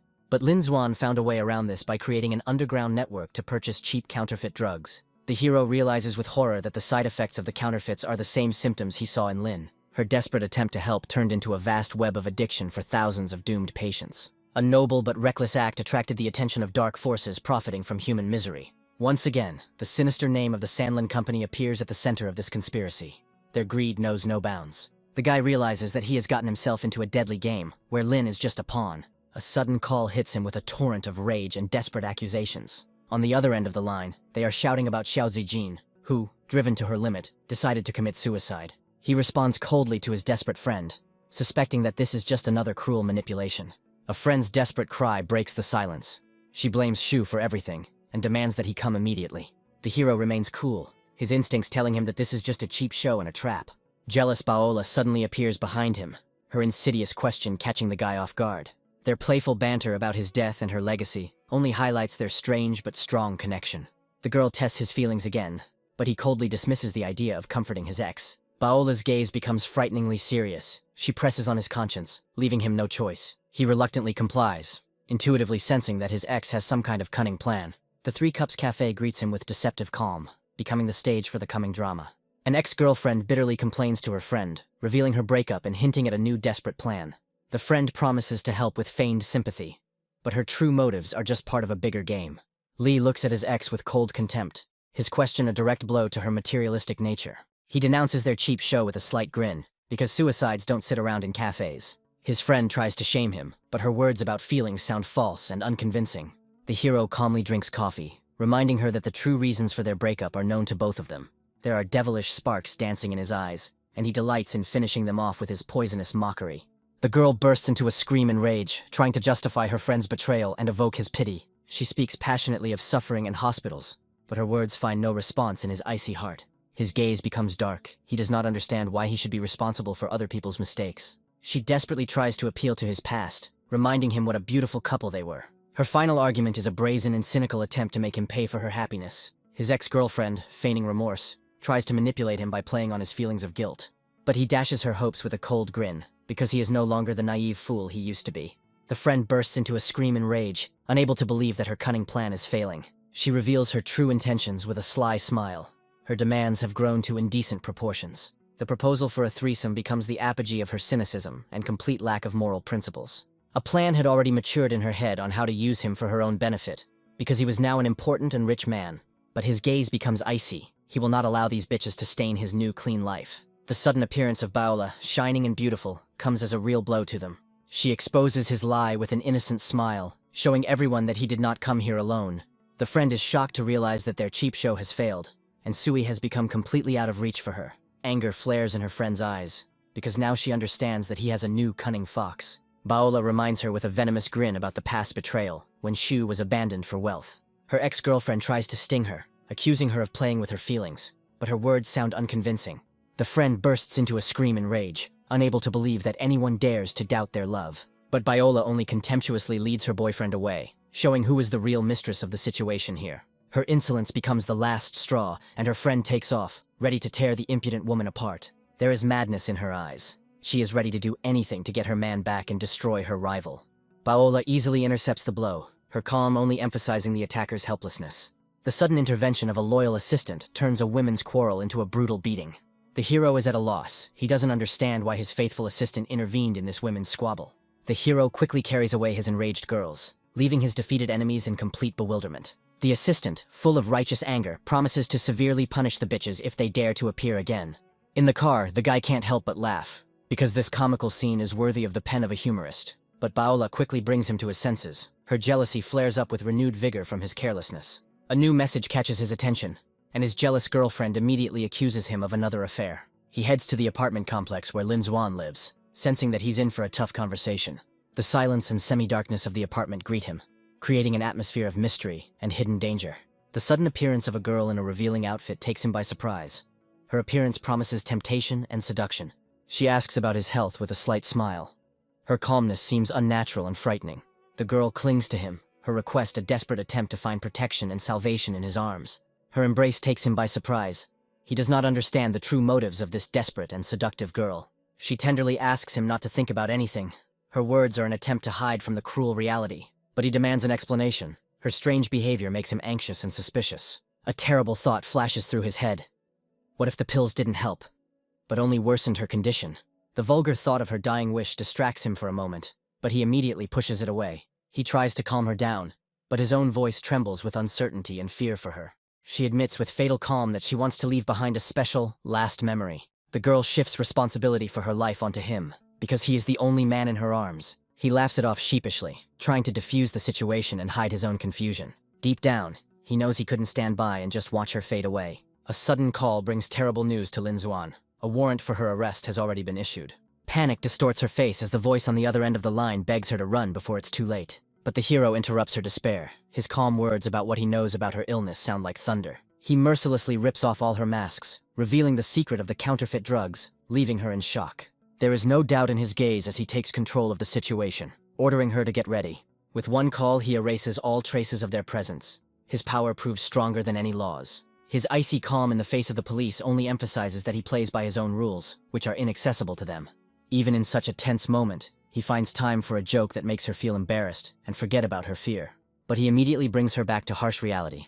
His direct question about death leaves her no way to retreat. She bitterly admits that she only has a year left, and even medication is just a slow agony. There is despair in her voice, because the future she sees only as a slow decline in a hospital bed. He teases her with irony, because her desperate act was just an attempt to escape from the cruel truth. But his gaze softens.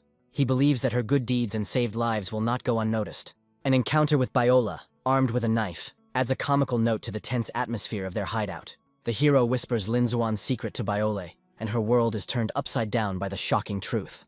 Biola's eyes flash with admiration, because now she sees Lin not as a rival, but as a true heroine. But harsh reality brings them back to Earth, because a real hunt for the sorceress will now begin. Shu's passivity irritates Biola. She doesn't understand how he can calmly eat an apple at such a moment. Biola's sudden move knocks Shu out, and Lin realizes they'll have to lay low. Tears of admiration and compassion sparkle in Biola's eyes. She believes that not all is lost for such a heroine. Lee understands that a long and grueling battle awaits them, and mentally prepares the girls for the worst. He decides to separate them, realizing that Lin Xuan will be safer with Biola. The girls discuss their plan, their voices full of anxiety and uncertainty about the future. The hero, looking at the news, calmly plans their next step, his calm inspiring hope. The news shows a notice for Lin Xuan, and Biola anxiously asks if he has a plan. But the next day, a crowd gathers at the police station. People with posters demanding the release of the sorceress. Their cries are a mixture of despair and gratitude, because for them, she is the last hope for salvation. Biola shows Lin the news with admiration, because now the whole world knows about her feat and self-sacrifice. Embarrassed and unrecognizable, Lin tries to downplay her achievements, but her modesty only emphasizes her greatness. The girl she saved calls her a goddess with tears in her eyes, because without her, thousands would have been doomed to a painful death. Biola praises her friend with admiration. Her talent for disguise has exceeded all expectations. The girl, with a flirtatious smile, attributes all the credit to her brother Zhenyang, because without him she would not have mastered this art. She confidently declares that Lin Xuan is now completely safe, and dreams of a fun evening after the victory. But Li cuts off her fun with a serious expression, his words a cold shower for her naive self-confidence. Biola shakes him in rage, demanding support and confidence, not pessimism and doubt. The hero looks with disgust at the news, where corrupt corporations are already asking for help. Righteous anger flashes in Biola's eyes. She doesn't understand why these scoundrels haven't been punished yet. Sui gently calms his hot-tempered girlfriend, his embrace a promise of swift and just retribution. He reminds her with a mysterious smile about old bills that are time to be paid.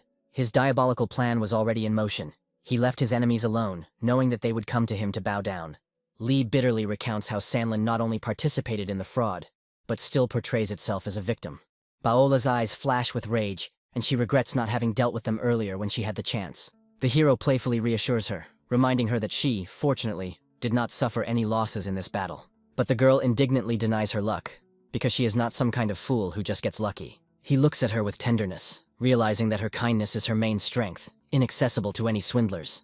Suddenly, their solitude is interrupted by a crowd of reporters, their intrusive questions disturbing the fragile peace. Lai coldly retorts that he doesn't know Lin Xuan. His words are an attempt to protect her from hungry vultures.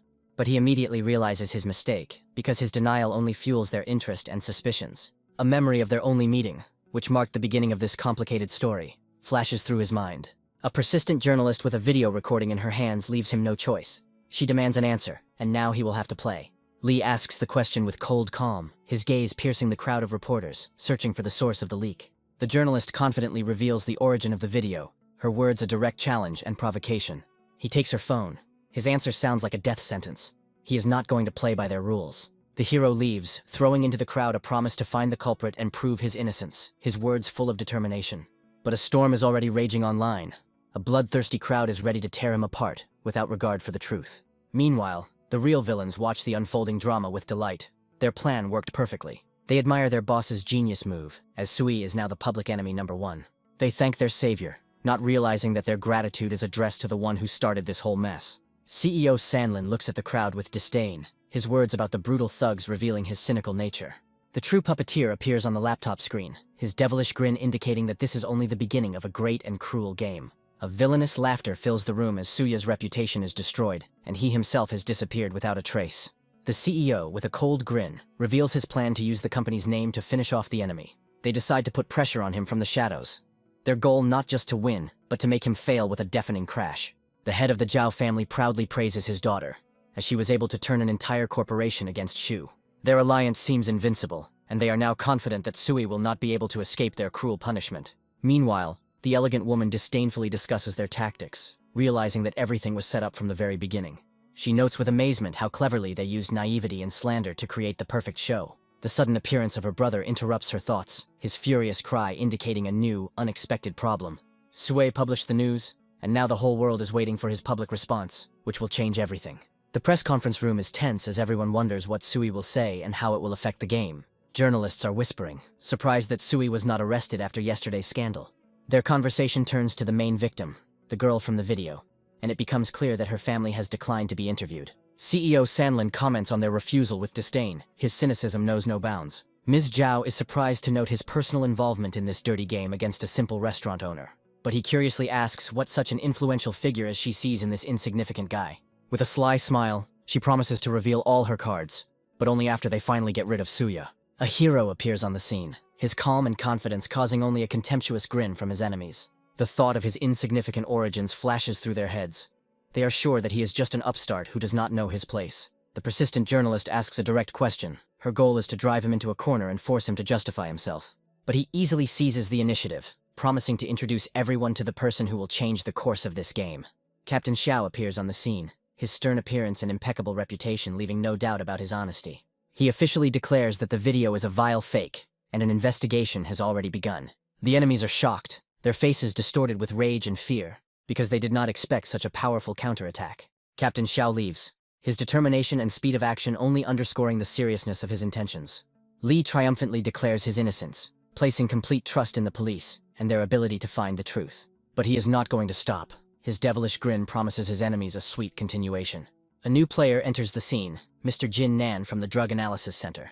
His appearance creates confusion among journalists. They do not understand how he is connected to this case. A tense silence hangs in the room. Everyone is wondering what will happen now and how it will change the course of the game. Jin Nan begins his report, and his words of horrific facts promise a new, crushing blow to the enemies. Jin Nan angrily waves the test results, revealing the shocking truth about the deadly pills. His words about the meager content of the active substance sound like a death sentence for the pharmaceutical company. He mercilessly exposes their lies, because instead of the 11 drugs declared, there were only 4 in the granules. The crowd is shocked. Journalists demand to know the name of the killer company, and a tense anticipation hangs in the air. But Li takes the stage, and his words about past charges and 7 deaths make the audience freeze. He speaks bitterly of the false reports that concealed the truth and allowed the killers to escape punishment. The hero points his finger at the main villain, his voice thundering with righteous anger and a thirst for justice. All eyes turn to Mr. Lin, his face contorted in horror under the barrage of accusations. A crowd of reporters, like a pack of hungry wolves, pounces on him, demanding answers and confessions. He tries to escape in panic, his pathetic threats of trial only underscoring his complete and utter defeat. Mrs. Zhao watches the scene with cold satisfaction, her suspicions about the trap confirmed. She didn't expect Sui to take on the matter personally, but now she's confident he'll see it through.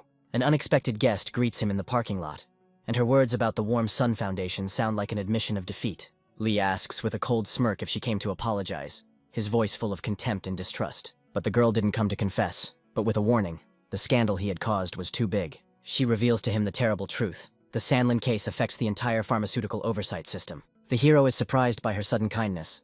He did not expect her to come in peace, and not with threats. She advises him to be careful, her words a subtle hint that he has powerful enemies. Her warning not to provoke those he shouldn't sounds like a last-ditch attempt to save him from certain death. He gratefully accepts her advice, but his question about the first strike suggests that he has no intention of backing down. Li takes on the challenge with cold determination, no matter what the battle. He is ready for it. A deadly fire flashes in his eyes as he vows to drive all his enemies into the grave. The next day, a new threat awaits him. This time the enemies decided to act more directly. A menacing stranger blocks his path, his invitation sounding like an ultimatum that brooks no objection. But Li refuses with a cheeky grin, his fearlessness infuriating the brute. A lightning strike sends the enemy flying to the ground, unable to withstand its speed and strength.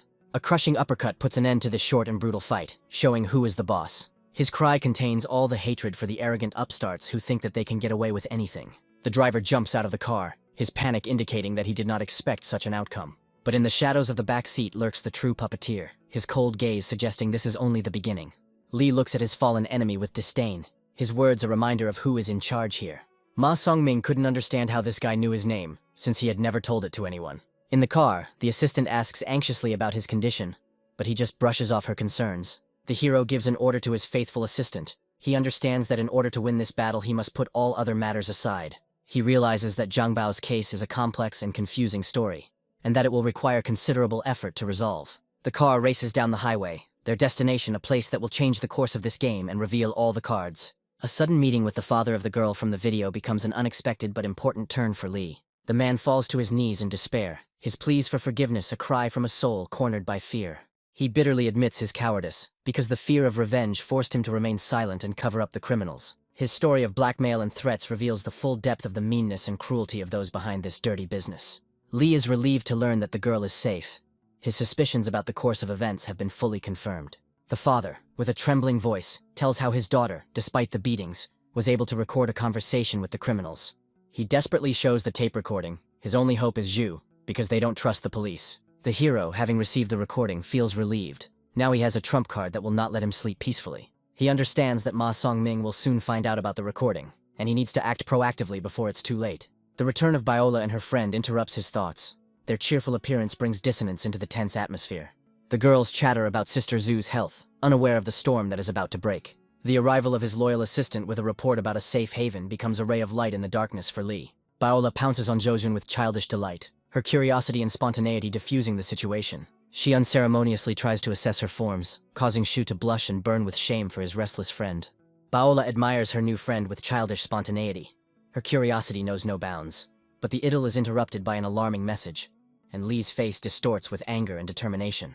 Special forces burst into the house. Their accusations of possession of prohibited items sound like a bolt from the blue. The hero, with a cold grin, demands to see their ID. He's not going to play by their rules. He boldly blocks their path. His words about an illegal search are a direct challenge to their authority. The squad leader understands that this is no ordinary citizen and orders them to act quickly and harshly. Lee grabs the Special Forces soldier's hand in a rage. His patience snapped, and he's ready to fight. A lightning-fast blow knocks the insolent man out. His words about self-defense sound like a mockery. Suddenly, new fighters appear in the room, their threats and weapons only adding fuel to the fire. But instead of attacking Lee, they point their guns at the Special Forces, adding further confusion to the chaos.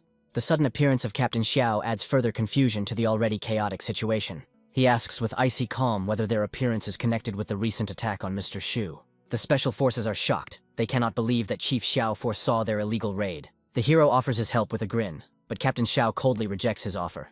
He leaves, reminding Lee of the limits of the law, and that justice must be achieved through honest means. But then an alarm bell rings, and the guy learns that Lin Xuan has fainted. The doctor's terrible verdict sounds like a death sentence. She has only a few months to live, maybe less. Lee asks his trusted ally to provide shelter, as the police won't set foot in a private hospital. He understands that he needs to act quickly. Help Lin Xuan and call off the search for her as soon as possible. The hero entrusts the care of the sick woman to his faithful friend Baola, knowing that she will not let him down. The assistant reports on the corpses found by Jin Han, and this becomes their main trump card against Sanlin. Hope flashes in Lee's eyes, because now they have a chance not only to shut down the company, but also to call off the search. His calm in the face of the new challenge only underscores his confidence in the success of their risky plan. The Lin Xuan Protection Society is gaining momentum. Her identity has been revealed, and now people are ready to fight for their goddess. The hero decides to first deal with the assistant's problem, realizing that he cannot do without her help. A meeting with Lin Yurong's friend, Ma Qiangqiao, becomes an unexpected but important alliance for them in the fight for justice.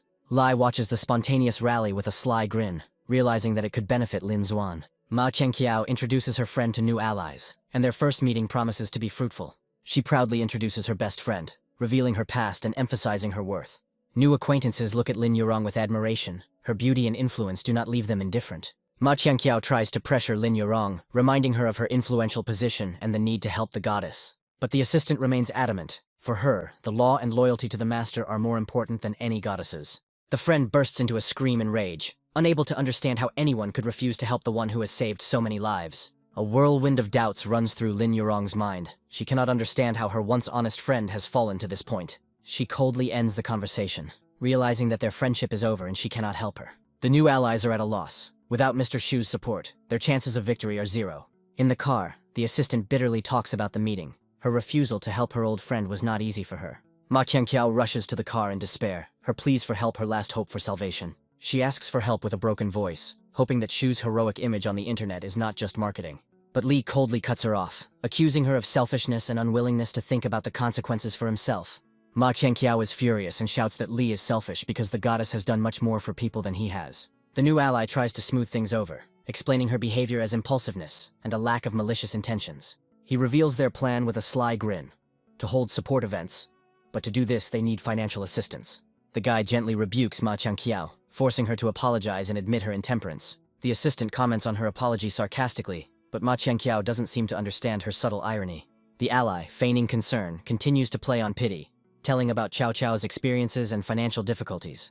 Li hands his assistant a wad of cash with cold calm, his gesture a test of her loyalty. She looks at them defiantly. Her words about obeying the boss are a direct warning and a show of force. The allies are shocked. They cannot believe that she is ready to obey so blindly and betray their common cause. The assistant leaves, leaving them completely bewildered. Her actions are the beginning of a new, even more complicated game. Ma Qiao is happy about the money, but her joy is overshadowed by disappointment in Shu. Hatred flashes in her eyes. She can't believe that her idol turned out to be so cold-blooded. The guy with a wad of money in his hands feels like a winner, but his joy is clouded by a shadow of doubt. He bitterly admits that he underestimated Shu, and his plan was not so flawless. Ma Qiao furiously calls Shu a moral monster, praising his new ally. The purple-haired girl confidently hands over all her money and her destiny to him. He can hardly contain his emotions. Their trust becomes a heavy but welcome burden for him. Now all responsibility lies with him, and he is ready to act to justify their hopes. In the car, the assistant is still seething with rage. She cannot understand how her childhood friend could do such a thing. Her anger is so strong that she is ready to tear Ma Qiao apart for her betrayal and stupidity. Li teases his assistant with a slight grin, comparing her temper to Baola's character.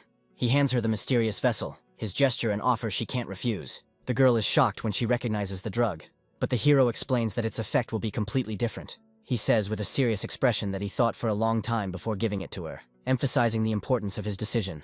A warm feeling begins to grow in her heart, because his care proves that she is more than just a subordinate to him. Sui reveals the secret of the drug. It will improve her communication and analytical skills, making her indispensable. Without further ado, she drains the bottle, her blind faith and devotion striking him to the depths of his soul. He looks at her with surprise and admiration, realizing that this girl is ready to do anything for him. The thought flashes through his mind of how long he had been searching for a way to help his talentless newcomers. But he couldn't even imagine that a fake fan would trigger a system update and give him such a chance. The system update opens up new, dizzying possibilities for Li, and Baola pales in comparison. He has already distributed new skills, language acquisition for Jojun and nutrition for Baola, but there are no candidates for the rest yet. The thought of having to give up his remaining skills to him terrifies Shu, and he hates taking medication. A diabolical plan is brewing in his head, to hand over several companies to him so that he becomes more responsible. The assistant comes too, her eyes glowing with a new, incredible power that fills her. She feels great. Her transformation is the birth of a new, perfect and confident woman. The girl enthusiastically offers to take another drug to become his personal bodyguard, but he coldly cuts her off, reminding her of her true purpose, and that he has other people to protect him. Her confused question about what would happen if he was in danger betrays her budding feelings. She panics, realizing that she has crossed the line, and her question sounds like an obsessive pestering. Li gently reassures his assistant, his words about her always being there sounding like a promise of protection.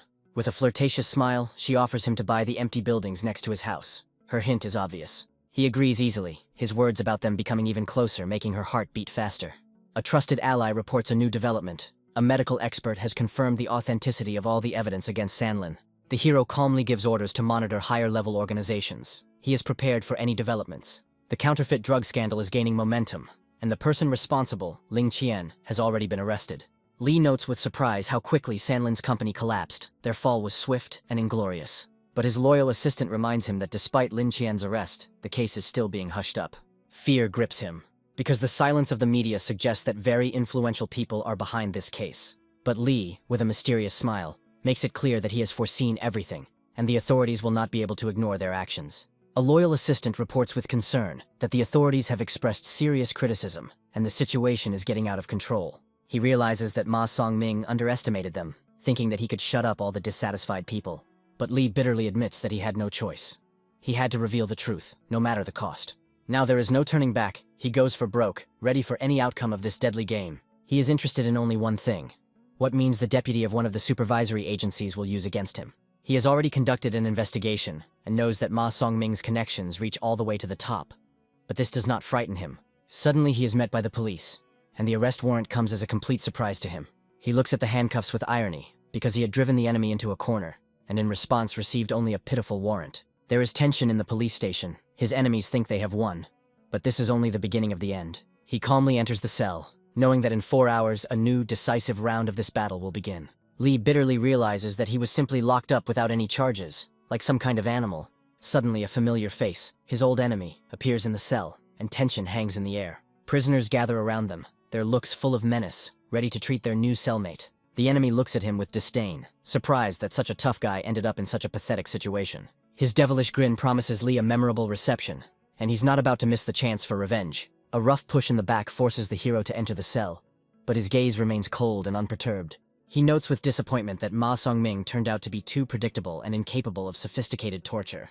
The enemy tries to provoke him, accusing him of wanting to destroy the Lin family, but his words fall on deaf ears. Lee looks at his handcuffs with disdain, his calm and self-confidence infuriating his opponent. His enemy bursts out laughing, unable to believe that even in such a situation, Lee manages to act insolently. The enemy, with a smug grin, reminds Lee that he is trapped and no one will come to his aid. He gives orders to his men with relish, promising Lee a painful death as entertainment. The hero notes with disappointment that the head of Sanlin turned out to be as stupid as his subordinates. In one movement, he breaks the handcuffs, his eyes flash with an inhuman light, and he is ready to fight. The enemy looks at him in shock, still trying to humiliate him, but his words sound pathetic and unconvincing. He confidently declares that in 10 minutes Lee will regret his insolence, unaware of his mistake. A sudden blow knocks one of the prisoners out, his body slamming into the bars with a deafening crash. Lee looks at his fallen enemy with disdain, his question sounding like a mockery. A cold fire burns in his eyes. He turns to his main enemy, and his gaze promises a cruel reprisal. Meanwhile, outside the prison walls, their allies sense something is wrong, but the main boss is confident that everything is under control. The head of the allies reminds him with a serious expression that Mr. Shu is not so easy to deal with, but he worries that his enemies might resort to extreme measures, and then the situation would get out of control. He wonders whether he needs to notify Xiao Changjiang, but his hesitation reflects his fear of the unknown. The leader is confident that Xiao already knows, but he is worried that the enemies might strike at the weakest points. His faithful assistant reassures him, reminding him that Mr. Sui had foreseen everything and had prepared a cunning plan. He says with concern that they need to be wary of those who might disrupt their plans and hinder the master. The girl asks in bewilderment if they are really just going to sit and wait, doing nothing. But he declares with unwavering faith that he believes in the master and his ability to cope with any situation. Meanwhile, panic is raging in the enemy camp. They are shocked by the news of the restaurant owner's arrest. The girl screams in rage, not understanding how this could have happened and why the authorities did not intervene. The girl is furious and calls for action. She can't sit idly by when Sui has done so much for them. The crowd takes up her call, their voices merging in a single impulse, to protect Mr. Shu at any cost. Meanwhile, Lin Xuan's allies take to the streets, their cries of "Goddess is innocent" echoing throughout the city. The hero watches their protest with a grin, admiring their youthful maximalism and the sparkle in their eyes. But there is also a note of anxiety in his voice. He hopes that reality will not shatter their naive hopes. A loyal assistant suggests dispersing the crowd, but Lee stops him, realizing that this would only play into their hands. He decides to use public opinion for his own purposes before it turns against them. The assistant readily accepts the order. He will find people to keep an eye on the protesters. Lee looks forward to his return with a devilish grin, as his boss has already put him on the line with the overseer. But before starting a new battle, he decides to take a good rest, because a decisive battle awaits him. A few days later, tension hangs in the courtroom as the fate of not only Lin Xuan, but the entire system is being decided. Warden Sun Zhengfa introduces himself with feigned politeness, his smile a mask of a predator. But his false politeness doesn't fool Lee. He's ready for a fight, and isn't going to play by someone else's rules. Sun looks at Captain Xiao reproachfully, reminding him of breaking the rules and interfering in Madame Lin's matter. A thought flashes through Lee's mind. These two are clearly on the same team, and their goal is not justice, but reprisal. The warden returns to the matter at hand, his words about Ms. Lin's situation sounding like a threat and a warning. He says with disdain that public opinion is not enough to justify her crimes. But Lee, with a sly grin, makes it clear that he has a trump card and is ready to negotiate. He reveals shocking details. The profit from selling the drugs was meager, which proves her selflessness. His offer to reduce the charges and mitigate the sentence is a bold move that leaves the warden stumped. The warden coldly declares that the entrepreneur should not worry about the sentence, his words full of cynicism. There is not a drop of sympathy in his eyes. He is sure that the law must apply, even if the people forget about kindness. But the thought of a 1,600 yuan bribe makes him shudder, and he realizes that this boy's hand is too big. He asks suspiciously about his relationship with Ms. Lin, but Lee easily laughs it off. The warden respectfully accepts his proposal, realizing that the matter will benefit the people, and they have no reason to refuse. A handshake seals their deal, and now they will begin their retribution against Ma Songming and the Sanlin Company together. Ma Songming, crushed and humiliated, sits in the dark, his career and reputation destroyed. He escaped death, but his enemies, thirsty for revenge, will find him wherever he hides. The Sandlin Company fell, its dirty dealings leading to the death penalty for the chairman and his father. The remaining culprits received life sentences, their miserable existence in prison the price of their greed. Lee looks at the defeated city with satisfaction, because they uprooted the Sandlin Company. Lin Xuan, acquitted and free, stands before the court, her name cleared, and her future full of new opportunities. The warrant for her arrest is lifted, and she appears in public for the first time in a long time, ready for a new life. In the car, Baola chatters with delight about how everything has worked out, her optimism infecting everyone around her. But Lee gently chides her, reminding her that Lin Xuan has been through a lot of stress and needs rest. A sudden call interrupts their conversation. On the other end of the line is Ma Changqiao, Lin Yurong's friend. She eagerly asks if they can meet Lin Xuan, their voices full of hope. The guy readily agrees. Their meeting is a chance to establish new, important alliances. The girls run to their leader with delight. The news of meeting the goddess inspires them. He lets them go, realizing that he needs to return to the hotel and prepare for the next stage of their game. Lin Yurong conveys the information with a smile. Their plan is entering a decisive stage, and everything is going smoothly. The guy is looking forward to the meeting.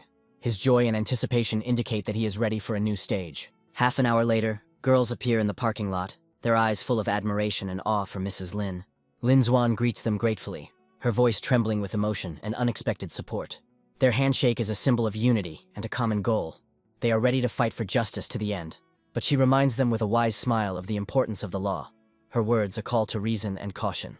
The girl anxiously reminds them about their sister's health. Their time is limited, and they need to act quickly. Ma Changqiao enthusiastically introduces her to the organizer of their event, her words full of admiration and respect.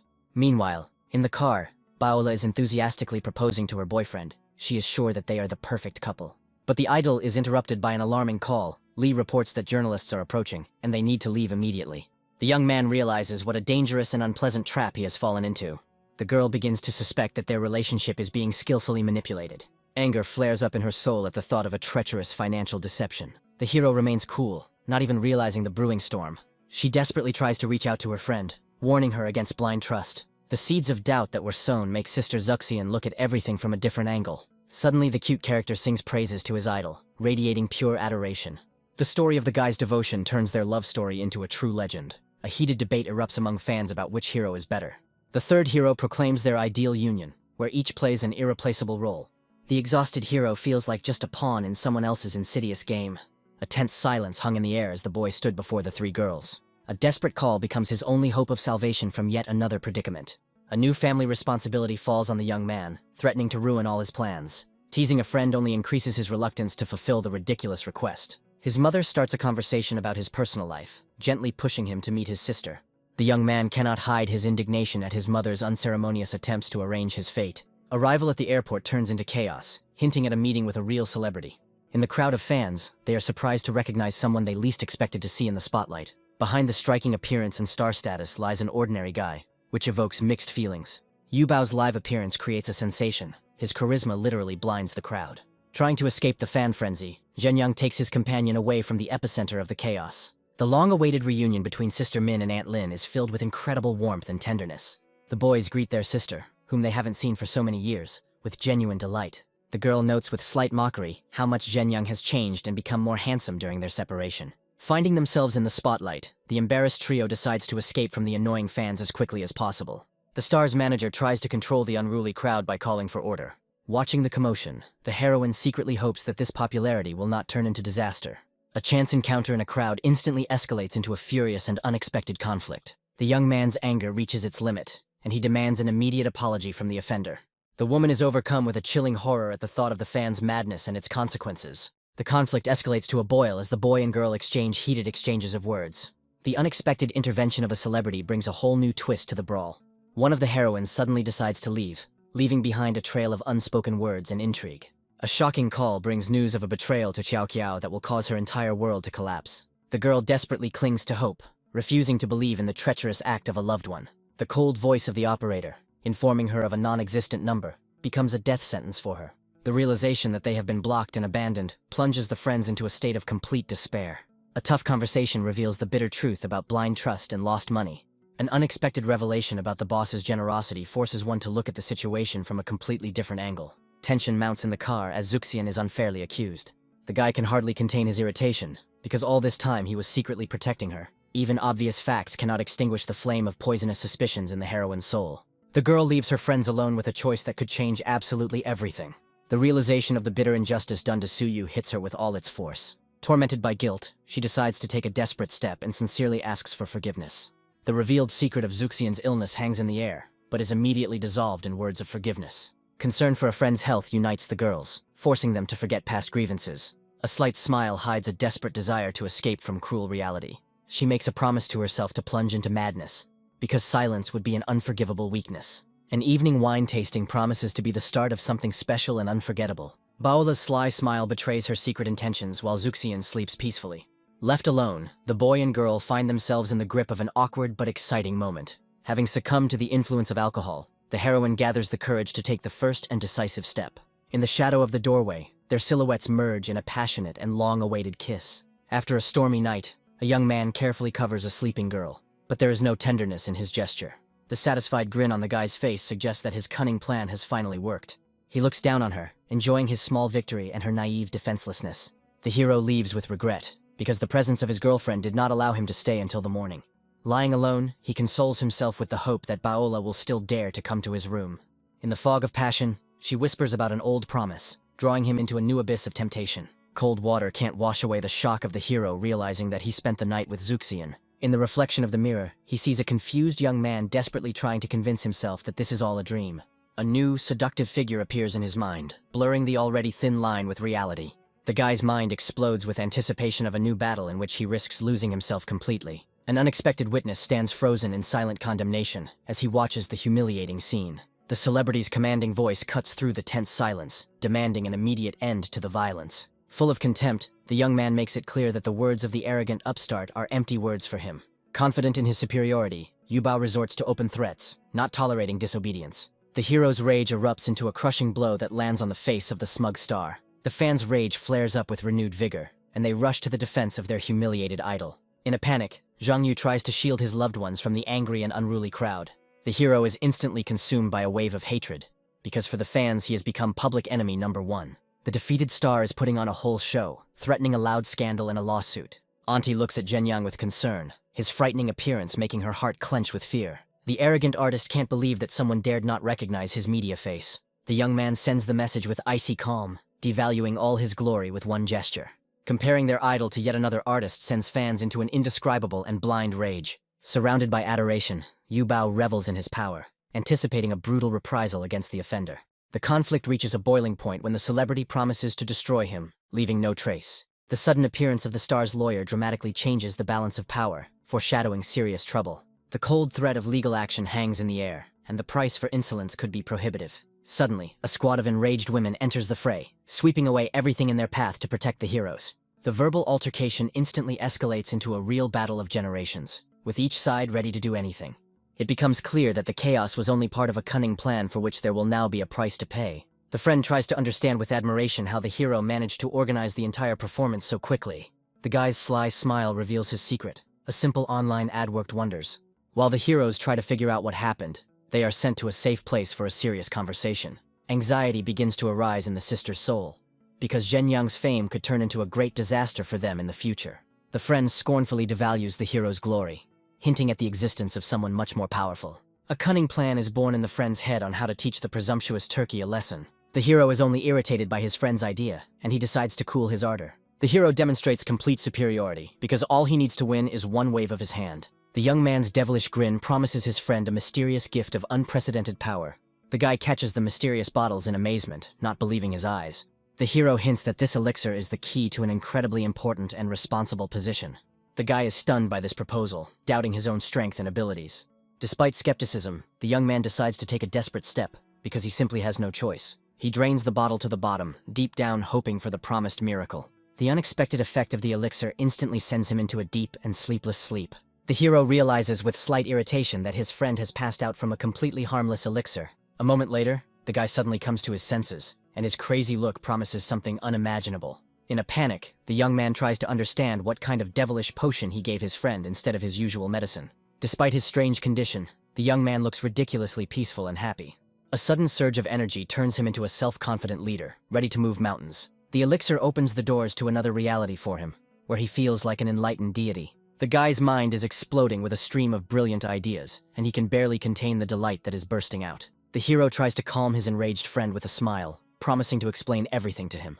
He secretly hides the second bottle because his insidious plan is far from complete. Having finally calmed down, the guy prepares to listen about the companies he will be managing. Arriving at Zhang Yu's old house becomes the starting point for their new crazy reality. The casual offer to buy the apartment only emphasizes how much the hero has changed. His words hit where it hurts most, because in this kennel it is not only his friend who is suffering, but also his mother. The guy freezes in silent shock, unable to digest the flood of revelations that have fallen upon him. A kaleidoscope of skyscrapers flashes through his friend's head, realizing the scale of his suddenly acquired power. The thought of having to manage these business sharks fills him with real horror. In a desperate attempt to return to reality, he begs old Shu to hit him with all his might. A light, ironic pinch on the cheek becomes the anchor that brings him back to Earth. Lifting heavy suitcases, they realize that their sister has come for a long time, and is very serious about her visit. The voice from behind the door takes them by surprise, and that simple "I'm back" sounds like the beginning of a new chapter. The sisters' panic descends on the boys, because a letter from a lawyer threatens them with complete disaster. The hero takes control of the situation, and a fateful piece of paper ends up in his hands. The cold lines of the letter reveal all the baseness of the actor, who brazenly distorted the truth. The humiliating demand to kneel becomes the last straw for a friend. He is bursting with rage, because the blatant injustice of what is happening simply cannot be grasped. All eyes are on Zhen Yang, as he is their only hope for salvation. On the other end of the line, the venomous voice of a celebrity revels in his impunity. The young man's icy calm in response to the threats suggests that this game is just beginning. The arrogant artist makes it clear that a simple apology will not be enough to satisfy his thirst for revenge. His words turn into an ominous promise, promising the hero unimaginable and cruel torment. With icy calm, the hero throws down the gauntlet, challenging the enemy to deliver his best blow. The predatory gleam in the young man's eyes promises that his counterattack will be devastating and merciless. Confident of his victory, the artist accepts the challenge with a grin, unaware of the trap. The manager tries to get through to the star, pointing out his fatal mistake and the impending consequences. Blinded by egoism, he rejects common sense, because for him, humiliating the enemy is more important than his reputation. The woman leaves him alone with his arrogance, issuing a final, chilling warning. She knows for sure that the slightest miscalculation will be the beginning of a shameful and inglorious end for him. Suddenly, the artist realizes that in this media war, he risks losing everything due to his own stupidity. The appearance of a mysterious masked stranger brings a new, unpredictable intrigue to the story. Her fierce gaze and aggressive behavior speak of blind devotion, ready for any sacrifice. The hero remains unwavering even when faced with a furious but completely useless attack. A wave of blind, fanatical rage sweeps through the space, ready to destroy anyone in its path. The truth about the star's mediocrity spreads at the speed of light, causing only anger and disappointment among people. The injustice done to Mr. Shu kindles the flames of righteous anger in the hearts of his supporters. The artist's world is crumbling before his eyes as the compromising video continues its triumphant march across the internet. With chilling calm, the manager reminds the panicking star that this fall is his own fault. Desperate orders to remove the video are drowned in silence, and his former power turns into a pitiful puff. The woman delivers a crushing blow, confirming that the company has officially turned its back on him. She scornfully makes it clear that his career has been hanging by a thread for a long time, and he should be grateful for the leniency. The star's arrogant confidence is shattered by harsh reality when he realizes that money can no longer save him. The manager, with icy contempt, opens his eyes to the powerful patrons of his enemy. Blinded by pride, the artist refuses to believe that the pathetic restaurant owner could pose a threat. His pathetic attempt to assert himself through money is shattered by a wall of cold indifference. The news of the hero's charity deals a crushing blow to his inflated ego, leaving him in shock. She passes judgment on him, because compared to real giants, he is just a pitiful offspring. Her words become a foreshadowing of the inevitable end, because by crossing the hero's path, he signed his own death warrant. The icy realization of complete and utter collapse washes over him, plunging him into the abyss of despair. Thoughts of Baola's vulnerability after their night leave the hero tormented by feelings of guilt and anxiety. The young man's mourning innocence and apparent concern conceal a storm of conflicting emotions. Zuxian's disdainful gaze takes him by surprise, as he doesn't understand the reason for her cold condemnation. The system's mysterious function opens up new, unexplored horizons of possibilities for the hero. A sudden guess about the saving potion for Sister Zuxian ignites a flame of determination in his heart. The goal has been found, and now nothing will stop him on the path to finding the coveted cure. With unshakable confidence, he stretches out his hand towards his goal, not even suspecting the upcoming disappointment. A crushing blow of reality falls upon him, because a miracle requires a whole 100 points, which he does not have. The bitter disappointment of not having enough points sends him into a pit of despondency and despair. The system's hint about interacting with people makes him pay attention to the disgruntled Zuxian. An irritated Baola immerses herself in food while the hero tries to find an excuse to escape the brewing storm. His tired sigh is drowned out by the usual chaos, because according to Zuxian, this kind of behavior is common for Baola. A simple glass of water works a real miracle, and Baola's face lights up with a sincere and disarming smile. There is more than simple politeness behind his desperate desire to see her off. Her flirtatious smile becomes a mask behind which hides a cunning and dangerous game. Anxiety about the future makes the hero forget about himself, because the impending threat requires immediate action. In the silence of the car, he makes a decision that will change the course of their destinies forever. Baola's unexpected question about Zuxian's feelings becomes a spark that is ready to ignite the flames of jealousy. His world is turned upside down by the thought that Zuxian could have found out his deepest secret. The girl's penetrating gaze reveals his secret feelings, which he was afraid to admit to himself. Every word she says is a blow, because his sister's revelations make his position even more precarious. The realization that he could have been Zuxian's first hits him with unbearable weight. Her confession of long reflection hints at the emergence of a plan that could destroy everything. Behind Zuxian's sweet smile lies a cunning plan, as she skillfully pulls the strings of other people's destinies. The direct accusation of self-interest takes Baola by surprise, causing her to question the purity of her own motives. The terrible truth about her sister's illness falls upon the girl, and the hero's anger becomes understandable and justified. Heartbroken, Baola decides to make a desperate sacrifice for the sake of her friend's last happy moments.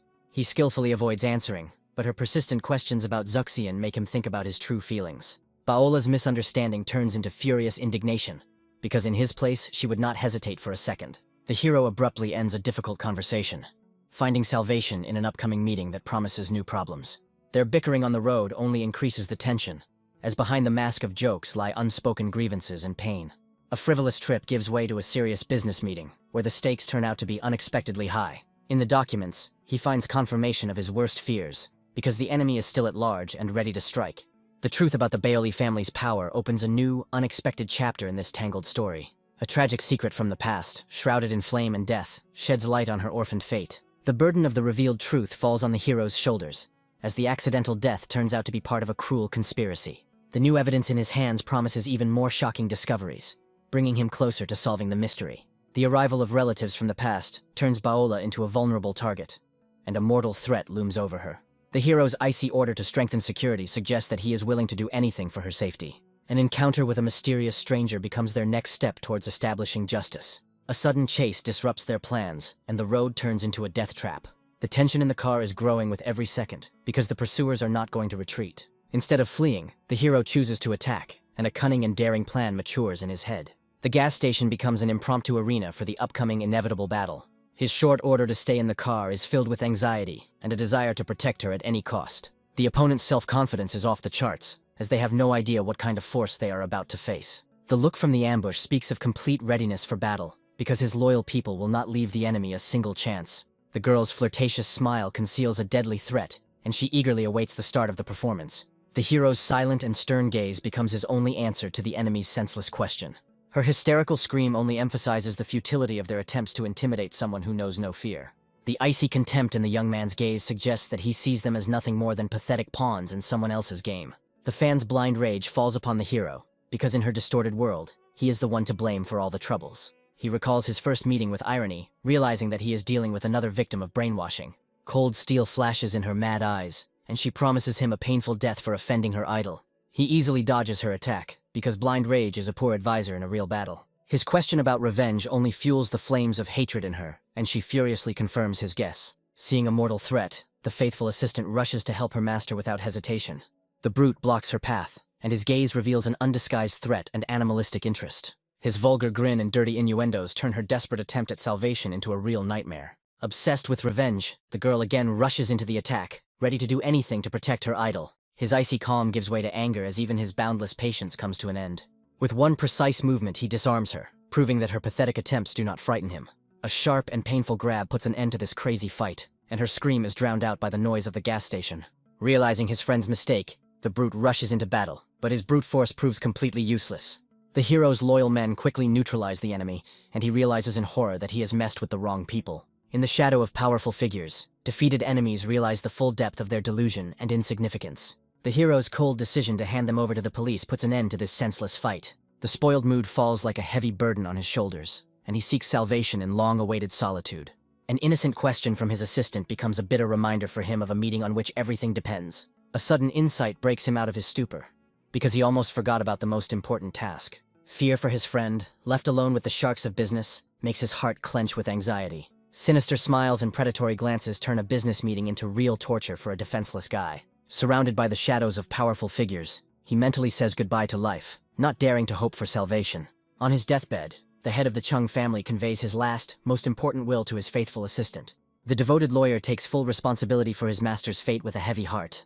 His weakening voice is filled with an unwavering determination to restore justice and return the inheritance to its rightful owner. A premonition of impending danger hangs in the air, as this case promises to be full of pain and betrayal.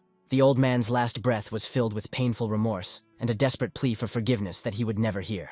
A few days later, a hurricane of chaos and outright hostility bursts into the quiet life of the restaurant. The brazen invader, with fury in her eyes, declares herself the new mistress, bringing with her destruction and fear. Her appearance, accompanied by a thug and a child, marks the beginning of a brutal and merciless war. The visitors watch the latest scandal with irritation, but a spark of anticipation lights up in the eyes of one of them. Behind the mask of extortion lies a well-oiled scheme, in which even a small child plays a sinister role. Baola's appearance becomes an unpleasant surprise for the uninvited guest, disrupting her insidious plans. Poisonous reproaches of forgetfulness and ingratitude fall upon the girl, trying to break her will. The revelation of family ties turns an ordinary quarrel into a real family drama, full of lies and hypocrisy. The papers in her hands become a formidable weapon, because they prove that behind the money there is a dirty game. Her frantic cry for repayment echoes throughout the restaurant, filling the air with tension and fear. The promissory note becomes irrefutable evidence, and Baola finds herself in a hopeless situation. The gloating grin on the woman's face suggests that she is enjoying every second of her triumph. A brutal ultimatum to hand over the restaurant forces Baola to make an impossible choice that will determine her future. The threat of a lawsuit and the thug's contemptuous gaze deprive her of her last hope for justice. The unexpected appearance of a hero introduces a new, unpredictable element into this dirty game, changing the balance of power. His defensive gesture speaks louder than any words, instantly positioning him as the main obstacle in their path. The brute's gaze is full of rage, because the intervention of an outsider ruins their perfectly thought-out and cruel plan. His gentle touch conceals the steel grip of the true owner, whose word is an indisputable law. The devilish grin on his face turns a business deal into a marriage proposal, putting his opponents in checkmate. The last trump card trembles in her hands, but the threat of the police sounds pathetic and unconvincing in the face of his calm. He shields her from poisonous accusations, because her confusion is precisely what these ruthless manipulators play on. His quiet whisper promises her safety, and she follows him without complaint, trusting her fate in his strong hands. With a light and careless gesture, he devalues her main trump card, turning the promissory note into a meaningless piece of paper. There's a cold, calculating glint in his eyes, as he speaks a language his millions of followers will never understand. The golden glint in their eyes betrays their greedy nature, and they instantly fall into the trap set by his cunning mind. His words mercilessly expose the absurdity of their demands, making them appear pathetic and stupid. Her rage is beyond all bounds, because it is no longer about money, but about the thirst for power and humiliation. His assistant's icy grip becomes a final warning as their patience has run out. The thug's panicked cry betrays his fear, as he realizes they have crossed the line and gone too far. The hero's cold calculation drives them into a corner, because the offer of money reveals their true, greedy intentions. Their pitiful cries about family matters are drowned out in silence, because their fate is now in the hands of strangers, merciless. His predatory smile is an invitation to hell, where the conversation will proceed according to his rules, and only his rules. Their smug grins are a feast in times of plague, little suspecting that the counterfeit they hold is the key to their own destruction. One call puts everything into place, and he ends up with information that could wipe them all out. The shocking truth about the repaid debt and the returned receipt reveals the rotten nature of their plan. The information he received only confirms his fears, because the Chung family's methods leave no room for fair play. His icy calm is disarming, and he demands the main trump card on which the outcome of this battle depends. Animal fear flashes in her eyes, because the loss of this piece of paper is tantamount to complete and utter defeat. With a flick of his lighter, he mocks her pathetic attempts, demonstrating his complete and total superiority. With a sharp and precise movement, he snatches the fake from her hands, and the woman falls to her knees in horror, powerless. He towers over her like a judge, because now in his hands is not just a piece of paper, but the key to her shameful fall. Baola's angry look, confirming the long-ago repayment of the debt, becomes the final nail in the coffin of the deceivers. His devilish offer of double payment is not generosity, but a sophisticated torture that makes the blood run cold. The cold threat of physical violence makes them realize that they are dealing with someone for whom human life is a bargaining chip. A chilling promise directed at a defenseless child finally breaks their will, plunging them into the abyss of animal horror. A silent warning sounds louder than any scream, because behind it lies a chilling threat. He smiles at Paola's straightforwardness, but his words are laced with a hint of mockery at her naivety. Their playful spat gives rise to a caustic remark about stupidity, which hurts the girl deeply. The sudden appearance of an enraged man breaks their uneasy truce, foreshadowing a new, brutal battle. By standing up for an offended girl, the hero unwittingly gets involved in someone else's conflict, risking trouble for himself.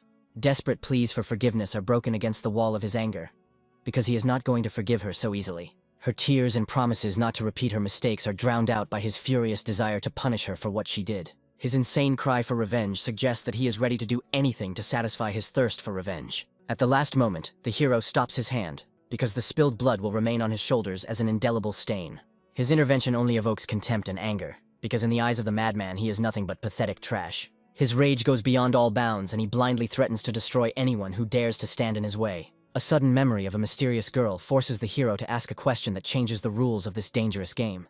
Recognizing his sister in the stranger's story shocks the boy, and his former rage is replaced by confusion. He recalls the past with a grin, but his words are full of poisonous contempt for the one who is trying to enter their family. The hero accepts the challenge thrown at him with icy calm, and the air around them fills with the anticipation of battle. Confident in his superiority, the young gentleman refuses help, not seeing his opponent as a worthy rival. A flame of cruelty burns in his eyes, because for him this fight is not a competition, but a hunt for a pathetic and helpless mouse. The grand arena stood in anticipation, preparing to witness a battle that would go down in martial arts history. The solemn speech about honor and tradition sounds like a mockery against the backdrop of the upcoming duel. The masters' faces are full of determination and courage, because for them this is not just a tournament, but the protection of their legacy and their shared path. The focus is on a young man ready for the upcoming test. The girl trusts him to represent the honor of her entire family. The heroine assures him that their secret agreement is still valid. The fulfillment of all his desires is at stake, and she guarantees it. Suddenly, another fighter disturbs the peace, intending to thwart their plans. The appearance of her brother comes as a complete surprise to the guy. Despite his insolence, she sees her brother as a reliable person. The speaker decides to publicly recall the clan's past humiliation. The stranger's angry speech escalates into a direct accusation. The hero is declared an imposter and has no right to be here. The enraged fighter refuses to believe that a great master could lose to such a non-entity. But the young man remains icy and unperturbed in the face of brazen insults. In a fit of anger, the enemy throws him a daring challenge to a duel. The girl is furious that this upstart is provoking her chosen one to a mortal fight. The guy accepts the challenge with a slight grin, as if it were just a fun game. He is amused by his opponent's old-fashioned and pretentious speeches, as if from a cheap novel. The enemy continues to press on his low origins, trying to break his spirit. He sneers maliciously, absolutely confident of his easy victory. In response, the hero makes a shocking move by announcing the creation of his own clan. He introduces his two powerful protectors, leaving everyone amazed. He casually mentions the mysterious student, stirring up the crowd's interest. Now that all the formalities are completed, the guy is ready to enter the game. The heroine is stunned by his crazy plan to create a clan for the sake of one battle. His words about the mysterious student make her heart clench with jealousy. Zhang Tai can't believe his ears. This upstart decided to commit suicide right here. Even a seasoned master is puzzled by the audacity of an unknown youth. The elders see his actions as a brazen provocation and a challenge to all clans. The young man declares that he has a personal score to settle with this impudent fellow. The enemy sees in his calmness only a mask hiding his true intentions. The enemy unleashes all his deadly might on him, leaving no chance for salvation. With one lightning-fast blow, the young man crushes the enemy, not giving him a chance. He looks at the defeated enemy with cold contempt, disappointed by his weakness. The defeated fighter cannot believe what happened, because he did not even see the blow itself. He desperately tries to convince himself that it's just about speed and not true skill. Now that his pride has been hurt, he is ready to show his true, ruthless strength. In a rage, he launches a new attack, putting all his hatred and despair into it. But his crushing blow again meets only emptiness and the shadow of the enemy. The hero easily intercepts his hand, questioning his belonging to the great clan. He reveals the true reason for the attack, accusing the boy of stalking his sister. As punishment for his insolence, he unleashes a barrage of humiliating slaps on his enemy. The girl is horrified to realize that her family's inaction has provoked a real monster. She sees his dark determination and understands that he will stop at nothing. He asks a rhetorical question with a smug grin, enjoying his power. He mockingly acknowledges the strength of the clan that was just humiliated in front of everyone. His new, daring challenge leaves the crowd on the edge of their seats. Suddenly, a new fighter bursts into the ring, ready to take up the throne gauntlet. Sun Daozhen of the Sun family, a formidable warrior, demands a duel to teach the insolent man a lesson. The audience is shocked, because this young master has already achieved incredible heights in martial arts. The Sun clan plays its trump card to avenge the shame they suffered. The hero is intrigued and eager to find out how powerful this renowned genius is. Sun Daojin ups the ante by demanding a death pact be signed before the fight. The girl panics when she realizes that her protector is about to be killed legally. Even his mighty comrades tensed up at the news of a life-or-death battle. The heroine, in despair, orders them to protect Shu, because this agreement means certain death. But the bodyguards just sit down with popcorn, as if this guy was asking for trouble. She is amazed by their icy calm, because they are not at all worried about their master. The judge gives an ultimatum: sign the death warrant or quit the fight forever. Refusal means the inevitable collapse of his new clan and eternal shame. With a sly smile, the young man sees this as the perfect chance to kill the enemy without any consequences. His gaze turns steely. He is ready to take the life of anyone who dares to encroach on his own. The solemn ceremony of signing the death contract begins, bringing the inevitable denouement closer. A murmur of doubt grows in the crowd about the young man's reckless self-confidence. Those in the know understand that his opponent will not shy away from using dirty tricks to win. Suddenly, the genius of the Tang family appears in the arena, looking at what is happening with disdain. Her arrogance shocks even seasoned fighters, as she has no regard for recognized masters. Sun Daojin flies into a rage, humiliated and ready to tear his enemy apart. The insightful Tang Yuxi gives her verdict: this impostor won't last even 2 rounds. But in one instant the hero delivers a crushing blow, defying everyone's expectations. He continues his merciless attack, not giving the enemy time to recover. The final blow puts an end to the duel, forcing the genius of the Sun Clan to fall to his knees. The earth shakes from the crushing force of the final blow, leaving only ruins. The winner looks on with dispassion at the motionless body, while the crowd wonders if the loser is alive. He had never intended to kill, but now he was faced with the consequences of his terrifying power. 2 enraged masters of the Sun Clan prepare to avenge their fallen genius. With icy calm, the hero provokes them, ready to finish off the hostage at any moment. The father of the defeated fighter desperately begs for mercy for his son, admitting defeat. The judges intervene, demanding that the Sun Clan abide by the rules and not dishonor their name. One of the elders is adamant, because in a battle to the death, pity is inappropriate. The young man understands that even a powerful clan would not dare to go against the laws of the martial world. With a contemptuous grin, he throws the body to his father, demonstrating his complete superiority. The guy warns that he is not looking for trouble, but will destroy anyone who stands in his way. The head of the Sun Clan acknowledges his crushing superiority, realizing the futility of further resistance. With 2 easy victories under his belt, he stands in the center of the arena as the undisputed champion. With defiant confidence, the young man takes on a new challenge, seeking a worthy opponent. No one dares to go out, because the fear of being maimed in seconds paralyzes the will of the fighters. Suddenly, the silence is broken by Tang Yuxi, the genius of the Tang family, accepting his daring challenge. The crowd freezes in shock, because even the elders do not dare to contradict this legendary girl. Viewers are debating whether he will get what he deserves, or whether he has been hiding his true power until now. With a disarming smile, the young man declares that his principles do not allow him to hit girls. Enraged by his condescension, she unleashes her crushing energy, preparing to attack. She assesses his strength with a cool head, confident that calm will bring her an easy victory. Suddenly he pounces, shattering her confidence with his unpredictable speed. Her powerful energy blast collides with his technique in a blinding flash. With one movement, he stops her attack, getting close and depriving her of the chance to counterattack. Utterly defeated, the genius of the Tang clan bitterly admits her crushing defeat. The judge announces that Sui has accepted 3 challenges and is looking for the last daredevil. In deafening silence, he is declared the absolute winner of this bloody tournament. With a disarming smile, the young man suddenly apologizes to everyone present for disturbing him. The elders are perplexed, because his humility after a mortal battle looks like a cunning plan. The Chief Justice respectfully offers him an alliance, hinting at future mutual assistance. The wise elder understands that behind the young man's audacity lies a desperate and important goal. Finally, the hero reveals the true reason for his shocking invasion. Now his fate depends on the goodwill of those he has just publicly humiliated. The boy's mysterious request arouses the curiosity of even the most powerful masters. He turns to the entire congregation with a desperate plea, promising a generous reward for their help. The Chief Justice officially recognizes his status and promises full support in his search. He celebrates his small victory with relief, because his risky plan worked. Suddenly he notices the strange silence of his faithful companions. Sensing something is wrong, his bodyguards suddenly fall to their knees, their strange behavior hinting at a hidden secret. The girl, feeling guilty, approaches him with a sincere apology on behalf of the whole family. She realizes with horror that their cunning plan has failed, turning a potential ally into a mortal enemy. He generously forgives her, but the cold distance between them suggests that there is no turning back. His farewell ends with an icy warning, promising cruel reprisals against her brother.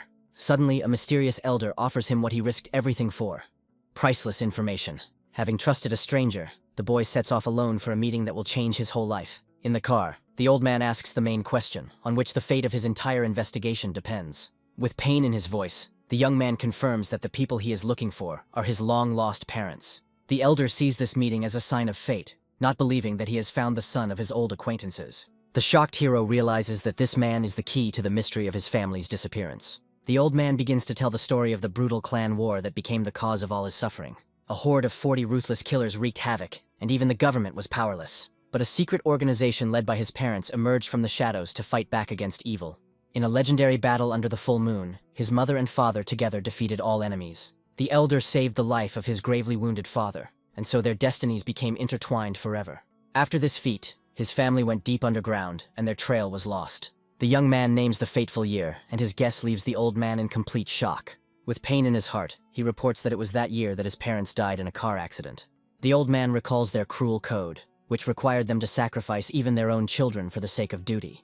The grave question hangs in the air: is protecting peace worth such a terrible price? With unwavering determination, the hero demands to be included in their secret war to find out the truth. He believes that participating in the mission is the only chance to finally meet his parents. The elder accepts his risky proposal, understanding the seriousness of the consequences. The elder's son has doubts, because this guy's intervention could incur the wrath of the Guardians. The old man is finally convinced of his origin and believes that his parents did not abandon him of their own free will. His son sees in the young man not only nobility, but also enormous strength that can help in their cause. The elder lights his pipe, his premonition telling him that the appearance of this young man will complicate everything. He realizes that the boys joining the mission could be a game-changer. His loyal defenders see their master so determined and purposeful for the first time. The hero realizes that participating in the tournament was not just a fight, but a brilliant strategic move. Now he has everything: clues about his parents and access to the secret war. It's time to take action. A new ally takes her to a secret training base, leaving her alone to face the unknown. Left alone, the first thing she does is calmly check the weapon, but it turns out to be unloaded. The local instructor, mistaking her for a newbie, offers his help with a condescending smile. He persistently offers his lessons, clearly intending to take advantage of her apparent inexperience. With a smug grin, he invades her personal space, unaware of the mistake he is making. In one lightning-fast movement, she completely disassembles and reassembles the pistol, leaving him in absolute shock. With a polite apology, she returns the stolen cartridges, finally putting the impudent man in his place. His initial arrogance is replaced by pure delight. He is amazed by her incredible skill. Now he treats her with respect, offering her practice rounds to demonstrate her talent. A cunning plan is maturing in his head to get closer to this mysterious girl, using her talent as a pretext. Remembering her boss's generous offer, she requests a sniper rifle for the upcoming mission. Her flawless shooting leaves the instructor in a state of shock. He has never seen such skill. Shocked by her inhuman skills, he awkwardly tries to start a conversation. With a charming smile, the girl gets down to business, asking about buying a weapon, as if nothing had happened. A loyal assistant reports on the successful training of the mysterious Ms. Tsai, confirming that everything is going according to plan. Returning home, the young man meets his sister, whose seductive appearance hides their tense relationship. Their conversation is full of stinging barbs, and his wish for a long life sounds like a veiled threat. With an unexpected and daring gesture, the guy breaks her composure, catching her off guard. She runs away in panic, but his teasing offer only increases the dangerous tension between them. His provocations make her think, awakening conflicting and exciting feelings in her. Left alone, he reflects on his desperate desire to survive in this cruel world. With a sly smile, the young man understands that his plan worked, but more time is needed to reveal all the cards. A tense call breaks the silence, and the elder receives news that changes everything. Under cover of night, they arrive at the mysterious Sui family mansion, where the unknown awaits them. Together with his companion, he enters the enemy's lair, ready for a decisive encounter. The owner of the house greets them with icy calm. He had foreseen their visit and had prepared everything. Suddenly, the guy hugs the girl, introducing her as his wife and shocking everyone. The unexpected action makes her heart beat faster. She is confused and intrigued. The elder silently leads them into the dungeon, from where there may be no way back. Mysterious assistants await them below, whose faces only raise more questions and suspicions. The elder represents a mysterious assistant on whom the success of a secret and deadly mission depends. Without this mysterious ally, their chances of rescuing a valuable man from the clutches of the enemy are zero. The new partner, Chen Dongyi, takes full responsibility for the upcoming operation with a confident smile. A handshake seals their dangerous alliance, in which trust is the only guarantee of survival. The life of a frightened girl, a key witness, is at stake and must be taken to safety. Her eyes are full of terror, because an entire army of ruthless assassins is already hunting them. They found themselves in a deadly trap, locked in a city where every exit was controlled by the enemy. All hope now lies with the young man. He must use all his hidden resources to break through the blockade. He proposes a daring plan for a naval breakthrough, but there is a catastrophic shortage of people to carry it out. The Elder challenges him, and now the guy has to prove how much real power he possesses. The Elder challenges him, doubting that a lone wolf is capable of such a large-scale operation. His cold-blooded declaration of readiness to mobilize thousands of fighters plunges everyone into a state of shock. With a devilish grin, the hero promises to provide an entire army of 3,000 men by the day after tomorrow. The partner panics and waves away such an incredible offer, as they only need a small part of this power. A chilling horror runs through his head at the thought of what a powerful organization is behind this guy. Their daring and desperate escape plan boils down to just 4 key points on the city map. The strategy is simple and brilliant. Create controlled chaos in 4 places at once. Their final destination is a train, secretly guarded by elite agents, the only route to salvation. The success of the entire deadly mission depends on only one thing: whether they can reach that train. He understands that in this deadly game, the most obvious route by car is a surefire trap. In a crowd, it is more difficult for the enemy to act, and this chaos is their only chance for salvation. He accepts a risky plan, agreeing to meet them in the heart of enemy territory. Behind his calm demeanor lies a cold calculation. This mission will be his triumph over his new partner. A fragile alliance is sealed with a handshake, and now their destinies are inextricably linked in this deadly game. The next morning they enter the subway, where every face in the dense crowd could be the mask of a killer. From the shadows emerges Mu Shen, a silent intelligence expert whose skill could change the tide of battle. They move through the crowd, but the apparent shelter turns into a labyrinth full of invisible threats. His gaze is tense, because the passage into the depths of the station is a thin line between life and death. An anxious whisper in the earpiece confirms the worst fears. They are already in the sniper's sights. Among the hundreds of faces, a ruthless killer lurks, watching them with the icy calm of a predator. The sniper's cold gaze through the scope, and the finger mercilessly falls on the trigger.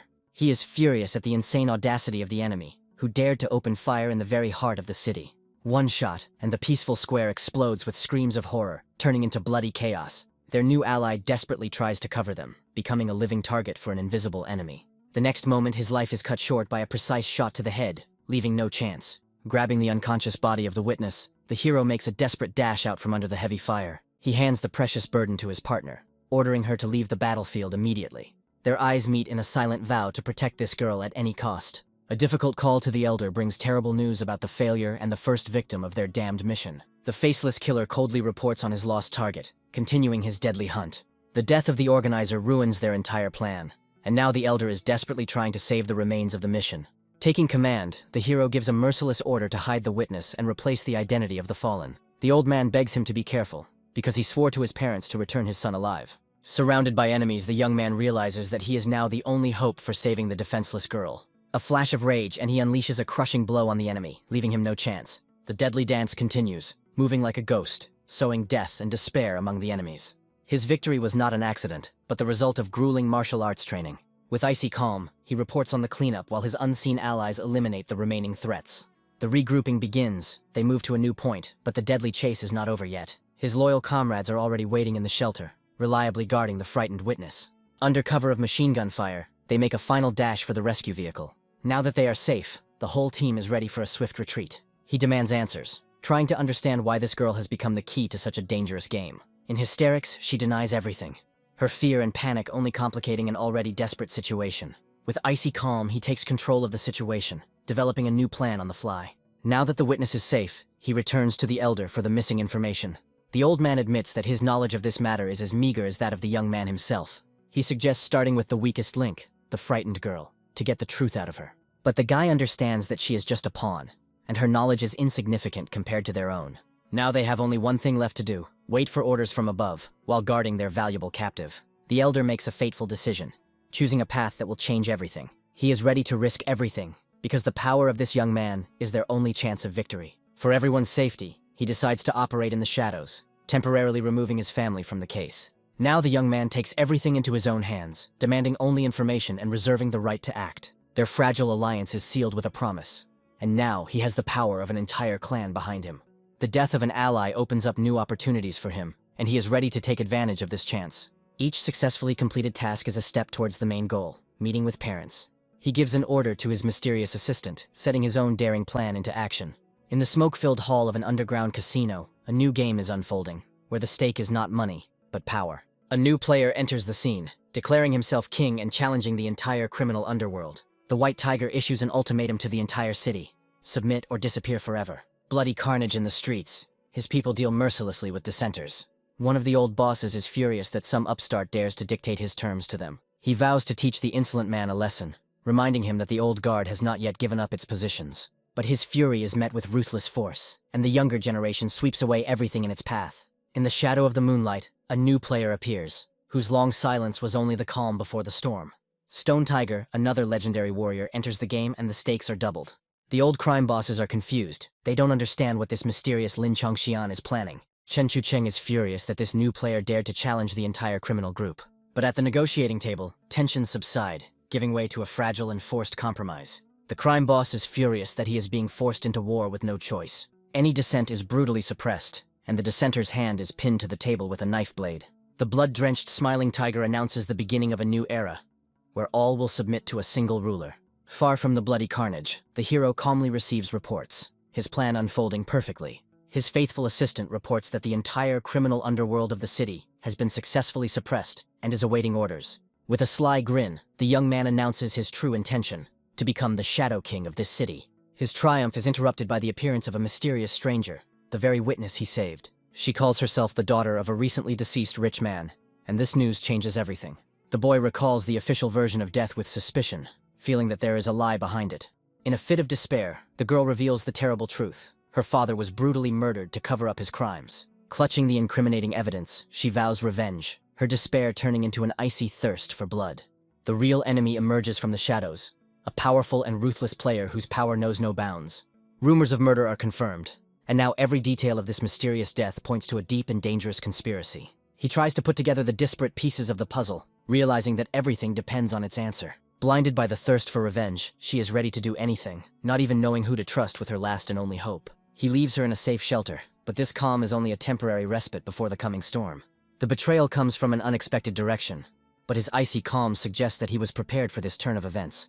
He sets his own cunning plan into motion, using disinformation as bait for an invisible enemy. His secret army, which has been gathering for weeks, is ready for battle, and now the entire city will become the field for his final game. The next day, all eyes are on the shopping mall, which will become the stage for a bloody and brutal denouement. Wounded and frightened, she begs not to be abandoned, because in this world she has no one else to trust. Scorpio, a ruthless hunter, coldly identifies his defenseless target. The poisonous snake is surprised by her appearance, because their prey itself came straight into the mouth of the predators. Old Tiger gives the order, and the full might of their secret organization falls upon the unsuspecting city. A girl enters a shopping mall, unaware that she has become bait in a deadly game where her every move is tracked. An unexpected meeting between old acquaintances throws chaos into a perfectly planned operation. The next moment, the secret agent neutralizes the guard with one precise and painful blow. His body shakes with inhuman pain as the electric discharge paralyzes his will. With icy calm, she reports the capture of the first target. The operation is just beginning. From the secret headquarters, the coordinator issues new orders, directing his pawns in this complex chess game. The coordinator gives orders with a calm voice, setting traps throughout the shopping center.